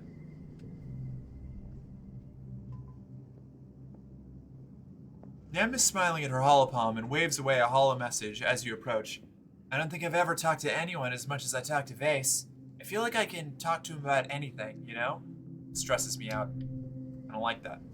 I don't like it. I don't like goblins. Apply at the robotics lab. As you enter the robotics lab, watch out! Congruence shouts at you from the room's speakers just as another weird little robot of unknown purpose comes scurrying towards you from across the room. It's zigzagging erratically and it looks like it's trying to make for the door you just opened. Fix the robot. Oh, Solana, thank you, Congruence says, wheeling in on her portable screen. I was running diagnostics on the little fellow when it broke away and made a run for it. I really need somebody to be my hands here, she continues. Everything used to be easier with Hal around. I miss him. Congruence doesn't need to clear her throat, but you get the distinct impression she's simulating it anyway. If you want to come help me in the robotics lab, just come down anytime. I think you got a tree stalk caught in your holy shit, that's your cock. Can you date Congruence? Just curious. I'm kinda wondering that.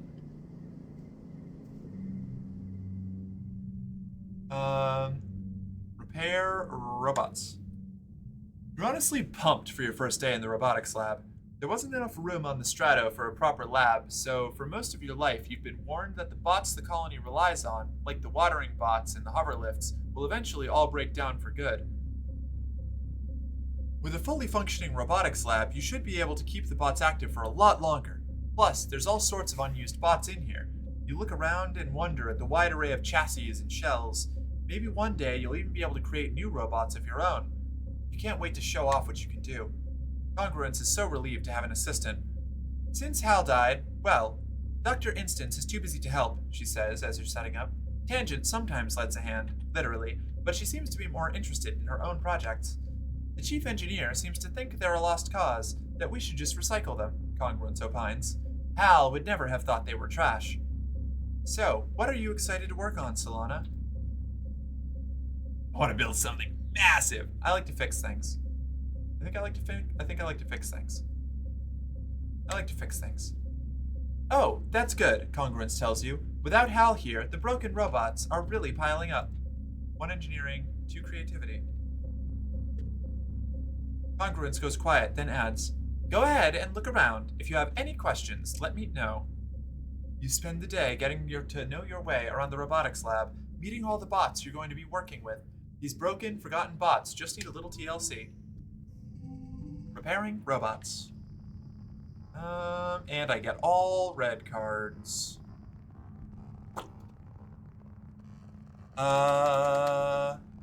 Update. Done the zoomies. We fucking running through 2 meters of solid granite with ease. Hell yeah.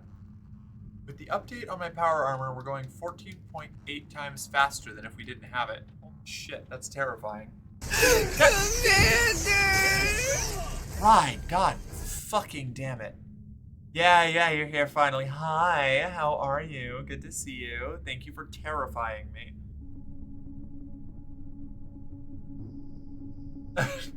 Speaking of terrifying, right? What timing? All strength cards under 3 become 3.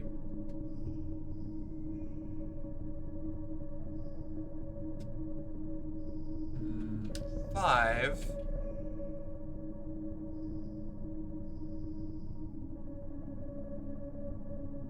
4, 5.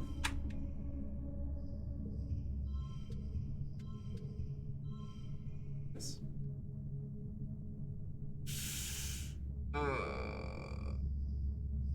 6, 5. 1 point shy. That's tragic. Okay.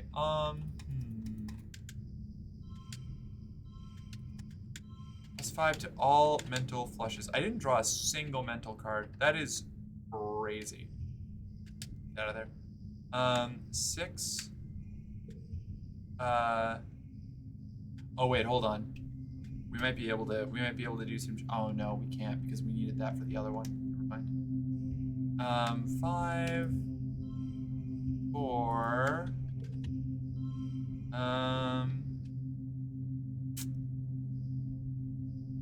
I have a single bobber fruit.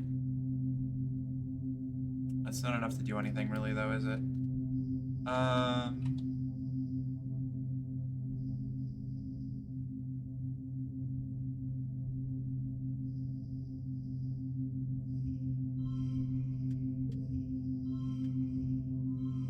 That? Oh, okay, cool. Nailed it. 10-point flush. Comes in clutch.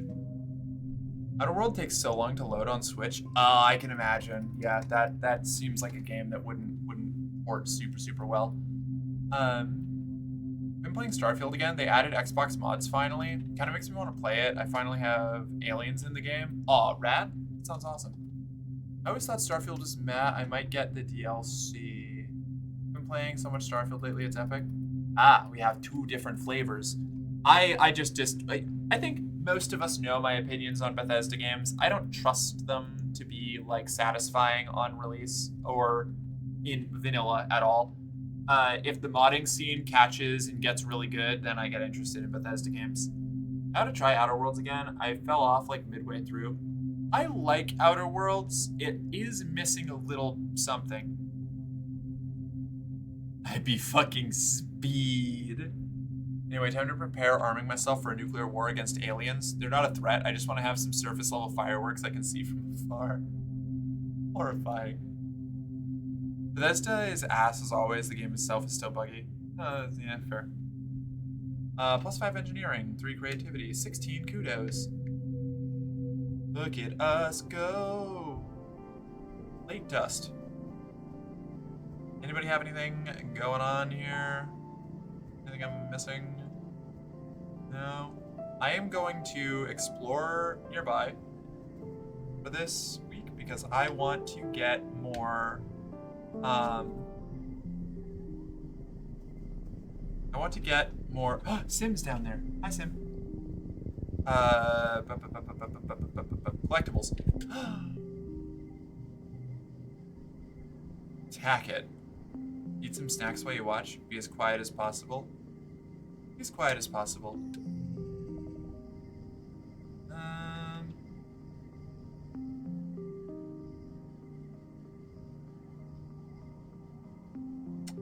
Or let's just. This is gonna be pretty easy, so let's just dump all of our big cards here. Next round, and then we're going to. We're gonna go crazy on the last one with pumping the gem cards, I think. Although we can 1, 2, 3, 4. We swap those two. 31 points? Hell yeah, okay, that'll work. +1 card, social card. I need to get rid of that one. It's just no good anymore. 2, 3. Oh no, you know what? Let's do 3. I'm not gonna be able to do a straight 2, 2, 2. That's a win. And then 3, 9. Maybe. Cool. +2 perception. Don't need it. This is the magical stress relieving event. Did that put up my animals? Very cool. Okay, sick. Stick. This is for Rex, our sweet little dog boy. Flowers. Skip all this shit. Hi there. Oh, I can't give him anything else, right? Aww. I can't do anything else. I'm just gonna have him help me calm down. Stick. Flower. Event. Big one. You spent so many days and weeks exploring. Apple boot up Cyberpunk. Oh, I love Cyberpunk. What a great game. Some days you feel like you've seen it all, although you haven't gone very far from the colony. You have your favorite places, and you're heading to one of them right now. You like it because it's thrilling to get there. Bravery challenge, easy. 2, 2, 4. Next round.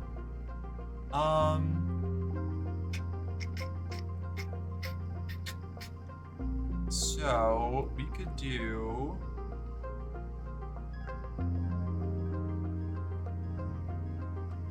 That's a 4.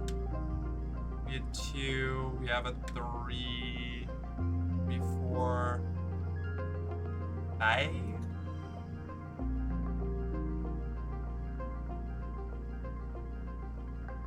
All right. +2 cards with gems.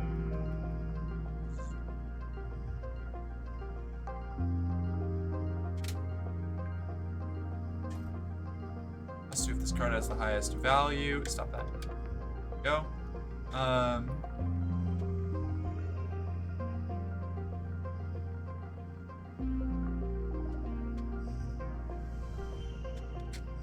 Let's both do it, huh? Oh, but that becomes. I see. Fuck it. Yeah, let's do it. Super goal achieved. Don't need to go any further than that. -1 kudos, +2 bravery. And +1 bravery there. You have to cross a fallen log over a deep ravine to get there. Today, you make it across, controlling your fear and walking steadily without shaking. There it is. The natural bobber fruit orchard is as beautiful as ever, but it seems someone has been here before you and picked the fruit clean. Well, that just leaves more time for you to relax and enjoy the scenery. And somebody's gonna come out here and steal all my bobber fruits. I can't give them to Cal or dump them on top of Vase like fucking Carrie at Homecoming. I know he hates the bobber fruits. I really need to finish that one of those days. I had such a fun knife throwing build going. So much better now that your knives come back to you. You don't have to have your entire loadout be knives.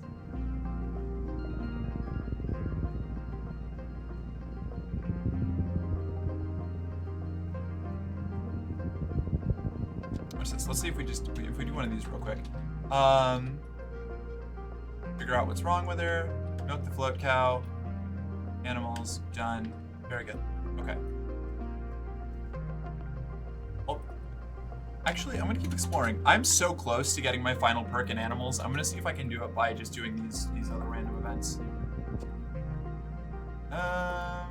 Bravely continue on.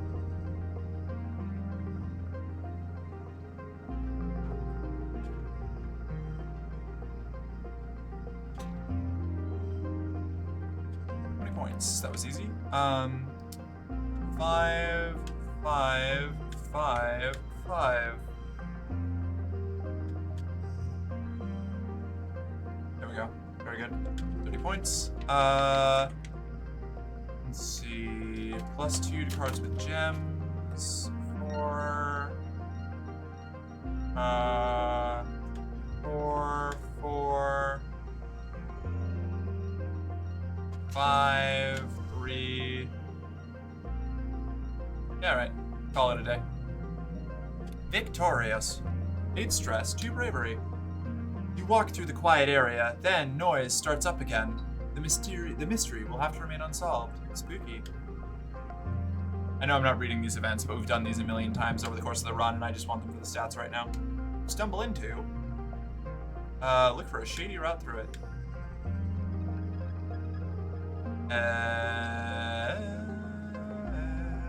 4, 5. Oh, 6. Bummer.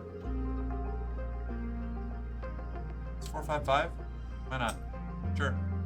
16 points.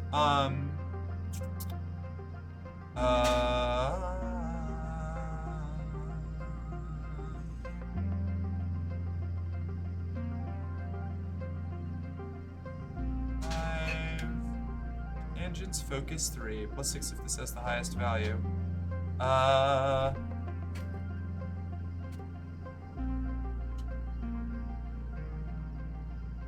Actually, you know what? Let's do 3, 4, 4.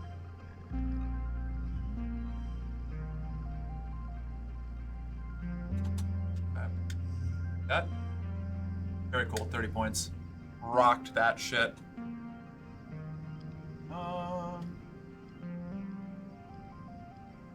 +6 if this has the highest value.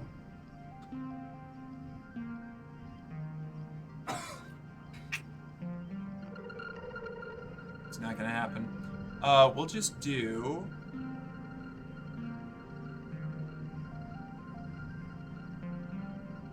5, 5, 5, 5, 5. Right? Like that? Yeah, that's fine. Very cool. Doesn't really matter. I'm not looking for high scores here. You spend some time going a long way around. What's this one? Turn back. I don't need to do any perception challenges. I forgot that I can just choose not to do these. Peek inside that hole. 1 perception. Put your hand in there. Look closer. Stuck your hand inside enough holes to know this one's probably safe. Put your hand in there. Medicinal roots? Hell yeah. Love medicinal roots. Really great view, but it's going to be a scramble to get up there. Sure. I get. Resist its temptations. No rock. Not today. Crushes my bag if I do that. We almost got it. We almost got our animals perk. Fortunately, it's just not in the cards.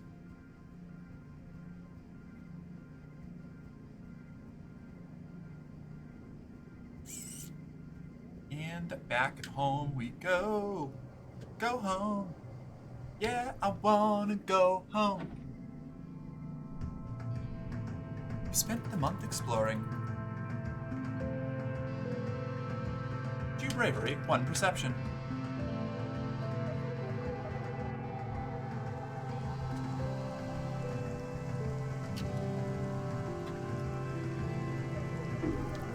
Age 17, wet season.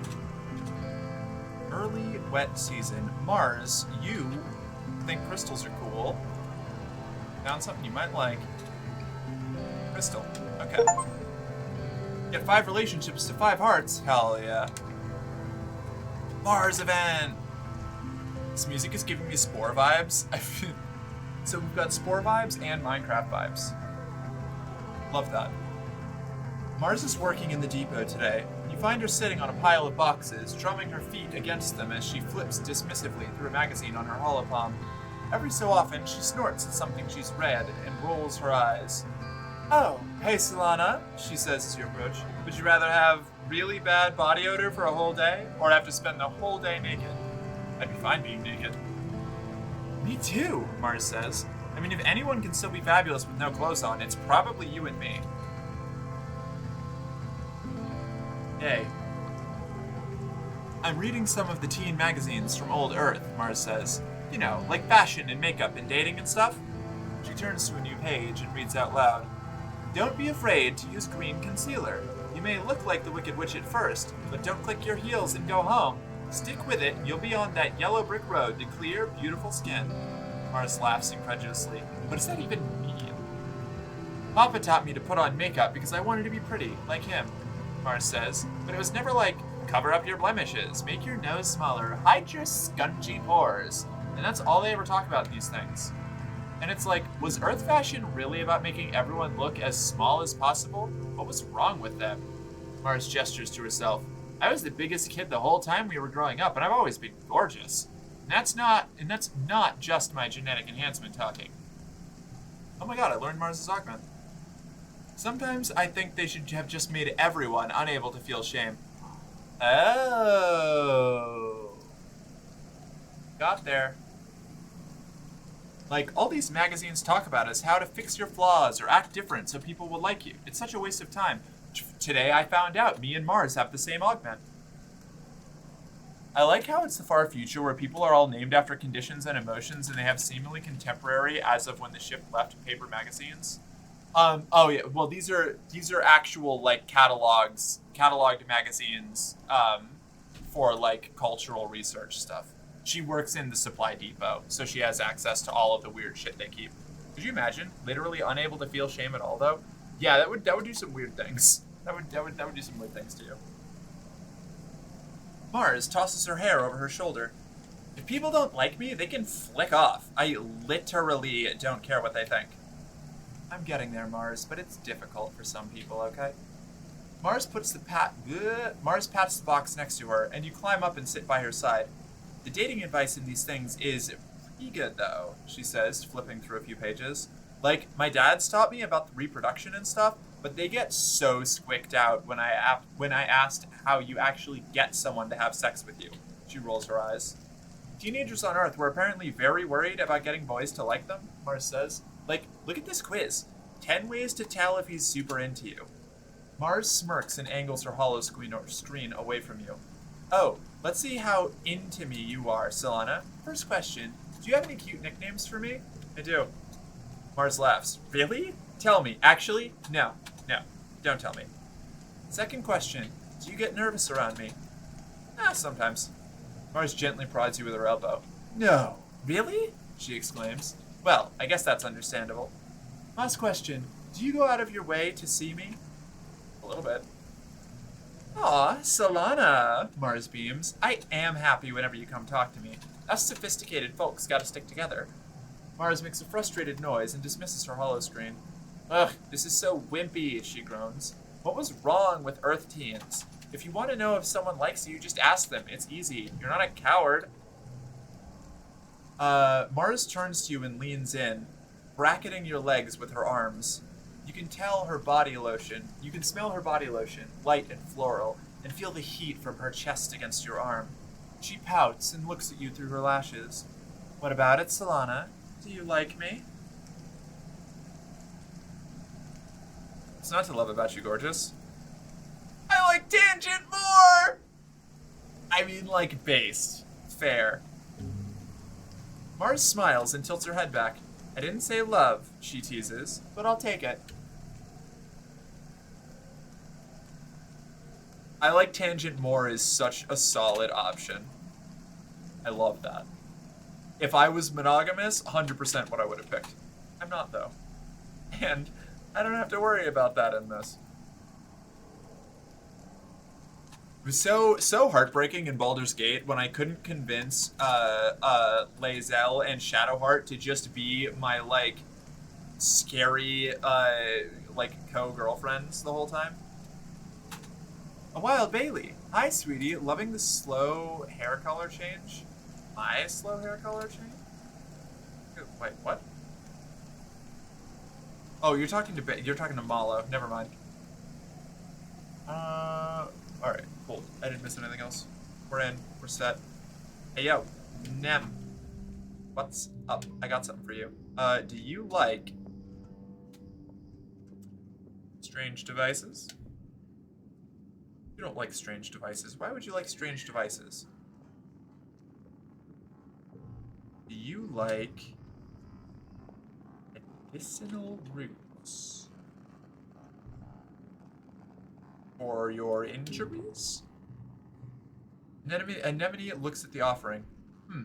Thanks. Oh, friend! Something's off with Nem today. You can tell just from watching her train that she's moving more slowly and seems distracted. Every so often, she breaks form to stare at Vase, who's working with a group of trainees on the other side of the garrison. Her unit leader singles her out and chastises her, gesturing for her to take a break and get her head on straight. Nem scowls as she slinks over to the rest area, where you hand her a water bottle. Hey you, she says, shooting you a little flicker of a smile as she takes a drink. What's up? Vase isn't talking to me, Nem replies, sighing heavily as she recaps her water bottle. It's been 2 days and he just acts like I'm not even here. I've tried to talk to him and he just says he needs time to think. We got into it about how much time you and I spend together.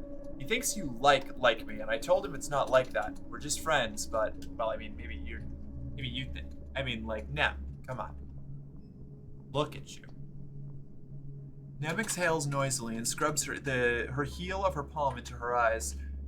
Maybe the problem is just that he doesn't know you that well, she says.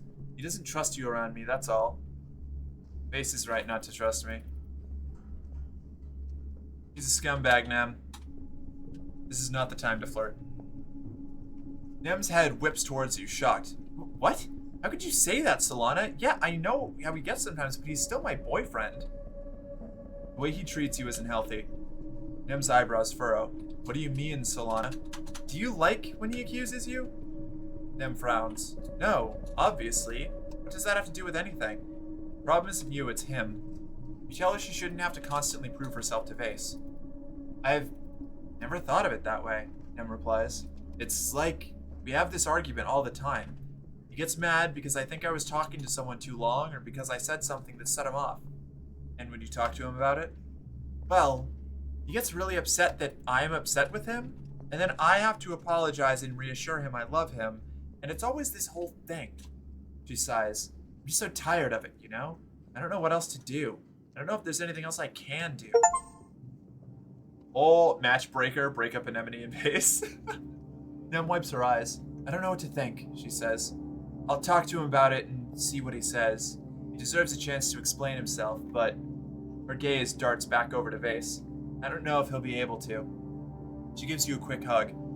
Thank you for talking to me about this, Solana. You're my best friend on the whole planet. This? Self-control. We could have flirted, but it was more important to get her away from Vase.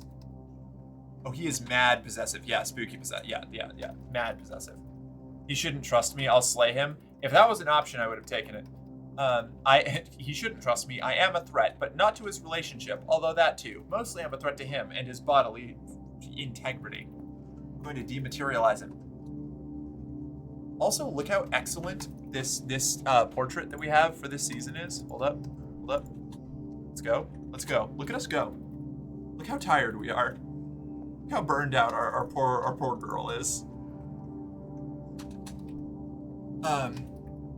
Let's see. Thank you for talking to me about this, Solana. Oh, I already did that. Right. Uh-oh.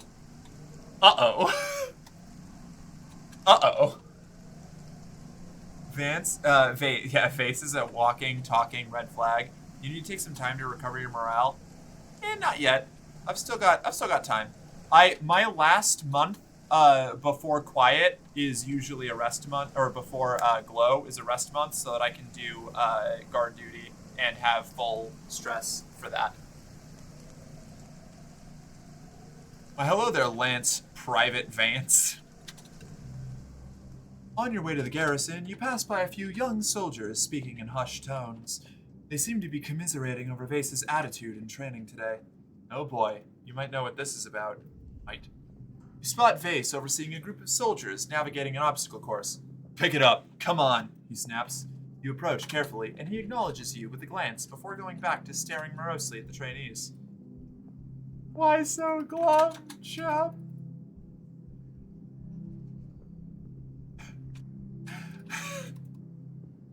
This is so condescending, but I really like that. I know what crawled up his ass, so I'm going to be a snarky bitch about it. Vase scowls and crosses his arms. Nothing, just a bunch of bullshit. I do love bullshit. Fine, be that way.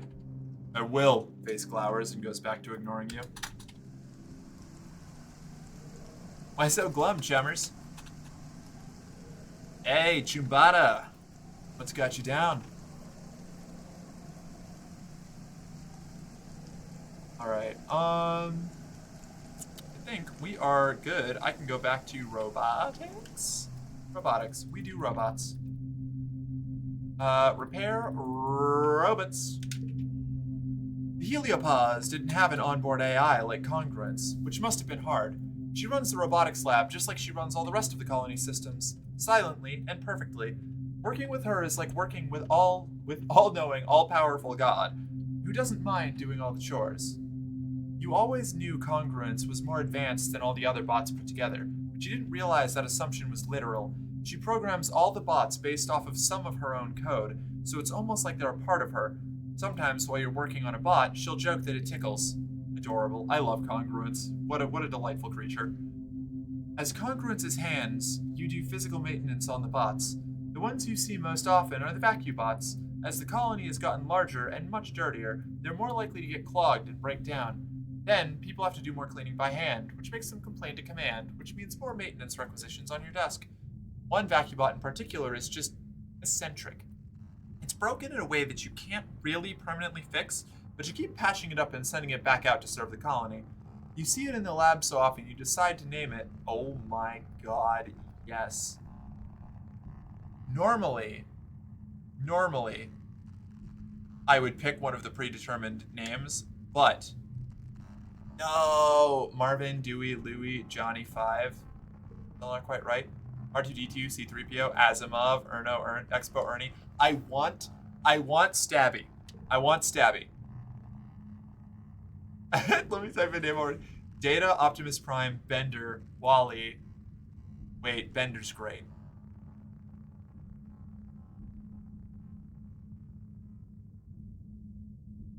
I want to call it Lance. I want to call it like Lieutenant Stabby, from the Humanity Fuck Yeah thing about pack bonding to the Roomba and putting a knife on it. I'll take Bender though. Bender's kind of great. Bender's excellent. You stencil the bot's name on its chassis and send it on its merry way. There you go, little Bender. See you again in a few days. Fixing rundown tech. Another fixing rundown tech card. Repairing robots. +1 to mental blue cards. Cards with gems are wild. Oh, that's pretty cool. 3, 4, 5, 6, 3.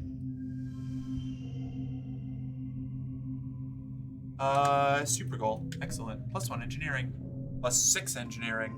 Did we get our perk? No, we're just shy. We're gonna have to do it one more time. Early wet. Mid wet. I forgot to give. Wait a second. Hold on. Shit.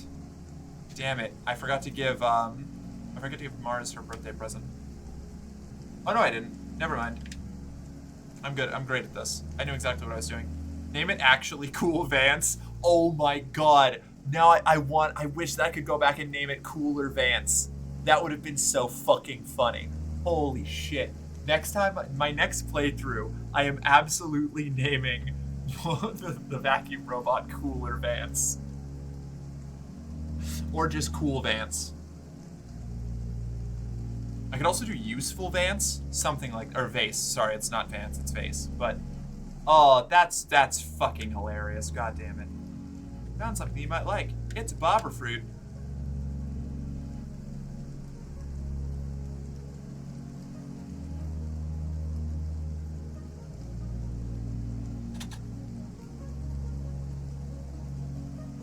God damn, that would have been so good. Fuck. Oh, I wish. I wish.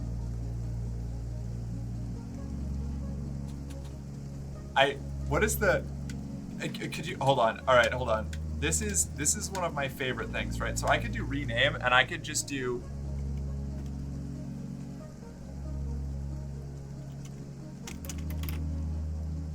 Wait. Or,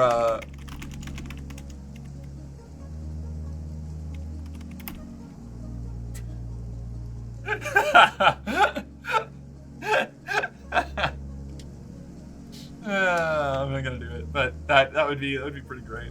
Like, just reconstruct. I'm gonna in my asshole run. I'm just gonna have like, or in one of my other runs. I don't know. I'll just have my entire personality be like completely based around being Vase's biggest op. It's gonna be fucking great. Solana, killer of Vase. Oh, Vase Slayer.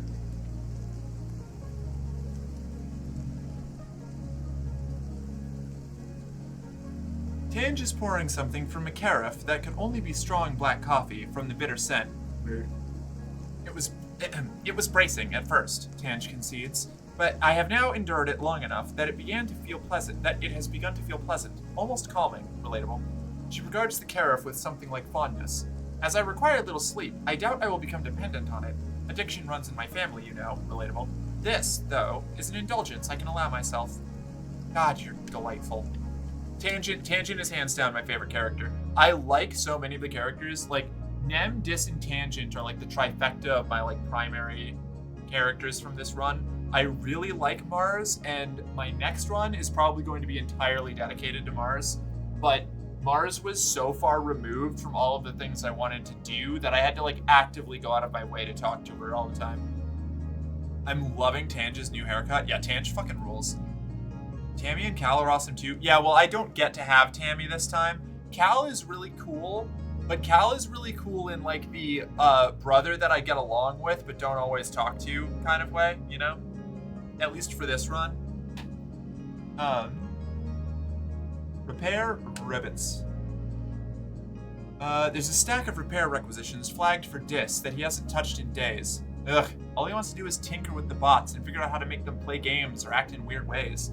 It's cool, but it's probably teaching him a lot about bot development, but it's not getting his work done now.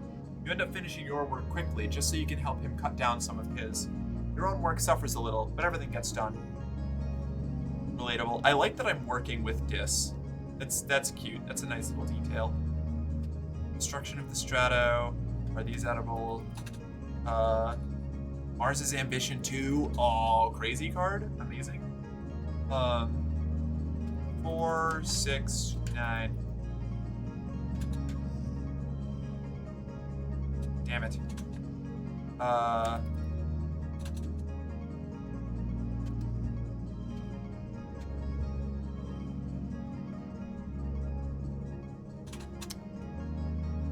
worse. First collectible use is free. I want to reshuffle. All right. Oh, this is ideal. 2, 3. Never mind. We're in.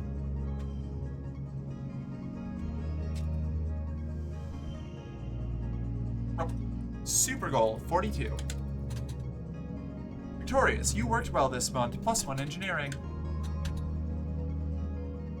Solana, Scourge of Vase. Shop gadgets. New cars in the depot. Oh, very cool. So we're at war then, Tange says, fiddling with her microscope. I'm of mixed feelings. First of all, nature has been at war with us since the day we landed. So if it takes an official declaration in order to secure more resources for engineering, I accept it. Welcome to the good fight, administration. She pulls back from the microscope and blinks, rubbing her eyes. On the other hand, it's ridiculous to declare war on an intangible enemy. One may as well declare a war on aging. I have something for you. Here, take this flower. I know you like these. It seems you remember my birthday. How thoughtful of you, Tange says, accepting the flower with a dubious look. I'll set this flower aside to analyze later. I am interested in the properties of all vertumnant flora. And where is Dis? My boy, my friend. Buddy! Event! You spot Dis about to head out on expedition. He's carrying a full backpack with a second one at his feet full of surveying equipment. As you approach, you realize he's writing in a notebook. An actual notebook, with paper and everything. Braced on his knee with one foot on his equipment.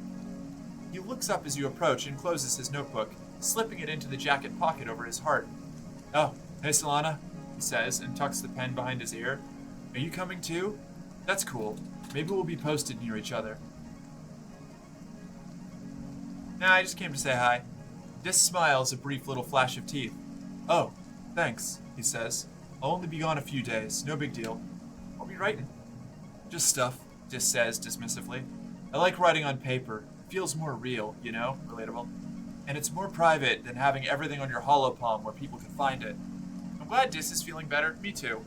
Dis has had the biggest glow up of anyone, I think. Dis's arc is fantastic, and I'm so glad I've been his best friend since we were kids.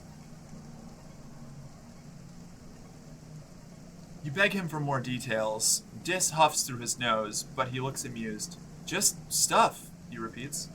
How I'm feeling, what the weather is like, what people are doing around the colony. I like observing people. Same. Sometimes I pretend I'm an alien, he continues, and I'm studying how people act so I can blend in. Can I see? Dis thinks about this for a second. Okay, he says, taking the notebook out of his pocket. He wraps the elastic that keeps it shut around a section at the back and hands it over. Just don't look at that back half. It's private. You flip through the first half. Like Dis said, it's mostly mundane notes about things that are going on in the colony, who's going where on expedition, what they're serving in the canteen, various snippets of gossip. There are several pages of sketches that look like diagrams of the colony buildings and walls. You're surprised. You didn't know Dis could draw. Give it back. You hand it back, and Dis secrets it into his jacket pocket. See? I just like knowing stuff, he says, shyly. He stoops to pick up the surveying equipment as Utopia calls for all hands to board the expedition vehicles. Then he's gone without another word.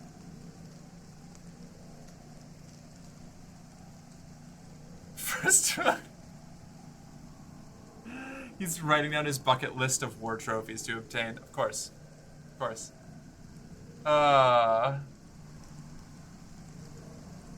Okay, it is final... Oh, you. I got you a present. Here, it's a log. Have fun. What a guy. Wait, I can give you a hug. You and me.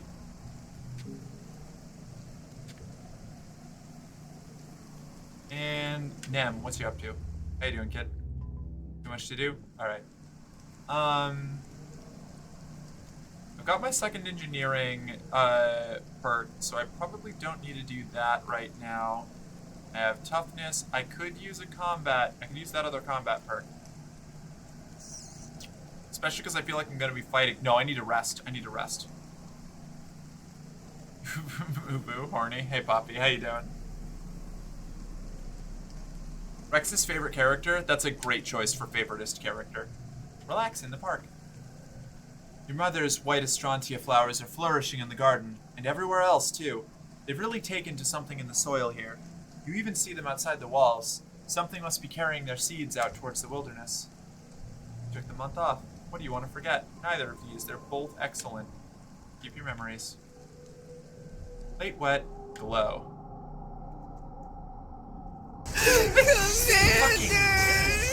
Oh, it gets me every time.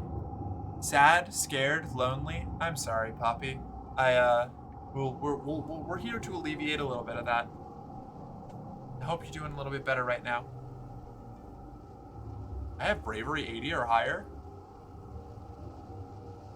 Okay. You gulp and bravely dare him to tell you. What's the deal between him and his sister? What about her? Dis scowls, digging the toe of his boot into the dirt. She's smart and perfect, and everyone loves her. You wait patiently.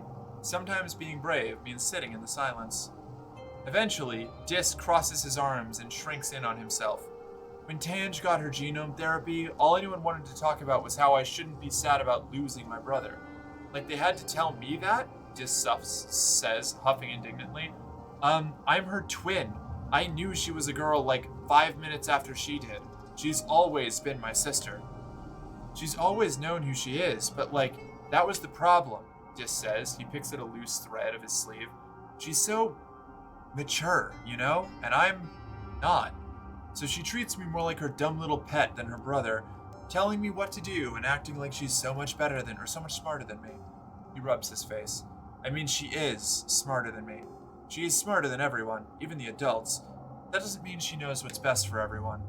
Dis lapses into silence. You wait a little longer to see if he wants to share any more, but Dis seems intent on just staring off into the wilderness again. Poor guy. Gifts. Glow gifts. Actually, I don't think I need... Am I at, like, max? I'm at max with tangent. Okay. Nem is not kicking around. Yeah, there's Nem. Hi, Nem. Nem adjusts the strap of her rifle. Don't worry, Solana, she says with a serious expression. I'll protect you. Nem, I don't know how to tell you this, but I'm better than you at fighting. I killed a manticore when I was 11. I've been better at fighting our whole lives. You're just getting into this in the last couple of years. I just don't walk around parading it, you know? In toughness 80 or better. Hurting a friend. Aw, sad. Here, I got something for you. Let's do yellow flower. Thanks. Hey, Vase. Did you know that you're an idiot and I hate you? If I had a barber fruit, I'd give it to you, but I know you, I don't, so just know that you're a bitch.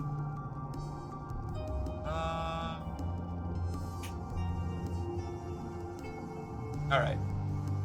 I guess we just advance. Guard duty. Glow is the most dangerous time of the year to be on guard duty. The wormhole is at its peak, hanging fat and low in the sky like an overripe bobber fruit, and the animals are restless. Almost every attack on the colony has happened during Glow. You keep your plas rifle close, aware that the next one could come at any time. I need $1 million, please. So do I, Poppy. I feel you. I clipped that. Thanks. 2 years left? Yeah, I'm getting there. I'm gonna finish it next stream. It's gonna be rad. Glow is the most dangerous. I already did that. I had to reset myself.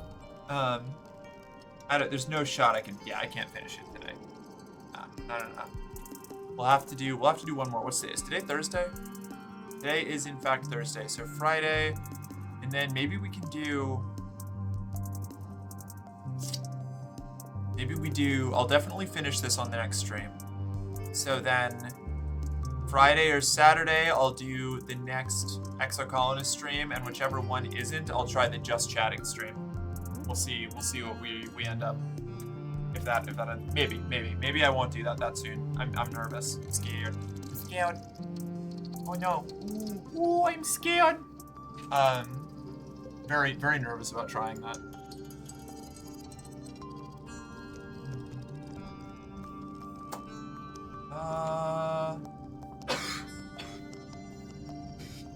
Let's see. Helping an animal. What did I help again? I don't remember what I assisted. Oh, I think that was one of the ones where I helped my dad. Okay.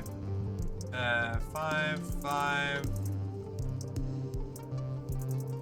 6, 7. Wait, hold on. I can do...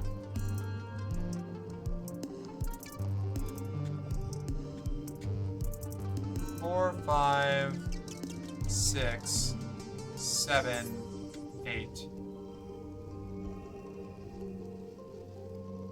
Yeah. Yeah, right. You worked well this month. +1 combat total. 5 combat. Is that enough for a perk? Not quite. Damn it. You're playing holo games in the garrison in the break room with Nem when the colony sirens begin to wail. Immediately, Nem's expression goes cold and distant. She grabs her plas rifle and jogs out of the break room to report to the front. Go with Nem. You follow Nem out of the garrison and form up with your squad on the walls. On the other side of the walls is more Xenos than you've ever seen in one place, ever. They seethe out of the forest, large and small, herbivorous and predatory, fungal and otherwise, flying and crawling and hopping towards the colony with a single-minded determination. The air fills with the foo-foo of laser turrets and the crackle of plas rifles. The enemy's front line collapses, only to be replaced by even more Xenos, just as many as before, if not more. There's no end to it. The firebreak turns into a graveyard of dead and dying alien bodies, wave after wave crawling over the corpses until they roil at the base of the walls like the foam on a wave when it hits the shore. You hear the walls creaking underneath you, but they hold strong. There is no sun to set in Glow, but night falls on the battlefield without any break in the fighting. Your fingers begin to cramp from pulling the trigger of your plas rifle. Finally, you're relieved by the second guard shift. You walk straight into the garrison and right into a dreamless sleep. You're awoken 6 hours later for your next shift. The kitchens have provided the soldiers with pressed soy rations and hot blep tea, which you grab, then make your way back to the walls to survey the carnage of the night. As you arrive, your holopalm lights up with a priority message. Security personnel, we are under siege, the security chief says, getting right to the point. On Earth, sieges were used to break a city by starvation or drought. We have plenty of food and water. Guards will rotate 6 hours on, 6 off. So long as we keep the Xenos on the other side of the wall, we can hold them up for days. Weeks even. Weeks? Everyone exchanges exhausted looks. He pauses, then adds, We can do this. We're stronger than them, and we're not going anywhere. You and the other soldiers fall into a fitful rhythm, alternating shifts on the wall with brief snippets of sleep. Gunfire becomes the soundtrack of your days, which begins to smear together like paste. Nam, in particular, is suffering. She volunteers for relief shifts, sometimes pulling doubles or triples on the wall. You catch her mechanically shoveling soy porridge into her mouth before seeming to fall asleep sitting up. A minute later, she jolts awake as someone's spoon clatters against their bowl. Tempers grow short as fatigue sets in. 6 days pass. Did I miss something? Being nervous, trying something new. Wait, what did I do? You can finish Exocolonist and trial run just chatting at the end of that stream. That's not a terrible idea. Maybe. It depends. I guess it depends on how long it takes me. Being nervous trying something new is valid, but I'd just like to point out the following. Many people came here in many different ways, be it accidentally, intentionally with a raid, etc., but you kept them here. Tan. That's, like, it's very kind. I guess, like, that's sort of the, logical, like, understanding, but I don't know. Having it said and reinforced is cool. Appreciate that. Should have listened to me earlier. Should have just prepared for the eventual war with them. Could have bulked by heavy bolter rounds up until now. But we explicitly, like, we are causing the extended, the over-the-top reaction because, like, the gardeners can see through the animal's eyes. So the fact that we've been, like, actively hunting and scouring the land of them means that the gardeners, the things that are directing these attacks, are seeing us as a bigger threat and are getting more and more aggressive. Negotiation is possible. It's not going to be easy, but it's possible. And the progressively excessive reactions are just making things worse. Is right. You're on shift, watching the Xenos batter themselves against the walls. You feel your eyes unfocus at the sheer formless horde of them. In all these days, they still haven't breached the colony. Sometimes they even seem to retreat, ebbing backwards and reforming somewhere else. It's behavior you've never seen before. A group of monsters breaks from the tree line. Nothing new except for one of them. One of the Xenos looks different from the others, almost humanoid. This is a gardener. Oh, wow, what the fuck? The creature looks suspiciously like a person, at least from the waist up. Down below, it's a lumbering chimera vaguely reminiscent of a faceless, wrapped in tattered bits of flesh and bony protrusions. Something like hair flutters behind it as it turns and looks right at you with an unnerving, malevolent intelligence. You rub your eyes. Yeah, it's still there. It approaches the base of the wall. The other monsters surge forward on to pound against the gates. Try to talk to it. You wave to it, and the creature sneers and, to your surprise, approaches the wall. Little weed. It, address you in a halting, rasping voice. Everything seems to go quiet nearby as you strain to understand this talking horror. Child of breeding rabbits. Feral pig. Kudzu. Its unnervingly human gaze pierces you. Introduced species. You understand. Sounds like a job for the mobile infantry to do so-called negotiating. You wonder if you're hallucinating. Is it holding a gun? You slowly nod, yes. You understand the words at least. I am Noctilucent, the monster says through a voice box that seems better suited to guttural roars than human language. A gardener, designation pest control. I perform my task, unlike gardener symbiosis. Sim. Yes, now that they're standing still, you can see the seed of Sim's slightly inhuman features staring back at you. Their hair is a bit like Sim's as well, as if it's actually alive somehow, waving in a wind that isn't there. Why are you trying to kill us? Who are you talking to? You jump as Nem sneaks up behind you, and when you look back, Noctilucent is gone. Nobody. That alien was talking. Nobody. You shake your head and mumble something about needing sleep. You promised Sim you wouldn't talk about the gardeners. She nods and pats your shoulder. The siege is getting to everyone, Solana. It's okay. Finally, after the 6th day of the siege, you look down the sights of your plas rifle and see a curious thing. Monsters are retreating. As you gather with the other soldiers in the colony square, your holopalm lights up with a priority announcement from Governor Lum. The alien attackers have been defeated, he says. The siege has ended. Lum smiles broadly and puffs out his chest. Another year, another win. You're welcome, Vertumna. You're welcome, humanity. You're welcome? You hear and see Chief Rhett nearby looking livid. What did he do? He rants to his security officers. Race out there like an idiot with his honor guard, defend strategically unsound positions, put himself in danger so we had to save his overstuffed ass? Soldiers all shift uncomfortably, but no one disagrees. And when I actually needed him, Rhett continues, taking his 12-hour beauty rest while the rest of us slogged through endless shifts. The soldiers are exhausted from the siege, so the crowd in the square disperses quickly. Only a few Helios remain, covertly filming Rhett while he continues to rail against Lum. On the horizon, the first rays of quiet streak the sky with lavender. You watch Utopia's reclamation crew head out through the gates to begin vaporizing Xeno corpses for their component molecules. That night, you have terrible dreams. You imagine that you're sieging the colony, that you're a creature crawling in the mud on your belly, the ozone crackle of plas rifle fire arcing overhead. With your taloned claws, you rip into the walls like they're made of clay, stuffing choking handfuls of it into your mouth. In a moment of lucidity, you try to pull the clay from your throat, but no matter how hard you pull, it just never ends. You jolt awake when you realize you've been pulling your own guts out of your throat. Just a dream. You're shaking and coated in a film of terror sweat, your heart pounding. You don't find sleep again before dawnbreak. Oh yay, he survived, shame. That looks so fucking cool. What does? What looks so fucking cool? What did I miss? Oh, the monster. Right, yes. The monster is a fucking rad design. Why does the monster look vaguely like Sim? Because it's the same thing.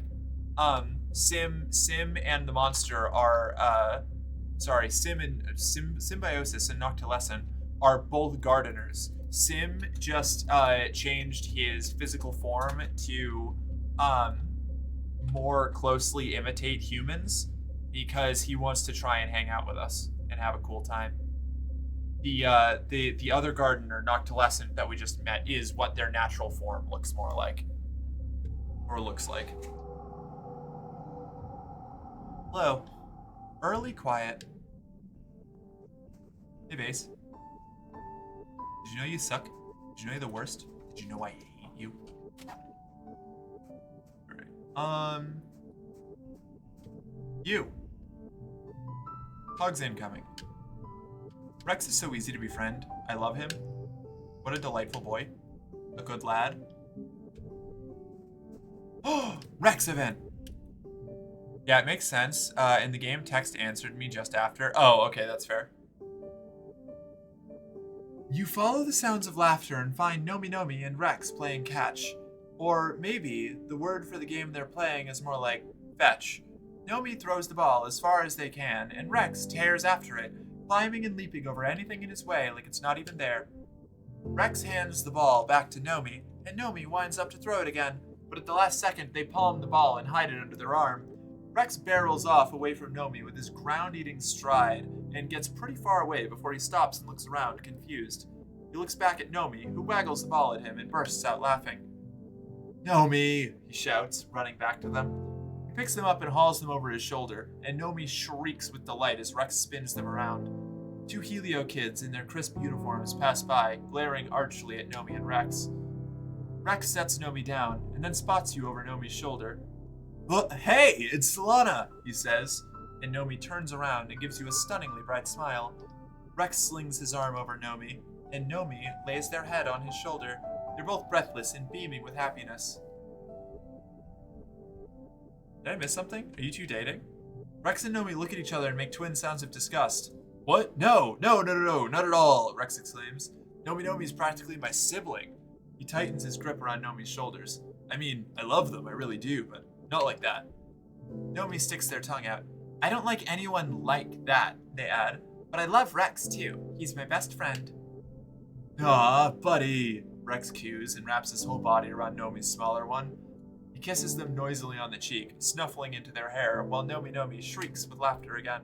We were always the odd ones out on the Heliopause, Rex says. People thought we were weird, you know? You probably don't see it because everyone is so awesome here, but compared to the rest of those smug, boring jerks, we really stuck out. But I'd rather be different than be like them. He looks down at Nomi, who beams up at him. And I got to be different with my best friend, which was awesome. We just hung out together and had our own fun while everyone else trained to be proper little soldiers. Right, Nomi? Nomi frowns. Like Face and all of his cronies, they say quietly. It wasn't all fun and games. Rex shushes Nomi and strokes his hand through their hair. I know, he says. That's in the past. We don't have to grow up to be soldiers. We're here now, and there's so many more people to be friends with. He shoots you a smile. Like Solana. No, I'm not flirting with Nomi. Yeah, I'm your friend. Rex smiles and holds his other arm out to you. Group hug. Rex gives really good hugs, and Nomi's no slouch either. Bleh. What do we got? You wanna be friend? Found something you might like. Here, it's a crystal. Okay.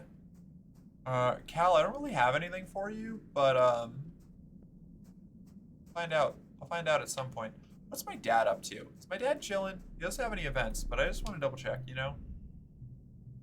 Don't care much for this war, your dad says, his voice dripping with disdain. I thought we left Earth so we could get away from that kind of thinking. Then a bunch of soldiers show up, and all of a sudden we're back where we started. He shakes his head. Don't like that. Not even one bit. Our dad's incredibly based, honestly. I'm just sad our mom isn't alive. I'm gonna save her next time. I'm gonna make it happen. What's up now?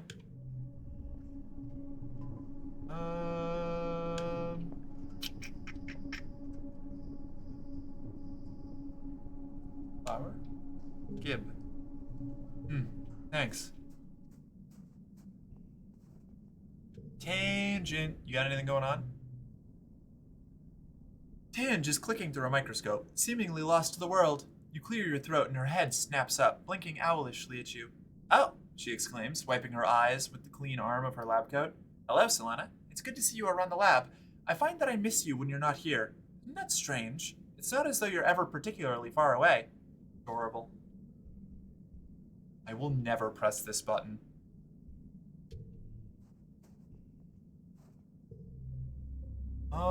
An activity for the month. What do I want to go for? I think we want to maybe up our empathy. Perhaps 1 empathy there. 2 persuasion. Life sciences. Medbay? What does Medbay do for empathy? 3 biology, 3 empathy, a friendship with tangent. Okay, yeah. Yeah, let's crank up our empathy. Let's fucking roll with that. Oh, you and Tange are dating now? Oh, fuck yeah. Yeah, we've been dating for like a year now.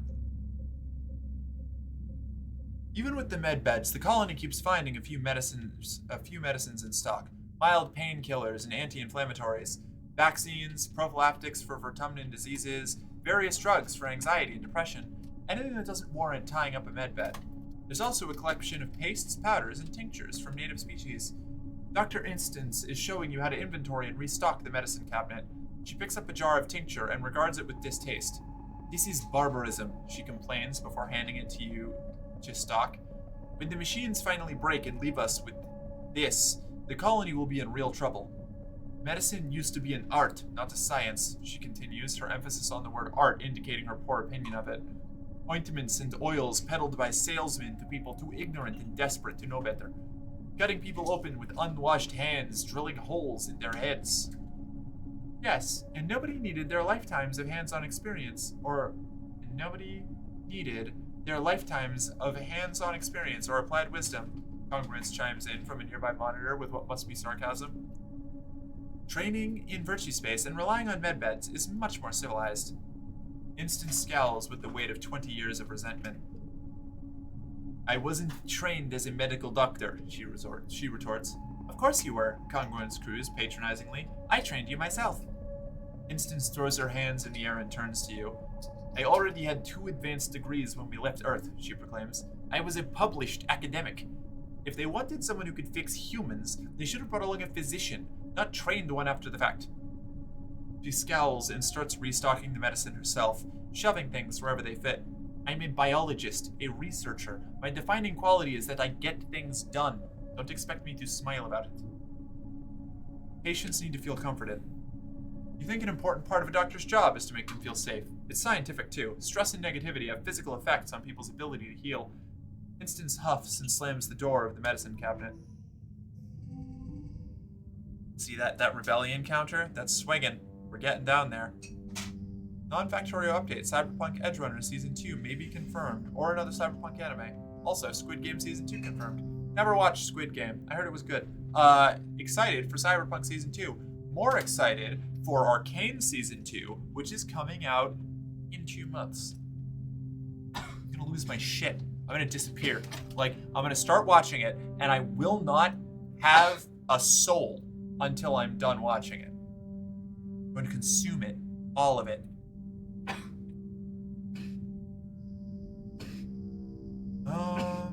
Okay, working in the med bay. 1 slot, card value becomes 4. Goodwin was good, but it fell off hard in the last 2 to 3 episodes. That's rough. Maybe I'll try to give it a try at some point. I have so much trouble finding time to watch TV shows or movies now that it's like rare that I actually sit down and watch something, and it's usually like anime or something that I can watch on a side monitor without paying like too close attention to it, so that I can do other stuff in the meantime. It's not to say that like anime intrinsically is like not worth paying attention to, but I like rewatch comfort shows and stuff a lot.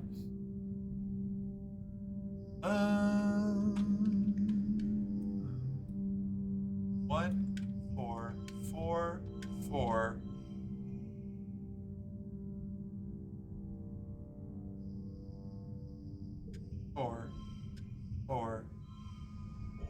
Nailed it. Exactly 35. We love to see it. +1 for each gem on other cards. Oh, that's... I see. Yeah, okay. Fair enough. Yeah, we'll call it. Yeah, call it a win. Victorious, you worked well this month. +1 biology. 3 empathy. Oh, right, I need to do combat again. You roll out of bed at noon because you're allowed to, because it's your birthday, but also because you're exhausted. Barely slept at all last night. You're having these nightmares since the siege. More and more every night, like they're trying to tell you something urgent. You can't make any sense of it. All the imagery is jumbled together. All these possibilities and timelines and things that might happen. Some nights, you wake up in a cold sweat, a scream already in your throat.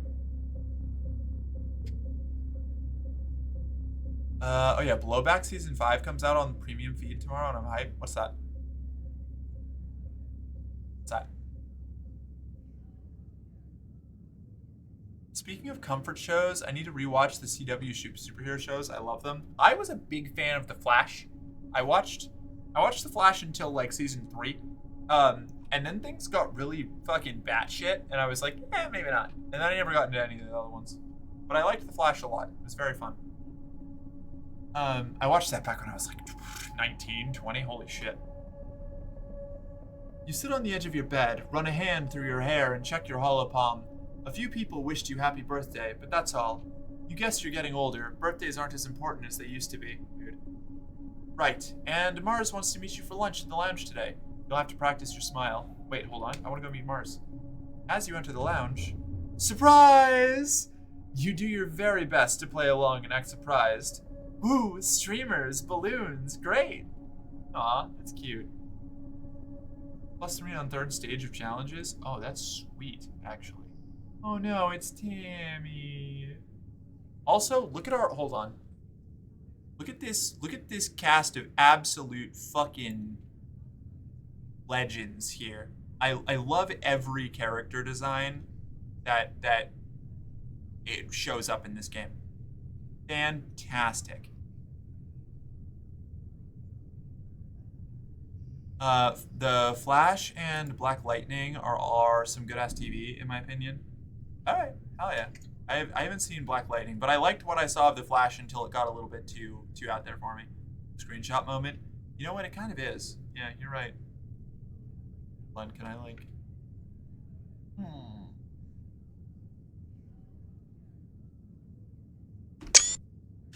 Oh, that was loud.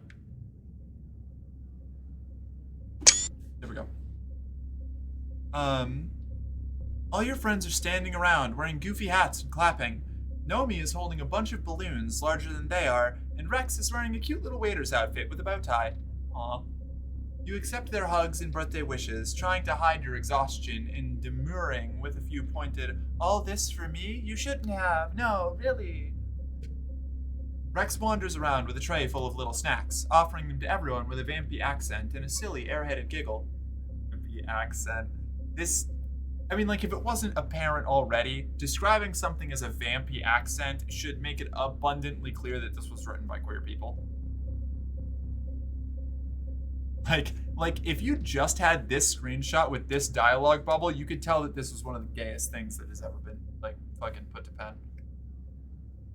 The atomic artillery factory is built, capable of building a viable stockpile, waiting on U-235 to be imported. Then the first nuclear war begins and ends in my hand. Rex wanders around with a tray. Oh, I already did that. Despite your exhaustion, you start to smile too. Your friends are so amazing, and they're all here because they care about you. Then you get some unexpected guests. I like one of those two.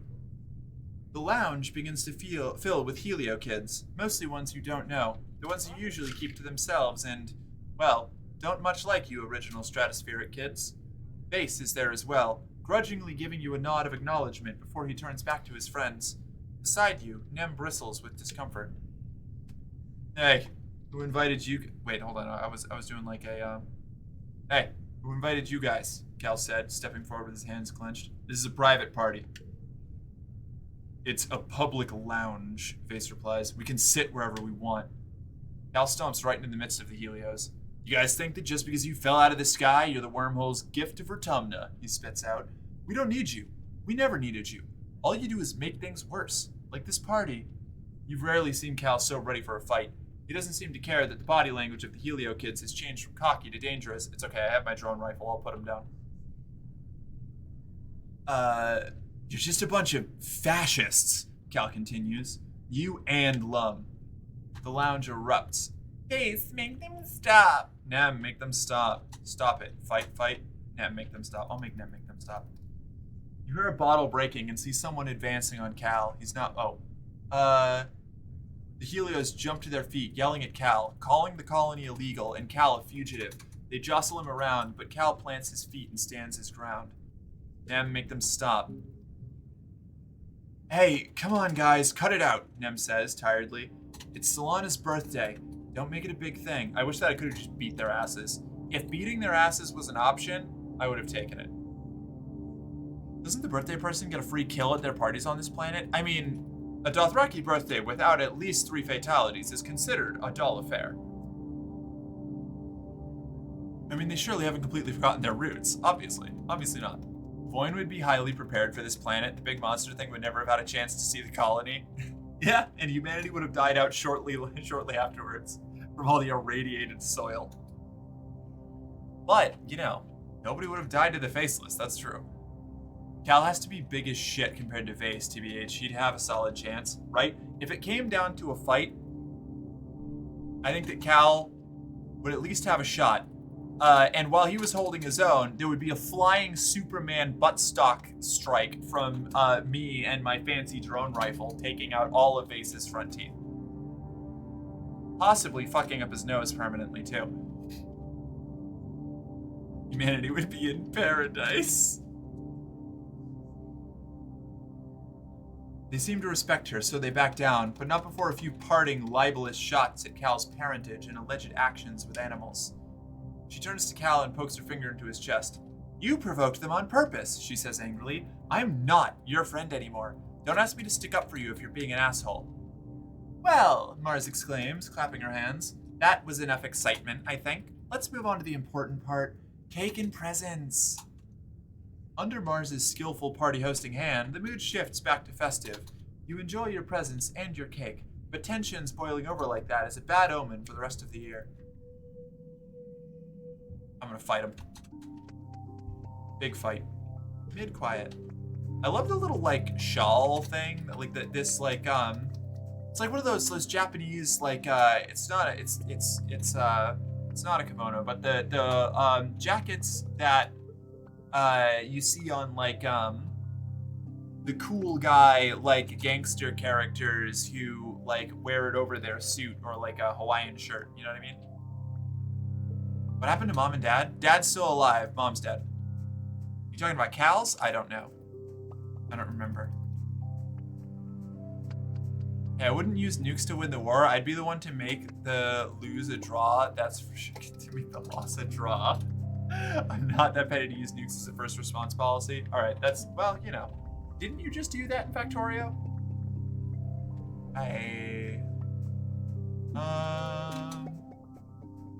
Oh, I want to keep going, but it is definitely time to stop.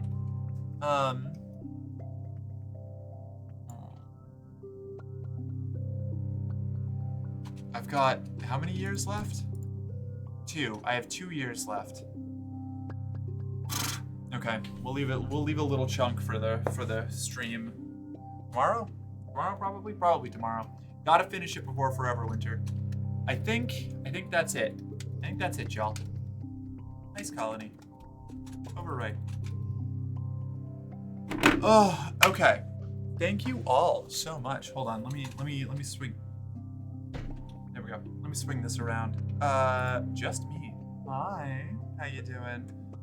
Base and his posse need to be placed into their place. Absolutely. I need to crumple them up into a little ball, shove them under a rock somewhere.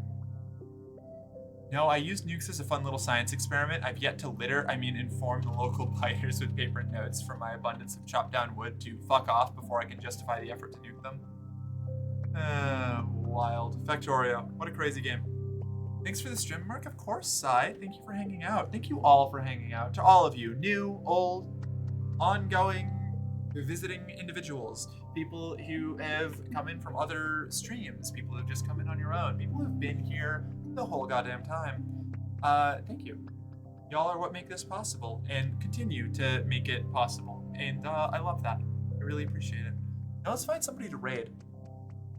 They were not walking into the canteen because it is a public place. They wanted to start a fight. Yeah, absolutely. I would, and were it up to me, I would be beating their asses. But the game does not allow me to be quite that belligerent. Someday, eventually, I'll get the chance, and I'm going to absolutely take advantage of it. It's not Factorio, it's just me. Most people opt to not fight with the biters and not piss them off unless needed. Fair enough. Kemi is streaming? Kemi. It's Kemi. I don't know Kemi. Kemi is streaming Satisfactory. I don't know what that is, but let me take a peek. Let me see real quick. Kemi. Oh, Akemi. Oh, gotcha. Yeah. Let's drop in on Akemi. Fuck it.